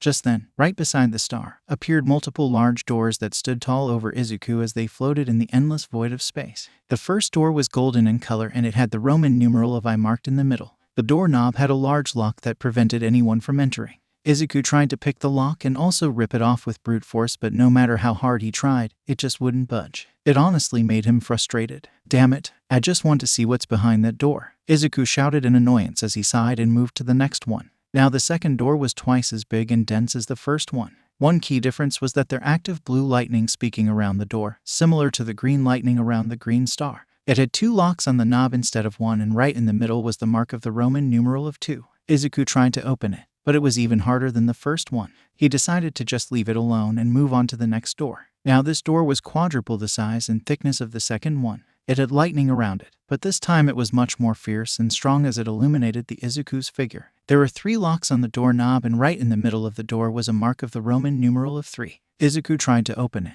but the locks were even heavier than his training weights. And right next to that was another door, but this one definitely took the cake in terms of size. It was so tall that it reached the height of the green star. If Izuku had to estimate, he would say the fourth door was over hundreds times as big as the third one. This door was a mix of red and black in color as it had red lightning dancing around it. It 4 locks with the Roman numeral of IV marked in the middle. Izuku contemplated on attempting to open this ridiculous door, but decided that it was no use since he was unsuccessful in trying to open the previous 3 ones. There was no way in hell that he was gonna open this one. Izuku felt an immense amount of Kai from all 4 doors as they contained power that he has never seen before. Izuku struggled to figure out what these doors meant, but he was in a dead end, and he had no idea of what he could do in order to open the doors. He was lost. Man, why do I always get these weird kind of dreams? If only I can get some sort of sign to figure this kind of stuff out. As if on cue, Izuku was teleported to a completely different location. When Izuku opened his eyes again, he was shocked to see he was in a rocky desert with no signs of life as a clam wind flew by. Izuku tried to figure out where he was until he heard a voice. "You should be honored, you know. A bottom-tier boy like you hardly ever gets the chance to play with an elite warrior like me." Izuku turned around as he widened his eyes. There were 2 men who were standing face to face against one another. As he laid eyes on them, he immediately recognized them. One was taller than the other, who had spiky black unkempt hair that looked exactly like Bardock. He wore an orange gi with a blue shirt underneath. He had blue boots and wore blue wristbands. This warrior went by the name of Son Goku. The other warrior, who spoke first, had black spiky hair that stood all the way up. He had a huge widow's peak and a large forehead. He was wearing a blue and white model of the Saiyan armor with shoulder pads. He had his tail wrapped around his waist. We Saiyans are tested for combat aptitude soon after we are born. The pitiful babies with low power levels are shipped off to a planet with no serious opponents. Just like you were. Izuku was confused. Wait, Saiyans? What's that? Izuku asked out loud, but apparently the 2 men couldn't see or hear him. If that's how I got to Earth, I'm grateful. On this planet we know that even the lowest born can outdo the elite if they work hard enough. Goku responded. At least they have a sense of humor. Now I'll show you the wall that you can never scale with hard work alone. Vegeta said as he couldn't wait to put Kakarot in his place. The 2 Saiyans, an elite and a low class, got into their battle stances. Seconds later they rushed towards each other at speeds Izuku couldn't even follow and began their legendary battle. Izuku opened his eyes to find a white ceiling above him. He looked towards the clock in the room to find out that it was already late afternoon. "Oh, so you're awake." Izuku turned his head to see Recovery Girl on her chair looking over him. "You passed out from exhaustion, but everything else seems to be fine when I looked you over as you were sleeping. Try not to overdo yourself too much, okay, young man?" Recovery Girl sternly said. "Yes, ma'am," Izuku replied as he got off from the bed and walked back to his homeroom. As he was walking down the halls, he sighed as he thought about the events that transpired today. "I ended up skipping my afternoon classes. Mr. Aizawa's gonna wrap me in those bindings again," Izuku mumbled. Another thing that stayed on his mind was the dream that he just had. He tried to think what those 4 doors represented or what they meant. He knew that the green star was one for all, but he didn't have a single clue about the 4 doors. And why were they locked? Did he have to find the keys? And why did those 2 men always appear in his dreams? What were they talking about? What is a Saiyan? So many questions, yet with no answers. Izuku made it to Class 1A's homeroom, and as soon as he slid the door open, he was bombarded by his classmate. "Oh, Midoriya's here. Good work. Man, I don't know what you were saying during the match, but you were fired up." The boy with the red hair, Ijiro Kirishima, said as he congratulated Izuku on his victory. "It was so cool seeing the top 2 students of the entrance exams fighting evenly." Hantashiro said as Izuku and Bakugo's battle is definitely the highlight of the day. "You did a good job dodging." Mina Ashido said with high levels of energy. "You guys did that in the first match, so the rest of us had to give it our all, too." Sato said as she pumped up his fists. "You were far from elegant," but Aoyama began to say, but was cut off by Mina when she yelled out that Izuku did good in dodging again as she jumped up and down excitedly. Izuku said as he was a little embarrassed by all of the attention he was garnering.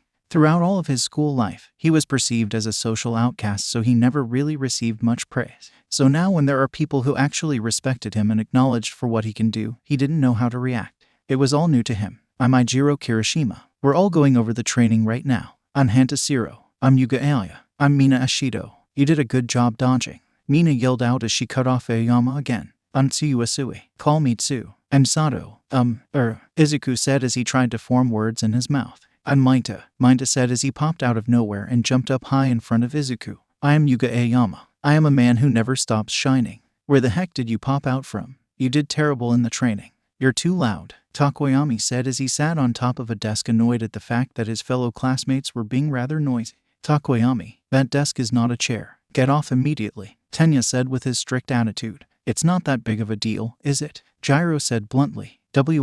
What's with those hands, anyway?" Ajiro asked, referring to Tenya's hand motions that move in patterns almost mechanically. You people, I cannot condone actions that disrespect the desks the great men and women who are our upperclassmen once used, Tenya shouted with absolute seriousness in his voice. Iden never wavers, does he? Izuku thought with a sweat drop. As that is going on, Kaminari and Ochako entered the classroom with stacks of books in their hands. Hey, Uraraka, wanna grab a bite to eat sometime? What do you like? Kaminari asked as Ochako was oblivious to the fact that he was basically asking her out on a date. Machai Ochako began to say but cut herself off as soon as she saw Izuku. Deku-kun, how are you feeling? Are you alright? Did recovery girl completely heal your injuries? Ochako asked as she ran right to Izuku's side. Oh, yeah, I'm good. I passed out because of how much stamina I have, and... Izuku said but cut himself off as he saw that Bakugo's desk and chair was empty. At that point, he just realized that Bakugo wasn't in the classroom. Uraraka, more importantly, where's Kakin? Izuku asked as he wanted to know where his former best friend was. We all tried to stop him, but he went home just now without saying anything. Ochako replied. Izuku's eyes widened. I'm sorry, but I have to go find him before it's too late, Izuku said right before he ran out the door, leaving his classmates standing there confused. Hey, you tricked me, didn't you? Was it fun tricking me all this time? You've got a pretty strong quirk there, don't you? Izuku remembered Bakugo's words as he was running down the hallway. He shook his head and opened the front door. He saw Bakugo walking out near the front gates ready to go home. Kakin, wait up. I have to tell you something, Izuku said as he ran towards Bakugo. What is it? What do you want, Deku? Bakugo asked as he stopped in his tracks and turned around to make direct eye contact with the green-haired inheritor of One for All. There's one thing that I must tell you, Izuku said as he took a deep breath. Remember when you asked if I have been tricking you for all of these years? Well, the answer is no, I have not been doing that. I would never even think about doing that. I'm here to make a declaration. Bakugo raised his eyebrow as he was actually now interested into what Izuku was saying. What kind of declaration? Izuku looked straight in his eyes as his face gained a completely serious and determined look. My declaration is that now I'm officially done trying to chase behind your shadow. I'm done seeing myself as inferior to you and putting you on a pedestal. When I told you that we are now equals, I meant it. From this day forth we are rivals. I know that you want to be the #1 hero. But guess what? I too want to be the greatest hero. So we will be competing with each other. In order for me to achieve my dream and ambition, I will have to work 100 times harder than anybody else. That also includes you. I'll have to be better than you if I truly want to achieve that dream. And I have accepted that fact. But don't take it the wrong way. I don't want to become your enemy. But I do want to be your rival in this pursuit to surpass one another into greatness. So do you accept me as your rival? Izuku asked as he laid out his fist towards Bakugo, waiting for his answer. Bakugo looked at Izuku for a couple of seconds before he smirked and walked towards Izuku and bumped fists with him. Yeah, I'll accept you as my rival, Deku. But know this, you beat me today, but that's all you're going to get. You will never beat me ever again, you hear me? I'll be the #1 hero and I don't care who stands in my way. You better be ready to be the #2 hero, because that #1 spot is all mine, Bakugo said as he and Izuku broke the fist bump. Izuku gave his own smirk. Yeah, we'll see about that, Kakin. Don't think I'm going to just let you have the #1 spot. Believe me, you're going to have to earn it. And I'll be working harder than anybody else, so be ready, Izuku said with a sense of pride. The prospect of having a rival and competing with him on a high level to become the #1 hero. The whole thing just made him a lot more excited. He couldn't wait until the next time they fought. Katsuki then turned around as he prepared to head home. Be ready because I won't be pulling any punches from tomorrow onward. He then left as Izuku stood there by himself as he looked up towards the sunset, smiling as he couldn't wait for what the future held. Unbeknownst to him, All Might overheard their entire conversation as he smiled in relief. I was worried that you were going to tell young Bakugo the secret of One for All. Here I thought that maybe you saw as having One for All gave you an unfair advantage given that you have an inferiority complex. But it seems that I was worried for nothing. You have gotten rid of that inferiority complex and instead gained the confidence necessary to continue pushing forward towards your dream. You even gained a rival, which is a good thing. You two will give each other motivation and drive to improve and push beyond your limits. Good job today, young Izuku. Keep it up, All Might thought as he ran back inside the school building. Other people were also watching the exchange between the two students through the window. Those people being Mina, Ochako, Tsuyu, and Momo. What were they saying? I couldn't hear a word they said, Mina asked. The fated battle between rivals, Ochako stated as she watched Izuku head back towards the school building. From the way they fist bumped each other, maybe they possibly made up or got along. Sue asked as she thought that could be what they were talking about. No, I think it is a little more complicated than that. After what happened today, they wouldn't just make up. That fist bump must have symbolized some kind of consensus that they came to.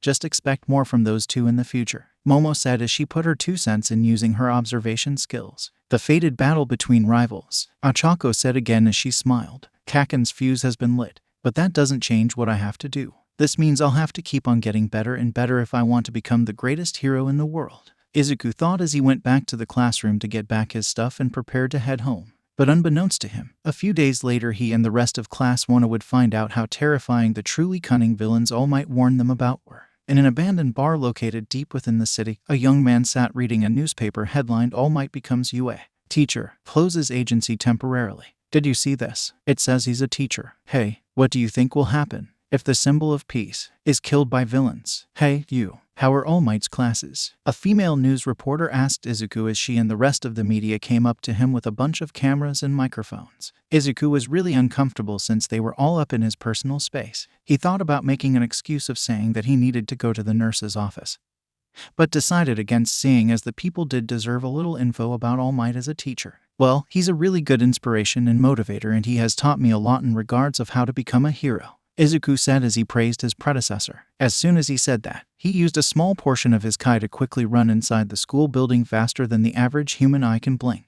Before they could even ask Izuku another question, he was already gone out of their sight. Well, where did he go? The news reporter asked, but before she could question any further, she saw Ochako walking up to the school's entrance. The entire news report media immediately ran towards her to ask her a question. Will you tell us about the symbol of peace is like as a teacher? Ochako was a little taken aback by the question. What he's like?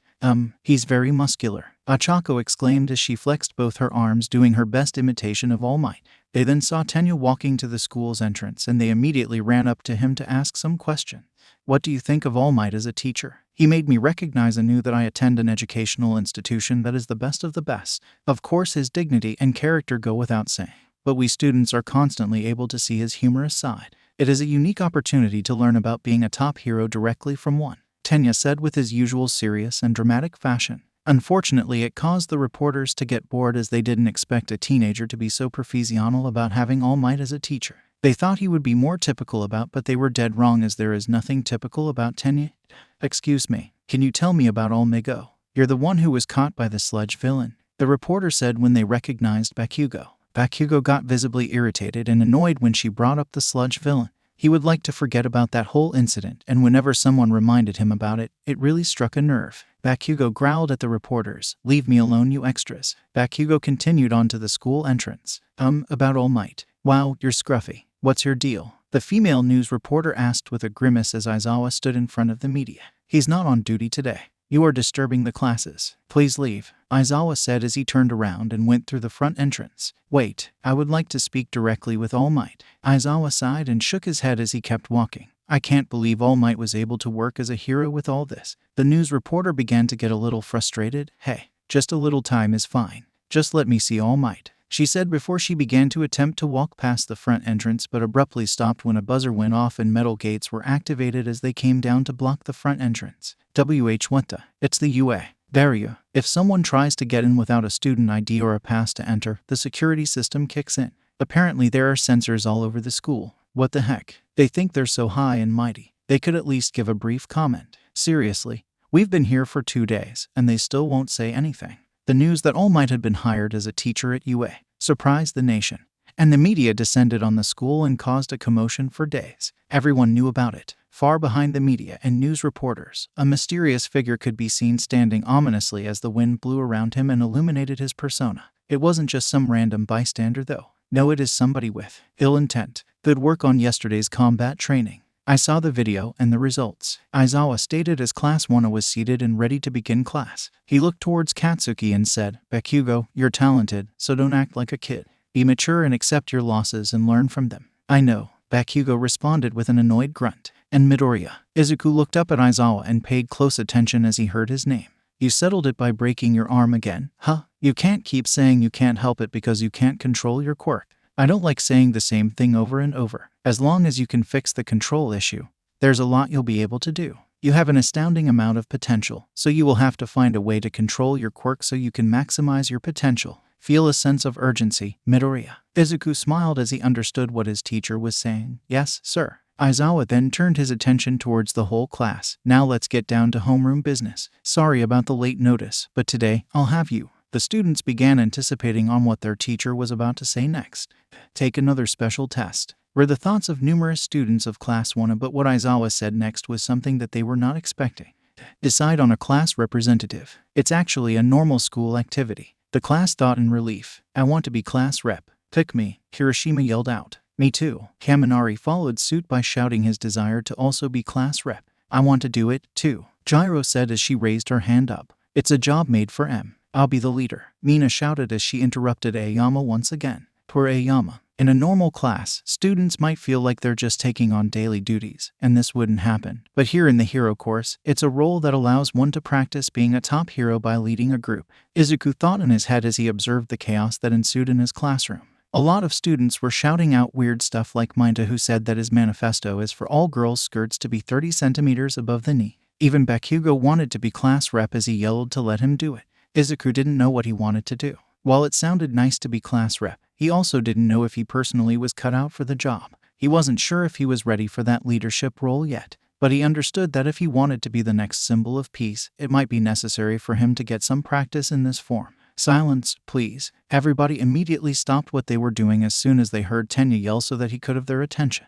It's a job with the serious responsibility of leading others. It is not a job for just anyone who wants to do it. It is a calling that requires the trust of those around you. If we want to use democracy to decide on a true leader, then we should hold an election to choose one. Your hand is raised the highest. Class 1 responded as Tenya stood there with his hand raised up high, showing that he too wanted to be class rep. Why did you suggest that? Kaminari asked in confusion. We have not known each other for that long, so how can we have trust or anything? Suyu said with her finger placed on her chin. If that's the case, and everyone votes for themselves, Kirishima began to say. Don't you think that is precisely why whoever receives multiple votes here can be truly considered the most suitable person? What do you think, Mr. Aizawa? Tenya asked as he hoped the homeroom teacher would accept his proposal. I don't care, as long as you decide before homeroom is over. And don't make too much noise. Aizawa responded as he fell down to the floor in his yellow sleeping bag to prepare for a nap. Thank you very much. A couple of minutes later. Election results. Izuku Midoriya 3 votes. Momo Yaoyorozu 2 votes. What? I got 3 votes. Where the hell did those come from?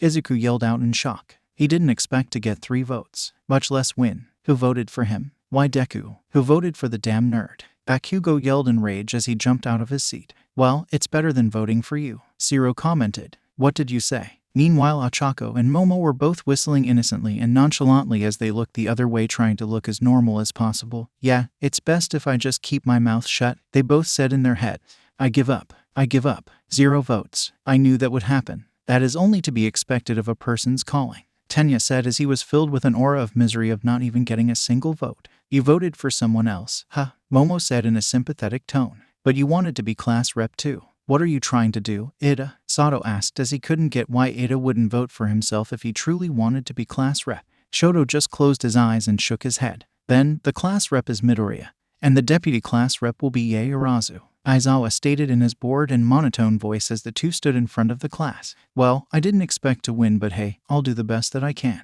Izuku said as he smiled sheepishly and rubbed the back of his head. He was a little nervous, but it might be a good learning experience for him. He does want to be the #1 hero, so this could be a good step in the right direction. I'm sure you'll do fine, Izuku-kun. You're more than cut out for the job. Momo encouraged Izuku as she smiled and winked at him. Hey, you know what? This might not be too bad, Suyu commented as she approved of the class rep and deputy class rep. After all's said and done, Midoriya can be pretty fired up. Anyway, he's a guy I wouldn't mind being class rep.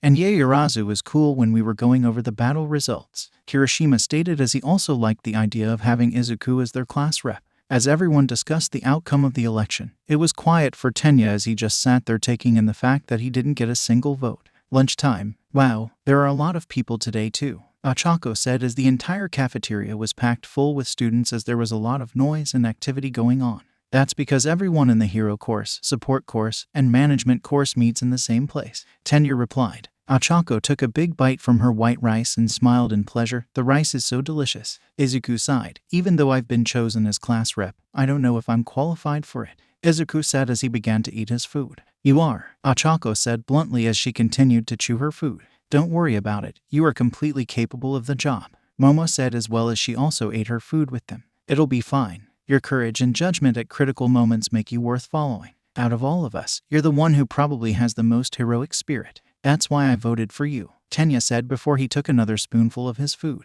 It was you, Izuku asked in shock. Didn't he want to be class rep? Me too, Ochako stated. Me three, Momo said. Wait a second, so you all voted for me? Izuku said in shock as his eyes grew big and wide and almost bulged out. But didn't you want to be class rep, too, Ada? I mean, you've got glasses and everything. Ochako said bluntly and outright. Your Uraraka just talks without thinking, Izuku thought with a sweat drop. Tenya took a sip of his orange juice. Wanting to do it and being suitable for it are different issues. I merely did what I judged to be correct. Merely? You don't usually use that word, Izuku said in confusion. I've been thinking. Are you a rich boy, Ida? Ochako asked in curiosity. Rich. I tried to change how I talk because I didn't want to be called that, Tenya said. Izuku, Ochako and Momo stared at him, urging and pleading for him to go on and explain. Tenya sighed and decided why not. Yes, my family has been heroes for generations. I'm the second son. What? Wow, Izuku, Momo and Ochako exclaimed. Do you know the turbo hero, Ingenium?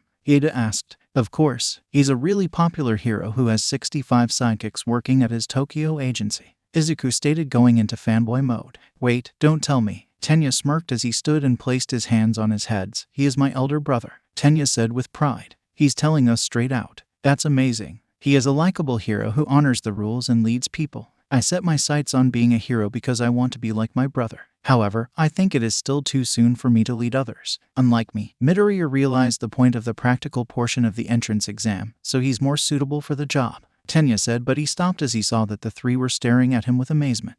This might be the first time I've seen you smile, Ida, Ochako said. What, really? I smile, Tenya said as he was surprised that Ochako would even say something like that. Izuku smiled and thought to himself, Ingenium is to Ida what All Might is to me. But I should tell him about the entrance exam. I didn't know that there was any secret to it. I just did what I thought was right. I didn't care about the extra points that I could have gotten or that the 0-pointer was only a decoy. I wasn't going to let an innocent person get hurt or worse when I knew I could have done something. Izuku finished but was confused when he saw that the three just stared at him. Is there something wrong? Izuku asked. You do realize that makes it even better, right? Momo told him as she smiled and giggled. But before Izuku could respond, an alarm buzzer went off, gaining the attention of all of the students in the cafeteria. An alarm, Izuku said. There has been a level 3 security breach. All students please evacuate outdoors promptly. What's a level 3 security? Tenya asked an upperclassman. It means someone is trespassing on school grounds. I've never seen anything like this in the 3 years I've been here. You should hurry, too, he said before he ran out of his chair to evacuate. What happened afterwards was pure havoc as everyone tried to evacuate at the same time in a rushing complete disorder. Everybody was squished up together and there was barely any breathing room. It was quite the uncomfortable predicament. Oh, Ochako and Momo both said as they pushed tightly against each other, painful as there was a bunch of commotion going on. As expected of the best, everyone reacts quickly in a crisis, Tenya shouted as he too was being squished. They're so quick that it's causing a panic, Izuku said in a strained voice as he too was in an uncomfortable position. Enough of this already, Izuku yelled as he flew up in the air to finally get some personal space and breathing room and get out of that painful squishing environment.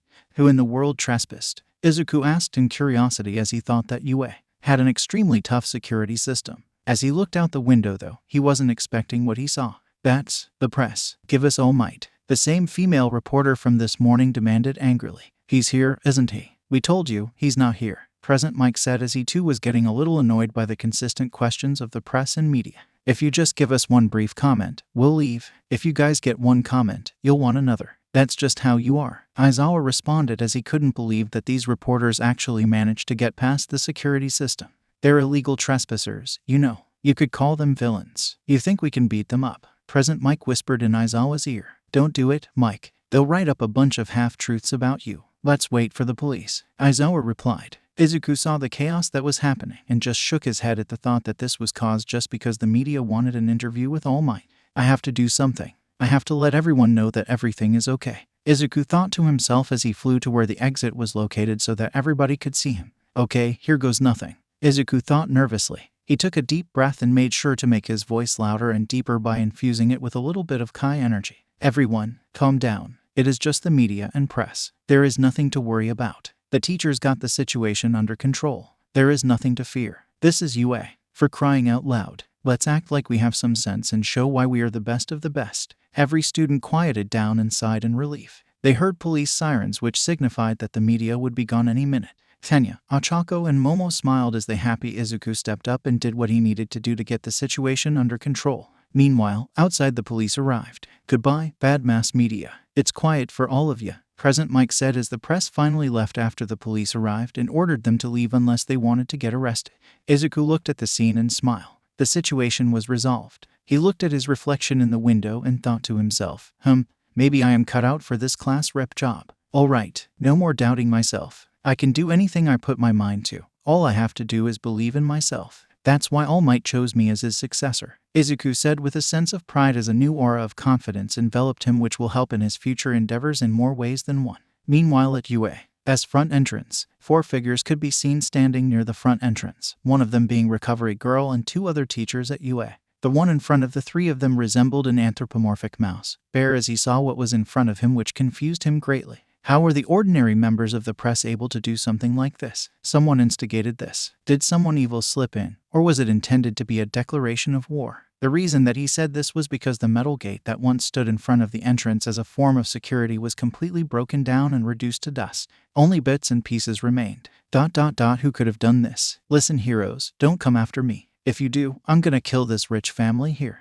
a giant pink villain stated as he held 3 civilians as hostages. The heroes he was referring to were Mount Lady, Kamui Woods, and one other hero who were all on the ground panting as they were out of breath fighting the villain before them. "It's fine now, family." Missouri Smash. All Might came down from the sky in his yellow suit and karate chopped the back of the villain's neck, effectively knocking him out and saving the 3 civilians in the process. "Why? Because I am here on my way to work. A hit and run," another civilian shouted out loud. "It'll be bad if I'm late, but..." All Might jumped high in the air in pursuit of the car. "I've gotten slower. After I gave young Midoriya one for all, my powers have been weakening. On top of that, after forcing myself that time, the time I can spend in this form has gotten shorter than before," All Might thought as he caught the car that committed the hit and run and smashed the engine to prevent it from going anywhere else. "Young Midoriya, please think carefully about what it means to have this power. If word gets out, it's clear that the world would be teeming with those trying to steal the power from you. This secret should be kept both to prevent chaos in society and for your sake,"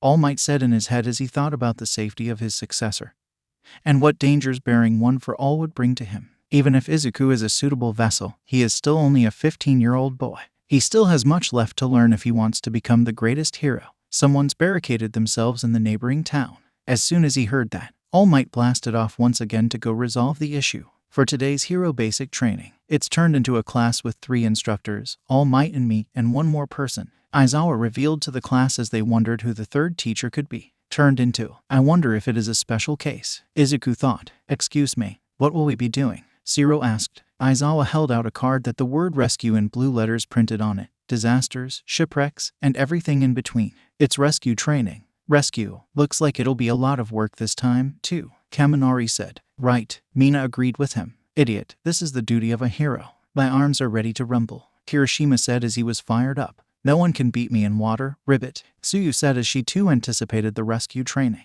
"Hey, I'm not done. You can decide if you want to wear your costume or not this time, because there are probably costumes that limit your abilities, too," Aizawa said as he used a remote to make the numbered boxes that contain the students' costumes come out of the wall. "The training will take place off campus, so we're taking a bus. That is all. Start getting ready." And with that, the students got up from their chairs and began to prepare to head to rescue training. Rescue training. What I've admired, Izuku thought as he remembered the video of All Might's debut, the one where he watched countless of times as a kid. He tightened his right fist. It's training to get another step closer to being the greatest hero. I'll do my best. Izuku went outside wearing his Saiyan armor that he wore last time. The support course was able to repair the damage that was caused by Bakugo in their fight. Izuku got a new red headband that he held in his hand. "Oh, Izuku-kun, the support course was able to fix your costume. It got pretty banged up when you and Bakugo fought," Momo asked as she was surprised that they were able to fix it so quickly. Izuku rubbed his head sheepishly. "Yeah, I really liked this armor, so I asked nicely if they could fix as soon as possible.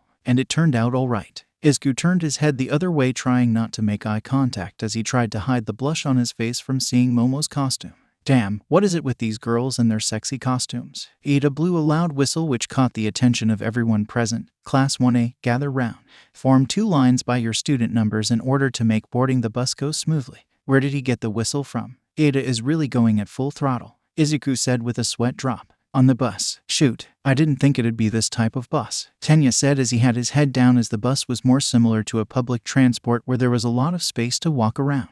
There was no point, Mina said, as since there was so much space, they didn't need to make 2 lines to get in the bus smoothly. I say whatever comes to mind. Midoriya. Tsuyu said. Yes, Asui. Call me Tsu. Alright, my bad. Izuku apologized. Your quirk is like All Might's, Tsuyu said bluntly. Why you think so? But Izuku stuttered nervously. Did she figure out his secret? Wait a sec, Tsu. All Might doesn't get hurt when he uses his. They just kind of look the same, Kirishima said. Phew, Izuku whispered as he thought he almost got caught red-handed. But it's nice to have a simple augmenting type quirk. You can do lots of flashy stuff. My hardening's strong against others, but unfortunately, it doesn't look like much, Kirishima said as sharp edges appeared on his left arm. Don't say that. I think it's really cool. It gives you a defensive edge in battle. It's a quirk that can definitely pass as a pros, Izuku said honestly, as he truly thought Kirishima's quirk is pretty handy in battle. A pros, But you have to think about popularity as a hero, too, you know, Kirishima replied. My naval laser is pro level in both flashiness and strength, Aoyama said confidently. But it's not great that it gives you a stomachache, Mina said as she giggled at Aoyama's annoyed face. Well, if you're talking about flashy and strong, it's gotta be Todoroki and Bakugo, though, Kirishima said as he pointed towards where Bakugo was sitting. Bakugo is always mad, so he doesn't seem like he'll be popular, though, Tsuyu said, which struck a nerve within Katsuki as it caused him to react. What the hell? You wanna fight? Bakugo yelled as he stood up from his seat. See, Tsuyu said as she pointed at Bakugo, who just proved her point. We have not known each other for that long, so it's amazing that everyone already knows his personality is crap steeped in sewage, Kaminari said. What's with that vocabulary, bastard? I'll kill you, Kaken's being teased. I never thought I would see the day.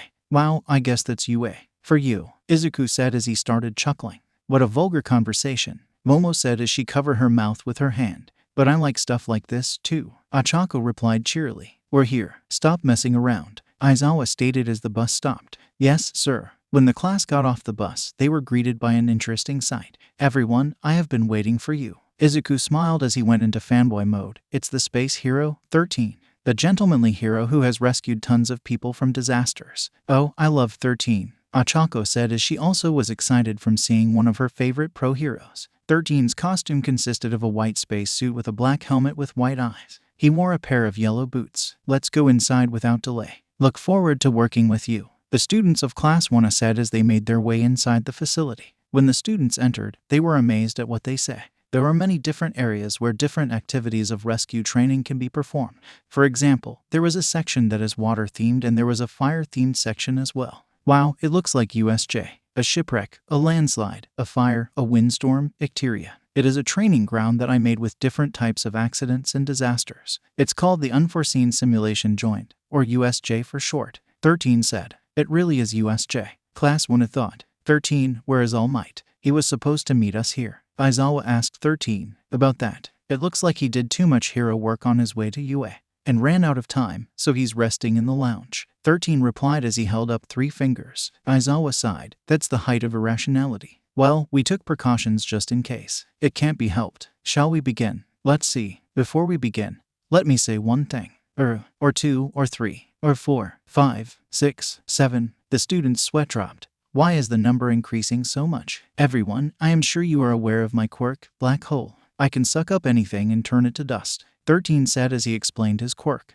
You've been able to use that quirk to save people from all kinds of disasters, right? Izuku asked. Yes, but it is a power that can easily kill others. Some of you also have quirks like that, right? Izuku looked at his hands as he knew what 13 is referring to. In a superhuman society, personal quirks have been certified and stringently regulated, so that doesn't seem to be a problem at first glance. However, please do not forget that there are many quirks that can easily kill with one wrong step. With Aizawa's physical fitness test, you found out about the possibility of your own hidden powers, and with All Might's person-to-person combat training, I think you have experienced the danger of using those powers against others. This class is a fresh start. You shall learn how to use your quirks to save people's lives. You do not have powers so you can harm others. I hope you leave here with the understanding that you have powers in order to help others. That is all. Thank you for listening. 13 finished his speech with a bow. All of what he said is true. I have powers that can kill people if I'm not careful. That's why I have to learn and master these powers so I can use them to help those in need and become a true hero. Izuku said in his mind as he prepared for whatever he needed to do next. It was now Aizawa's turn to speak. All right then, first. But before he could finish his sentence, the various lights and electricity went off, and in the middle of the USJ appeared a purple portal that was created by a being who made out of purple mist. Out of the portal came out a man with multiple hands around his body. Aizawa widened his eyes at this. Gather together and don't move. 13. Protect the students. Kirishima asked, what's that? Out of the portal came more figures, each looking unique thanks to their own personal quirks.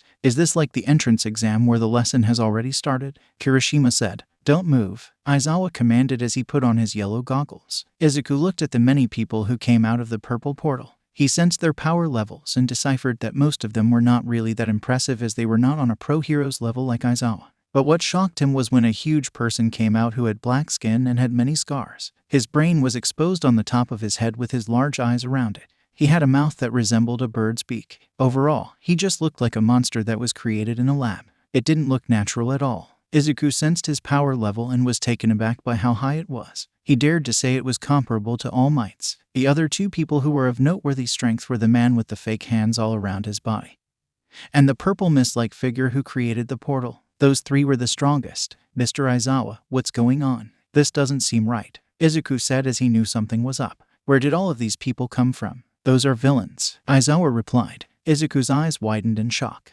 Villains? What are they doing here? What do they want? What are they after? How were they able to find this place? So many questions, yet no answers. Little did they know, the USJ invasion had already begun. 13. An Eraserhead? Huh. The teacher's schedule we received the other day said that All Might was also supposed to be here. Kurogiri, villain made of purple mist, pointed out as he and the rest of the villains wondered where the symbol of peace could be, as they were expecting him to be here. Aizawa teached. The trespassing the other day was the work of these scumbags after all? Huh. Where is he? I went through the trouble of bringing this whole crowd, too. All Might, the symbol of peace. I can't believe he's not here. I wonder if he'll come if we kill some kids. Tamura Shigaraki, the man with the fake hands all around his body, said with absolute malice in his tone as he was annoyed All Might wasn't present.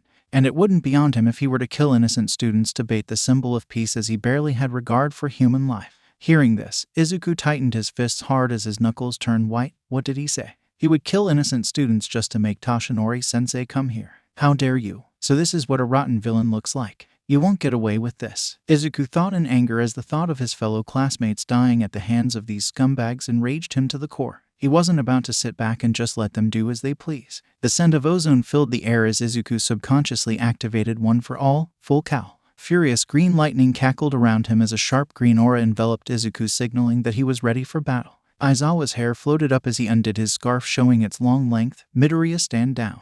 I'll handle the villains, while you stay with the others, Aizawa ordered as he too prepared for a fight. Wait a second. Villains? There's no way they could get into a hero school, Kirishima exclaimed as he couldn't believe that a whole gang of villains just suddenly showed up out of nowhere talking about they're going to kill a couple of kids. Sensei, what about the trespasser sensors? Momo asked 13 as she thought that the security alarms should have been went off. We have them, of course, but 13 trailed off as he too questioned why the alarms hadn't gone off yet. Did they only appear here, or around the whole school? Either way, if the sensors are not responding, that means they have someone with a quirk that can do that. An isolated area separated from the main campus during a time when a class is supposed to be here. They might be fools, but they're not dumb. This surprise attack was carefully planned with some sort of goal in mind. Shoto Todoroki, the son of the number 2 hero Endeavor, said as he intellectually deduced the situation using various obvious clues. Izuku nodded his head. Yeah, you're right. When the press managed to trespass, one of the villains must have used that as a distraction to slip in unnoticed and steal a copy of today's class schedule, Izuku said as he couldn't believe they were able to easily catch them off guard. They should have seen this coming from a mile away. It just made him all the more angry. 13. Start the evacuation. Try calling the school. Make sure that they are safe. These villains even had something to counteract the sensors. It's possible someone with radio wave type powers is interfering, Aizawa said as he turned his head towards Denki. Kaminari, you try contacting the school with your quirk, too. Yes, sir, the blonde boy replied as he placed his hand on a device located near his right ear. Wait a minute, Mr. Aizawa. What about you? You're actually going to go and try to fight them all by your lonesome? With that many, even if you can erase their quirks. Eraserhead's fighting style is capturing after erasing the enemy's quirk. A frontal battle would be putting you at a disadvantage, Izuku said worriedly as he knew that Aizawa's domain is more a one-on-one fight style. But trying to push and fight all of those enemies at once seems kind of crazy if you have a quirk like Aizawa. You can't be a pro by being a one-trick pony, Midoriya, Aizawa said simply. Izuku grit his teeth. That's not the point. I know you can handle most of these goons by yourself judging by their power levels, but those three at the end, especially the bird brain, will give you trouble if they all gang up on you. You better be careful, Izuku said mentally as he knew that Aizawa would have a hard time if all of the villains decided to just gang up on him. I'm leaving it to you, 13, Aizawa said as 13 nodded his head. He then jumped down the stairs and thrust himself towards the mob of villains. Shooting squad, let's go, one villain with holes in his fingertips said as they observed Aizawa descending towards them. Didn't our intel say it would just be 13 and All Might? Who's that? A female villain with long gray hair floating upwards stated as she and the rest of the goons underestimated Eraserhead. I don't know, but if he thinks he can come at us from the front by himself, then he's a huge idiot, another villain stated as they got ready to kill Eraserhead. Eraserhead responded by activating his quirk as his eyes turned blood red and stared at all the villains in his line of sight. One of the villains tried to shoot from his fingertips but was confused as to why his quirk wasn't working. My quirk. The bullets won't come out. The other two villains experienced the same as their quirks weren't responding. Eraserhead used this opportunity to grab all three of them with his scarf and throw them against each other, effectively knocking them out cold. Idiot, he's Eraserhead. He can erase quirks just by looking at them. Erase? Are you gonna erase the quirks of heteromorphic type villains like us, too? A large villain with multiple arms around his body said as he charged Eraserhead. No, I can't, Eraserhead said as he dodged his strike and punched him square in the face. But the skills of guys like you. Eraserhead wrapped his scarf around the villain's leg as he dodged another punch from another villain and countered it with a kick. Are statistically more likely to manifest in close combat. Eraserhead threw the villain that he wrapped around his scarf to a crowd of goons and made him collapse on them, which took all of them out swiftly. So I've taken measures against that, Eraserhead said confidently as he easily manhandled the cannon fodder minions. He's also strong in hand-to-hand combat. And since he's hiding his eyes with goggles, you can't tell whose quirk he's erasing. When he fights against a group, that makes it harder for them to work together, Tamura stated as he observed Eraserhead manhandling his goons. He understood that a pro at his level completely outclassed these low-tier villains that he brought along. I see. I hate pro heroes. The masses don't stand a chance against them, Tamura said annoyingly as he scratched his neck. Wow, Mr. Aizawa's actually good at fighting by himself against a lot of people, Izuku said in amazement as he watched his homeroom teacher handle the mob of villains. It made him excited as he too wanted to get a crack at fighting some villains. This is no time for analysis. Hurry up and come back to the group, Tenya yelled towards Izuku, who nodded and ran back to where the rest of the students were heading. As they neared the exit, a purple mist appeared in front of them as it grew in size. I won't let you lot get away, Kurogiri said as he blocked their path. Damn it, I just blinked once and the guy who looks like the most trouble got away, Aizawa thought as he got surrounded by the mob of villains preventing him to go anywhere else. Nice to meet you. We are the League of Villains. It may be presumptuous of us, but we have invited ourselves into the home of heroes, UA High School, in order to have All Might, the symbol of peace, take his last breath, Kurogiri said, revealing to them their motives for being here. Izuku narrowed his eyebrows. So you want to kill All Might, huh?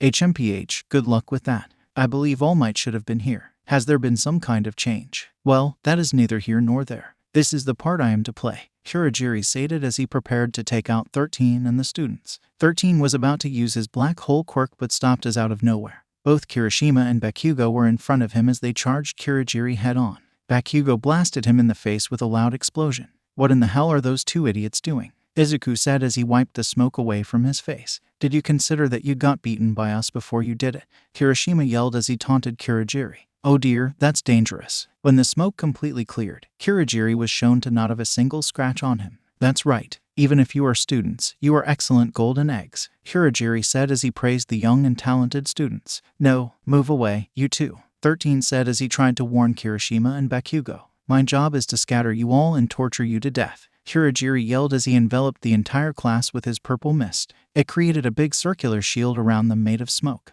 What's going on? Damn it, I can't move, Izuku yelled as he tried to fly away and take the others with him to safety, but the mist was just too much. The purple smoke created a portal which forced Izuku to go through whether he wanted to or not and completely separated him from the group. Shipwreck zone. Izuku came out of the purple portal as he descended towards the water. When he opened his eyes, he realized that he was underwater. He deduced that he landed in the shipwreck zone. A warp. Is that his quirk? They want to kill All Might. What in the world is going on? What the hell? Izuku thought as he began to swim back up to the surface. However, he noticed an energy signature with ill intent coming towards him. He saw that it was a villain with shark-like features, which was probably due to a fish mutant-type quirk. He was heading straight for Izuku at high speeds, not slowing down at all. Here I come. I don't have anything against you, but see ya. Is that so? Izuku thought as a yellow Kai blast formed at his fingertip as he prepared to fire it at the shark villain.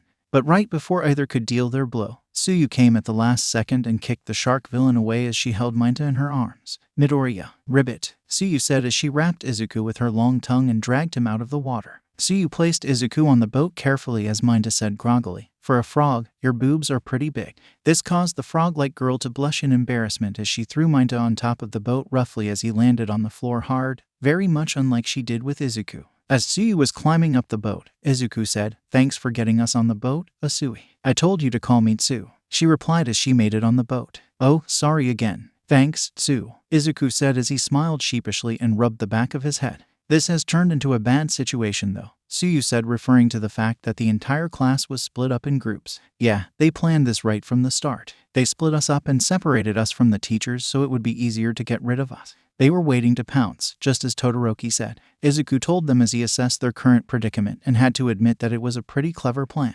But it's not like they can actually kill All Might, right? Once All Might comes, he'll pound those guys to the ground," Minta said confidently as he tried to lighten the mood. "Minta, don't you think they are trying so hard because they have a way to kill him? Guys that Strong just told us they are going to torture us to death, you know. I wonder if we'll be able to even survive until All Might arrives. Even if All Might comes, I wonder if we will all make it out in one piece," Tsuyu said as she herself didn't know if they were going to even to stay alive through all of this. Minta began to sweat as he absorbed Tsuyu's words. Midoriya. What the heck is that? Minta pointed towards the water. "Ribbit, you bastard. I'll kill you," the same shark villain from earlier shouted as this time he brought a couple of his friends along with him. Minta screamed in horror. "There's a ton of them. Those guys have a way to defeat All Might." She's probably right about that. If I were a betting man, then I bet that the key to defeating All Might has something to do with that huge bird brain who has the highest power level out of all of these villains. They most likely want to kill him because he's the symbol of peace who keeps this superhuman society in balance and control.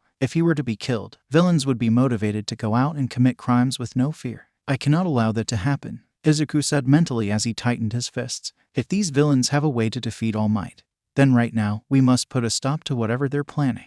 By fighting and winning, Izuku said with courage and determination as he finally put on and tightened his red headband. His emerald green eyes lit up as his milky white Kai aura flared up, showing that he was ready to fight. "What do you mean, fight? Are you stupid? These guys might be able to kill All Might, the #1 hero for crying out loud, and you expect us to be able to fight them? You're contradicting yourself, Midoriya. The best plan would be to sit tight and wait for the UA heroes to come save us, of course," Minta cried out as he feared for his life and didn't want to fight when he knew that these villains could possibly kill All Might. "We don't have time to be sitting around and doing nothing. As we speak, our classmates are fighting for their lives against these villains. Now is not the time to be a coward, Minta. Man up and face your fears or else it could cost you your life. We can't allow them to win and get away with it. We have to put our lives on the line and do the best we can so that we can live to see tomorrow and put a stop to their evil plans.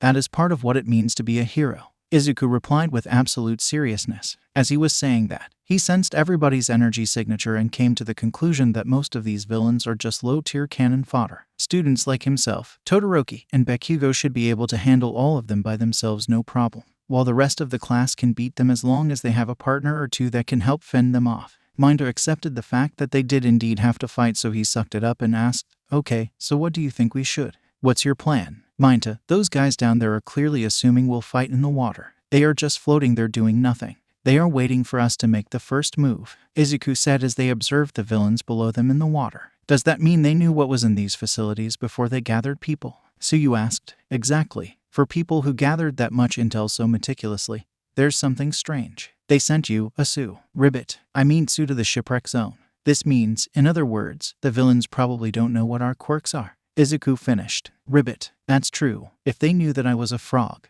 then they probably would have thrown me into that fire zone over there." Izuku nodded. "They probably separated us because they didn't know our quirks, so they planned to overpower us with numbers. We have inferior number and less experience. Our only hope lies in the fact that our opponents don't know what our quirks are." The enemy isn't trying to climb the boat. That supports my hypothesis. But that probably means they aren't underestimating us, either, Izuku said as he analyzed the situation as much as possible in order to come up with a sufficient plan to get past these villains. I'll tell you more about my quirk. I can jump high, stick to walls, and stick my tongue out up to about 20 meters. I can also spit out my stomach and wash it, and secrete toxic mucus that actually just stings a little. The last two are practically useless, so you can probably forget about them, Tsuyu said as she finished explaining all of the abilities that her quirk gives here. I already kind of knew, but you're really strong. My quirk gives me the ability to use the energy within myself to gain super strength, flight, and energy blasts. I can control it pretty well to a certain extent.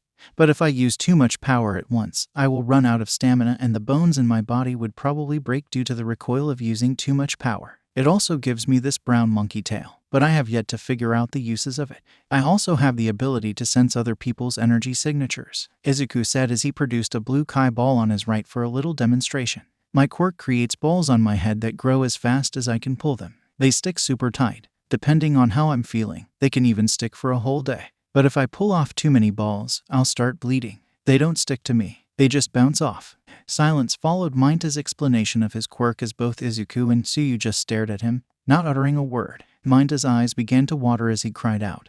That's why I said we should just wait quietly. My quirk is totally unfit for battle. Izuku's sweat dropped at Mainta's childish antics. No, it's not like that. It is an amazing quirk. We can actually do something with it. Please don't get discouraged, Izuku said calmly as he tried to calm down his grape-haired classmate. But right as he said that, one of the villains used his quirk to manipulate the water in such a way so that it can become sharper than a sword and used the water to slice through the ship the three students were on, cleanly in half. I'm getting impatient. Let's end this quickly. The ship rumbled as it began to slowly sink. What power? The ship's broken, Tsuyu said. In response to the attack, Mainta ran to the edge of the ship and began to rapidly throw his purple balls down to the water towards the villains in absolute panic. It was a desperation move as he thought they were going to die anyways. Don't just give up like that. What are you doing? The enemy will figure out your core, Izuku began to say but didn't finish his sentence as he saw that the villains were being very cautious of Mainta's purple balls and tried to move away from them. What the heck are these? One villain said as he tried to shoo away the grape-colored orbs. They're being cautious and not touching them,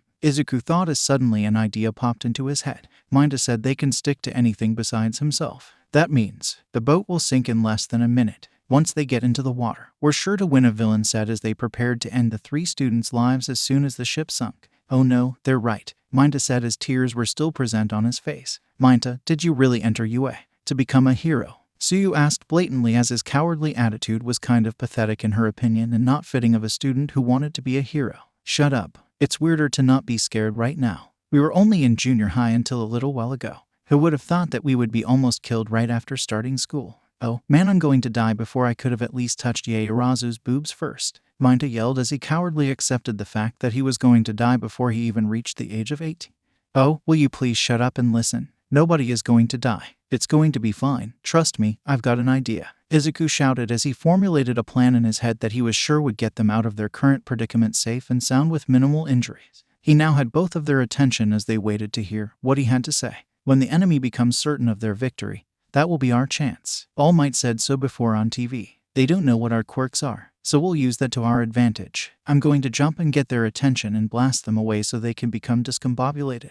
When that happens, you both jump out of the ship and Mainta will spam purple balls at them as much as he can. This will keep them immobilized. As they are distracted, I'll land the final blow in order to secure the victory. Got it. We don't have much time anyways. Izuku finished explaining the plan as both Tsuyu and Mainta nodded their heads, signaling that they understood. You really must be kids, with all of the chirping and screaming, one villain said as he taunted the young first years. Hey, Shigaraki said to not let your guard down.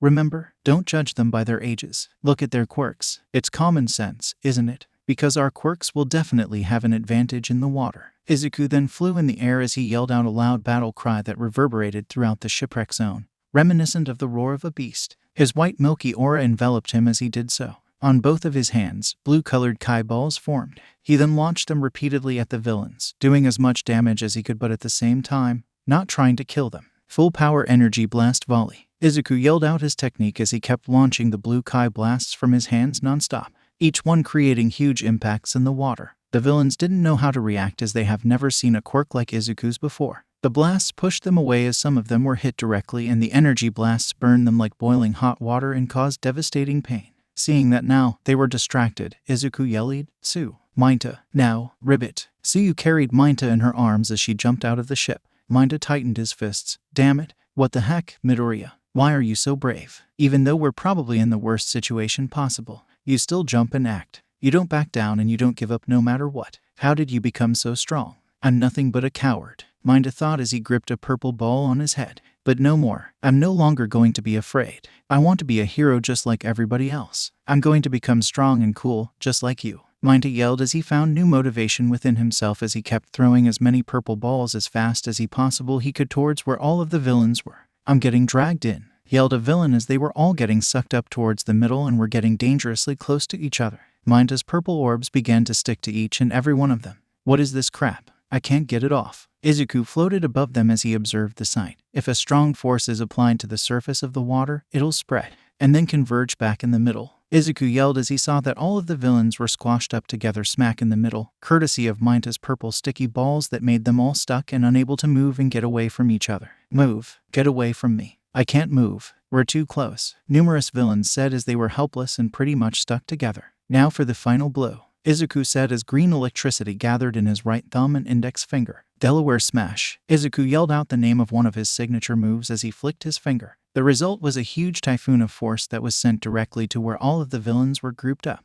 The villains widened their eyes in fear as the smash completely blew them all away at once, knocking them out of commission as they were finally dealt with and knocked out unconscious. Izuku smirked as he saw the beauty that fell before him. "Perfect combo. Good job, Tsu and Minta." Izuku yelled out in victory as he flew towards where Tsuyu jumped in the air. "Well, looks like we cleared the shipwreck zone. You two are amazing," Tsu said as she was grateful that she had classmates as strong and courageous as them. "Landslide zone. Scatter you and kill you. Huh, I hate to say this, but you just look like guys with quirks they didn't know what to do with," Shoto Todoroki said as he breathed out a breath of cold air. All around him were villains that were frozen still. They were completely immobilized as the ice-cold frost that trapped them didn't allow them to move a step as they were completely at Shoto's mercy. This guy. The instant we warped here, we were destroyed. Is he really a kid?" One villain as he shivered from the extremely low temperatures of Todoroki's eyes. "Killing All Might. At first glance, I thought they had gathered all their elite and would overpower him by numbers." One villain tried to sneak up from behind Shoto, but he caught him right before he could get hit and freezed his entire body save for his head.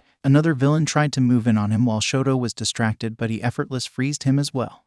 But a closer look shows that the pawns they prepared for us were just a rat-ag bunch of thugs that even teenage Esser could beat, Shoto thought as he disarmed the thug that came up from behind him. "From what I saw, there were only 2 or 3 truly dangerous people. If that's the case, then the next step I should take is..." Shoto turned to the frozen villain in front of him. "Hey, at this rate, your cells will slowly die. I want to be a hero. I would like to avoid something so cruel if possible." The villain's eyes widened as small hints of tears could be seen forming as he feared that his life right now is at the hands of a 15-year-old kid. Shoto placed his right hand in front of the villain's face as cold frost air came out of it, signaling that he could make the ice he needed at any moment he wanted. "I'm only going to say this once. Tell me, how do you and the rest of your so-called League of Villains plan on killing All Might?" Shoto asked as he threatened the poor villain. "Mountain zoned." "AHHH." Kaminari screamed in fear as a huge bulky villain thug aimed a punch at him. He narrowly dodged the devastating blow and began to run away from the thug. "Scary. Seriously, did you see that just now? I saw the river Styx. Seriously. What the heck is up with these guys? What's going on?" "Worry about that later," Gyro said as she and Momo fended off a couple of thugs. "Right now, we need to figure out how we'll get away from all these people."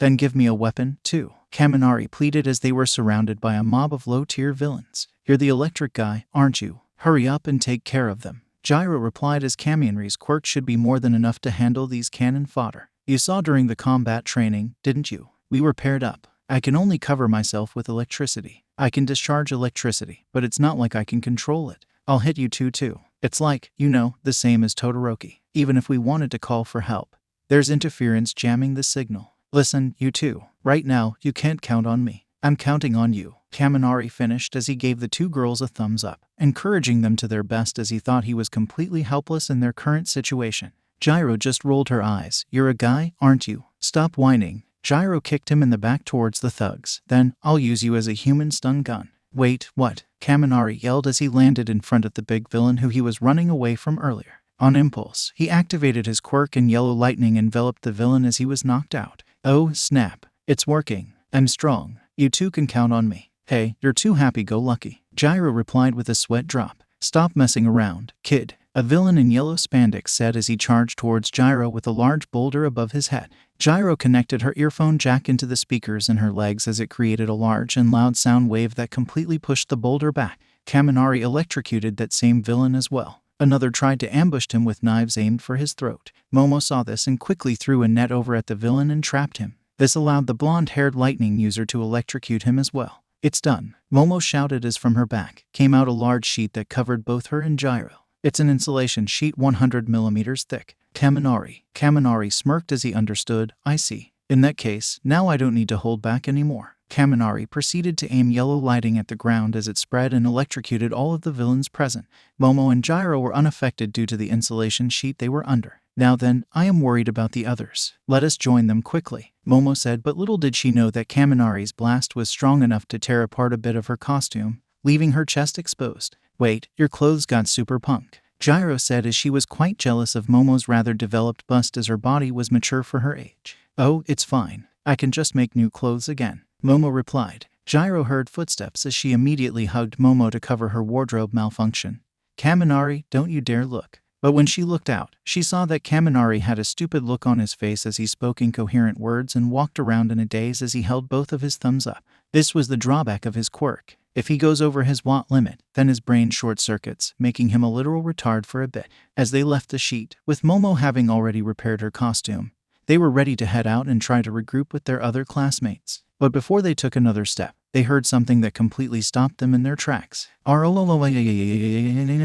The power behind that demonic roar was so strong was that it created strong winds and pushed them back as they struggled to keep their balance. What in the world did that come from? Momo asked in shock. A couple of minutes earlier. Hey, Midoriya, we're just here to see how things are going, right? Minta asked nervously as he, Tsu, and Izuku came out of the shipwreck zone and into the main plaza where Aizawa was dealing with the huge mob of villains. Earlier, after dealing with the goons in the shipwreck zone, Izuku suggested that the three of them go check up on Aizawa. Minta was hesitant at first as he didn't think it was a good idea, but Izuku was worried for his teacher as he believed that he may have taken up too big of a load.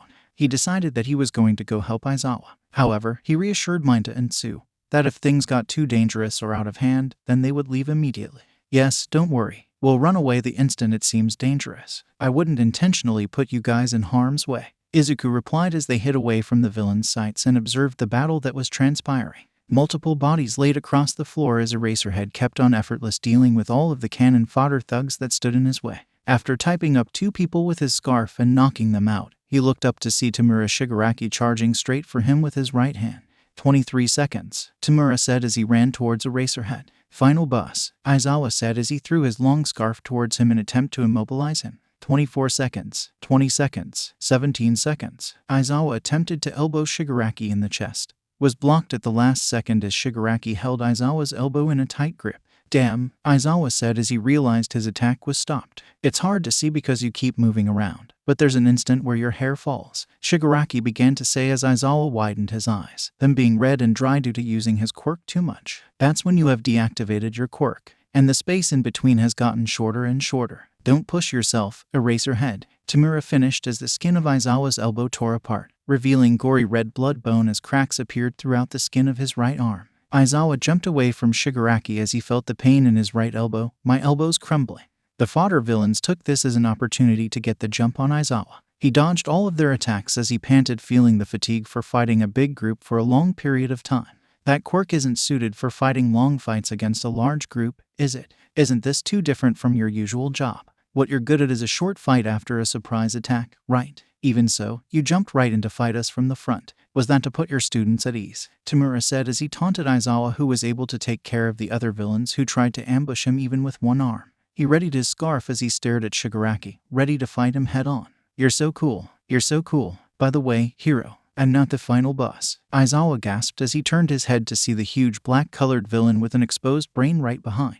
He moved so fast that Aizawa never even heard him make a sound. His name is Namu, and he's the one you really need to worry about. Not me, Shigaraki said as Namu brought his claws down towards Aizawa. He tried to erase Namu's quirk, but it didn't seem to have any effect as Namu still brought his hand down and pushed the erasure hero to the ground and smashed his head. He broke Aizawa's arm as he screamed in pain. Namu's level of strength is absurd. How could somebody have this much power? You can erase quirks. That's wonderful, but it's nothing impressive in the face of overwhelming power. You might as well be quirkless, Shigaraki said as he smiled in delight seeing the scene of his toy man handling the erasure hero. Aizawa's eyes turned red as he activated his quirk again and stared straight at Namu, attempting to erase his quirk again. But just like last time, Namu was completely unaffected and snapped Aizawa's other arm as he grunted in pain. It's like he's breaking a stick. I'm sure I erased his quirk. That means he is just that powerful naturally. He's as strong as All Might, Aizawa thought in his mind as Namu picked his head up and smashed it through the ground-created cracks in the concrete, inflicting even more damage to the erasure hero as the battle was completely one-sided. Minda grimaced as he tried to cover his face. Midoriya, I can't take it anymore. I can't watch, it's too much. We gotta get out of her before we get hurt. Ribbit, Sue said as she too was having trouble watching the gory scene in front of her. There was just so much blood. She didn't expect a villain to be so strong that he was able to completely destroy their homeroom teacher like it wasn't even a warm-up. Izuku grit his teeth hard as he clenched his fists so hard that his knuckles were turning pale. He looked on in absolute rage as his teacher was getting pummeled to the ground. It sickened him to no end. He restrained himself from jumping in and trying to save Aizawa because Sue and Minta were with him, and he didn't want to endanger their lives. However, his patience was running extremely thin. Any second now, he was about to snap and destroy the villains that dared laid their hands on his sensei. At that moment, Izuku widened his eyes as he felt a familiar energy signature enter the area. A purple mist appeared as Kurogiri stepped out of a portal. Tamura Shigaraki, Kurogiri spoke, getting said man's attention. Kurogiri, did you kill 13? I put 13 out of action, but there were students that I was unable to disperse, and one of them was able to run away. Kurogiri stated, referring to Tenya, who was able to escape the USJ and call for help from the pros. Tamura began to scratch his neck angrily. Kurogiri, if you weren't a warp gate in our ride out of here, I would have crushed you to pieces, Tamura said angrily as he realized that now that pros were coming as backup, it just made their situation a whole lot more complicated. Izuku was surprised at the reveal of the new situation. Somebody was able to escape and call for help. If I were to guess, then it must have been Ida, since his quirk makes him run really quick, so it would make the most sense for him to be the one to do it. This means that backup is on their way, Izuku thought happily as now the situation was turned in their favor. Tamura sighed as he stopped scratching his neck. We can't win against dozens of pros. It is game over. Man, it's game over this time. Let's go home. Minta gained a hopeful look on his face. They're going home. Did he just say they're going home? Minta asked shakily as he thought his ears were deceiving him. That's what I heard, Sue said as she too now was getting hopeful at the fact that now the villains would leave them alone and they wouldn't have to worry no longer. However, Izuku was skeptical as he didn't believe them for a second. He kept his guard up, waiting for their next move, for them to simply retreat after doing all this. Don't they want to kill All Might? If they leave like this, we'll just beef up their security. Game over. No, I don't believe it for a second. What's going on? What are those guys planning? Izuku said in his head as he anticipated whatever next move the villains were about to make. He narrowed his eyes as he stared at them intently. Shigaraki turned his head a little. Oh, yeah. Before we leave, let's smash some of his pride. In the blink of an eye, Tamura ran it towards the three hiding students at transonic speeds, with his hand aimed straight for Tsuyu's face, as the symbol of peace. But before he could land the killing blow on Tsuyu, he was immediately countered by a 5% Detroit smash to the side of the head, courtesy of Izuku Midoriya, as he was able to react in time with equal transonic speeds. Tamura was blown back due to the force of the amazing smash as he was sent tumbling down back to where he was beside Kurogiri and Namu. He got up and rubbed high shed as the punch really did a number on him. It will hurt in the morning, that's for sure. Try to lay another finger on her again, and I'll give you a smash that will give you far worse than a bruised head, Izuku yelled defiantly as he stood protectively in front of Minta and Tsuyu. Tamura stared at the green-haired bearer of One for All in fascination and interest. You move well. You're Smash, are you a follower of All Might's? Tamura asked as Izuku's punches were quite similar to All Might's. Izuku just ignored him as he looked towards Namu, who was still leering over Aizawa, his blood spreading across the ground every second. Izuku sensed his life energy and gasped in horror. Mr. Aizawa is slowly dying. If he doesn't get medical treatment soon, it will be too late. Izuku looked Namu dead in the eye with his most serious face as he shook in rage. Get your hands off of my teacher, you damn bird brain. If you don't move this instant, I'm going to make you pay. Aizawa raised his head as blood trickled all over his face. He was so injured that it was difficult for him to even speak. Midoriya, forget about me. You and the others need to run now and save yourselves. You're too young. You have a long life ahead of you. Please go. It's too late for me. Aizawa said as he was slowly dying by the second. He didn't want his students to have to die this early in their careers. He is alright in dying as long as his students are safe. Izuku shook his head. No, it's not too late. How can I call myself a hero if I let one of my comrades die when I could have done something? I refuse to run, Izuku said as he couldn't allow his teacher to die at the hands of these villains. Aizawa widened his eyes as he couldn't believe that his student was actually disobeying his orders just for the sake of saving him. He thought that was the height of irrationality. Izuku was just like All Might in his eyes, always going out of their way to do what they believed was right and save others while at the same time sacrificing themselves in the process. While it was a truly noble act, nobody can deny that, it doesn't mean it is always the smartest thing to do, especially when you know you're outmatched. Izuku is smarter than he gives himself credit for, so Aizawa knows that he realizes that he is going to a battle that Izuku knows that he cannot win. But he will still rush into battle anyways. Aizawa is pretty sure that Izuku will try to buy him in Class 1 enough time until the pros arrive. But who knows how long that will take. Aizawa, who is a pro hero, was taken down in mere seconds by Namu. So how long will Izuku, a freshman with no hero experience, last against a monster that was just as strong as All Might? Izuku looked at Namu again. Move. Namu said nothing as he stared at Izuku, not moving an inch, remaining in the same position as he awaited Tamura's orders. Izuku's patience ran out as he gripped his fists in absolute rage. I said move. Izuku flew straight towards Namu at a speed that easily surpasses sound.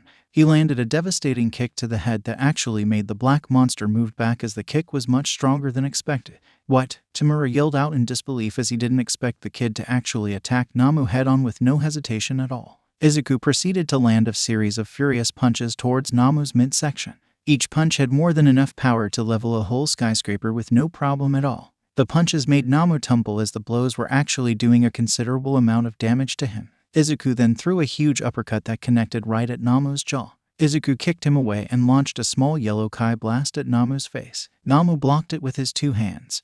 But Izuku quickly appeared in front of the monster and blasted him right in the face with an even stronger Kai blast. The blast sent the anti-symbol of peace flying as Izuku threw a mega-sized yellow Kai ball that connected with said monster and created a huge explosion of energy that was spread around the area. The people present were in absolute shock at Izuku's strength. They had never seen anyone fight like that before. Tsuyu, Mainta, and Aizawa looked on in amazement of Izuku's raw power, while Shigaraki and Kurogiri could not believe that a 15-year-old kid was powerful enough to actually push Namu back. Tamura began scratching his neck in nervousness.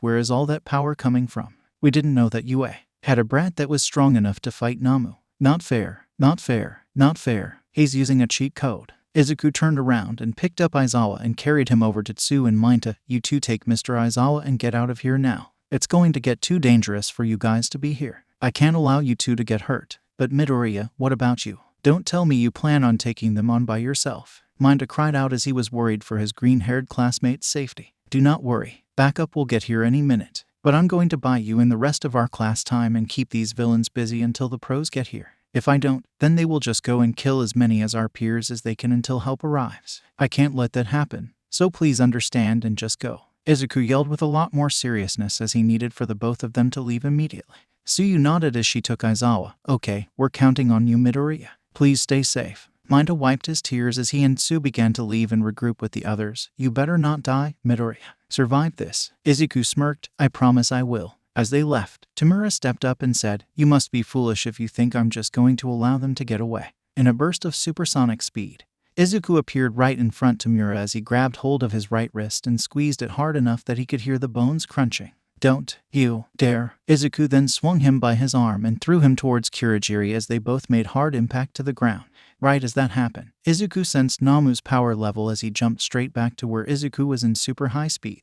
There was no scratch on his body at all as Izuku's series of attacks seemed to have no effect on him at all. Izuku then put on his fighting stance. Looks like you're a lot tougher than I thought. I'm going to have to go all out if I want to even stand a chance. In response, Deku powered up to 20% full cowl as the fierce electric green energy surrounded his aura. Here I come. Deku jumped into the air and fired a full-powered Delaware smash towards Namu. Namu shrugged it off with ease as he ran at supersonic speeds ready to claw Deku. Deku saw this coming from a mile away and dodged Namu's attack. He powered up again and yelled, Texas Smash. Deku aimed a punch at Namu's head and connected as it sent the beast flying. Deku followed him as he wasn't done with his attack. He kept on sending a flurry of one-for-all punches that created huge shockwaves that could be felt throughout the entire USJ. When Namu landed on the floor, Deku flew up and placed his hands over the other on his forehead as a yellow energy wave began to form. Masenko Ha! The yellow beam of energy came crashing down towards Namu as it hit him head-on.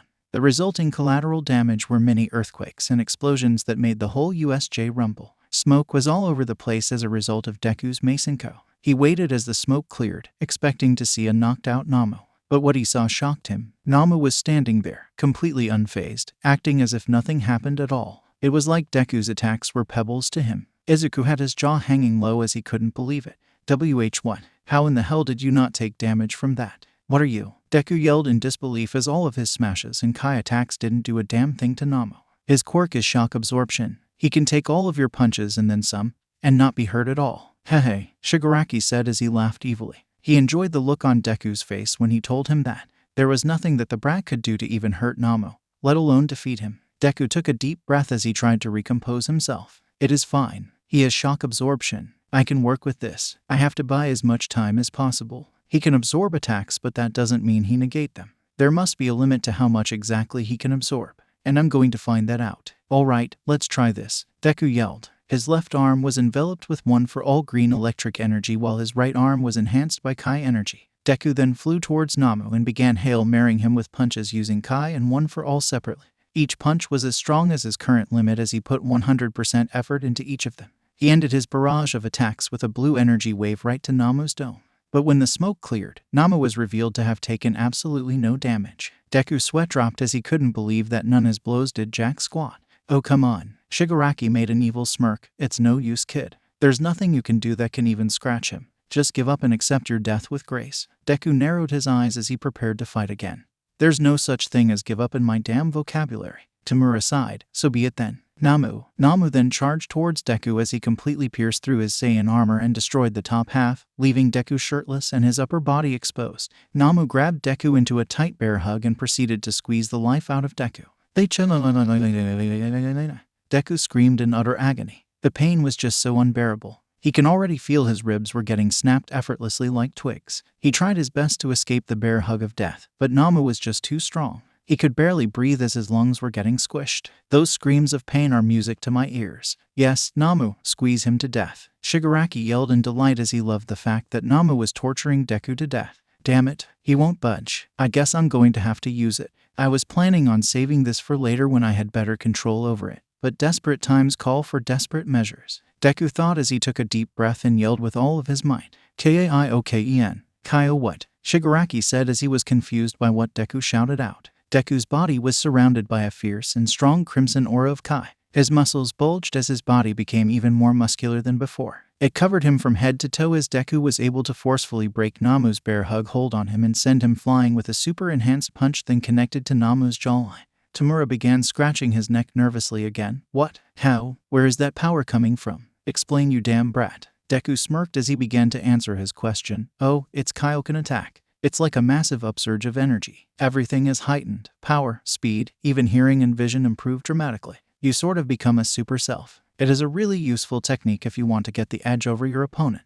This is my trump card. But the downside is that it puts a massive toll and strain on the body and makes you vulnerable to an enemy's attacks. And given that I haven't trained much with it or mastered it, it will be hard for me to keep it up for any longer. I'm going to have to finish this quickly, Deku said in his mind as he analyzed his current predicament and powered up his crimson aura to prepare his attack on Namu. Shigaraki was livid. He couldn't believe that the kid had something up his sleeve that was this big. This boy, he's too strong, way too strong. He couldn't allow him to live or else he will be a huge pain in the rear for any of his future plans. Namu, finish him quickly, now. We have to kill this brat or else he will be a problem for our future plans. Hearing his master's orders, Namu charged Deku at full speed as he prepared to finish him in one strike. Deku grinned as he dodged Namu's attacks with ease. He countered his claw strikes quick but strong jabs at various places of his body. Deku fired a bunch of Kai blasts as he used that as distraction to reappear behind Namu and roundhouse kick him as the black beast was sent towards the air. Shigaraki scratched his neck in irritation. How is he easily toying with Namu like that? The Kaioken doubles my strength, speed, power, agility, durability, and basically any other attribute that is related to fighting. I'm now twice as powerful as I was before, so don't think that you can kill me so easily now, Deku replied as he saw Namu get right back up and charge him again. You know, I'm having a lot of fun fighting you, but I think it's time to end this. Deku powered up as he charged up his Crimson Kai. Along with it was the green electric energy of One for All. The two auras merged as Deku's power increased even more. He focused as he brought his hands in front of him and began combining the powers of his two quirks. This next move will surely put me out of commission, so I can't hold back an ounce of my power. I have to put my all into it to make sure that Namu gets taken out. He's the biggest threat and he's their plan to kill Toshinori-sensei. If he's taken out, then the rest will be easy and Toshinori-sensei won't have to worry about a thing, Deku said in his mind as he finished gathering every ounce of energy that remained in his body. This is his last chance. It is all or nothing. He put his hands together sideways in front of him as a yellow energy blast began to form in his hands. It finished powering up as Namu got back up and began pacing to him. Deku smirked as he yelled, "It's over. Let's see you absorb this bird brain. One for all 20%, final flash." Deku fired the huge yellow energy wave with infused One for All power coursing through it, and it was also enhanced by the Kaioken. The blast made direct contact with Namu as he did his best to block it, but the final flash was very powerful. However, with some effort, Namu began to walk and push the energy wave slowly as he began to overpower it. Deku grit his teeth in frustration. "Are you on steroids or something? Jesus Christ, how in the hell are you so ridiculously strong?" Deku yelled out as he poured more power and effort into the blast. However, it all proved for naught as Namu kept on walking through the blast as if it were a plastic door. "Oh, I won't lose," Deku cried as he strained his arms into putting in more power into the final flash. Namu just kept on getting closer and closer to him with each passing second.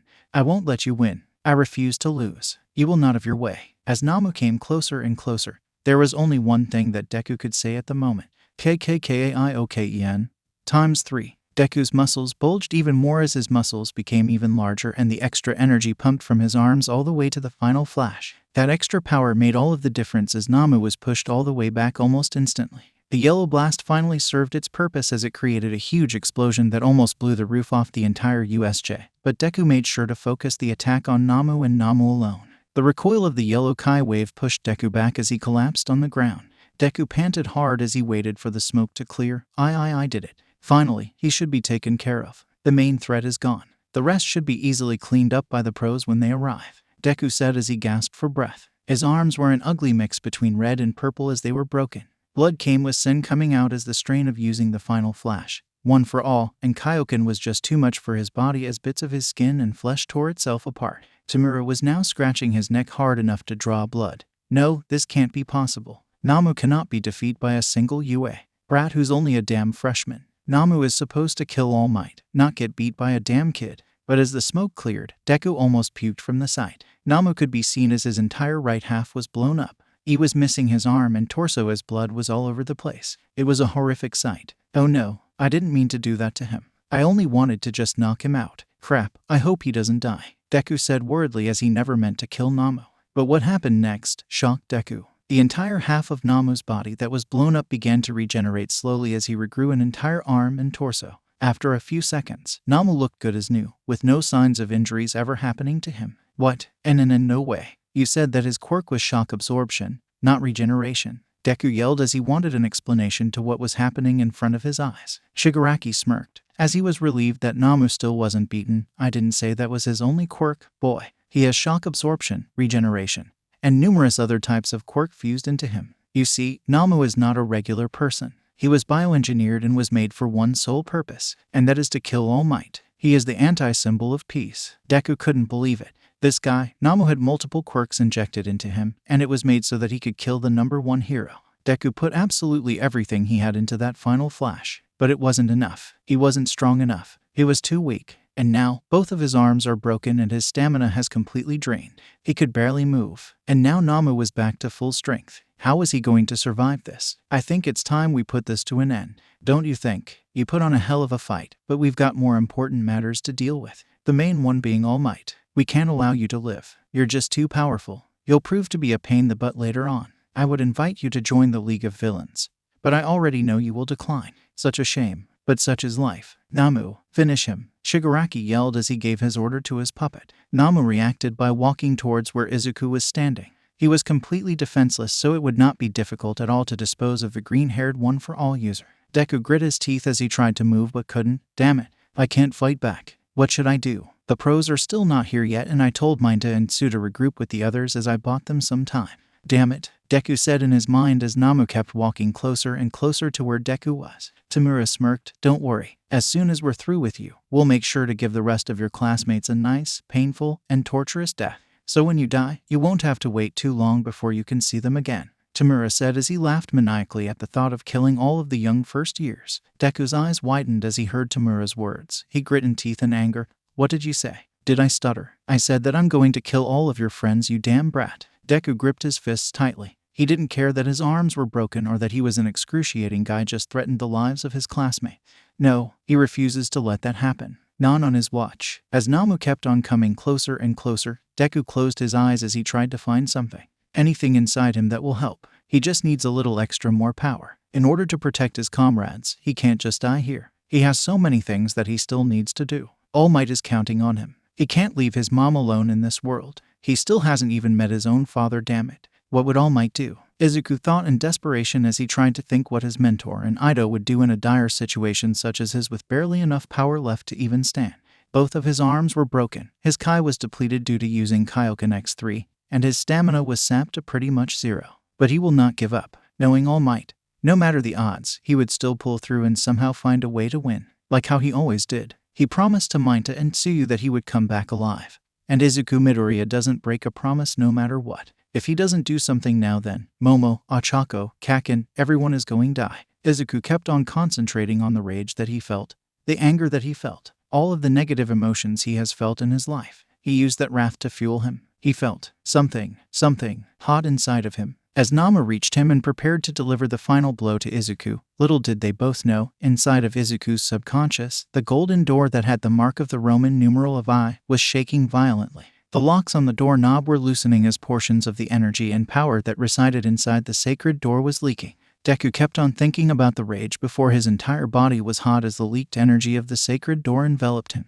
I won't die. I won't let you hurt them. Namu aimed his left hand straight for Deku's throat as that blow was meant to kill him in one shot. But right before Namu could connect and murder the boy on the site, Izuku caught Namu's hand. Tamura was shocked as was Namu, who looked on curiously. Izuku lifted up his head. His eyes remained closed. He opened his mouth and said something that will change everything in his life for good.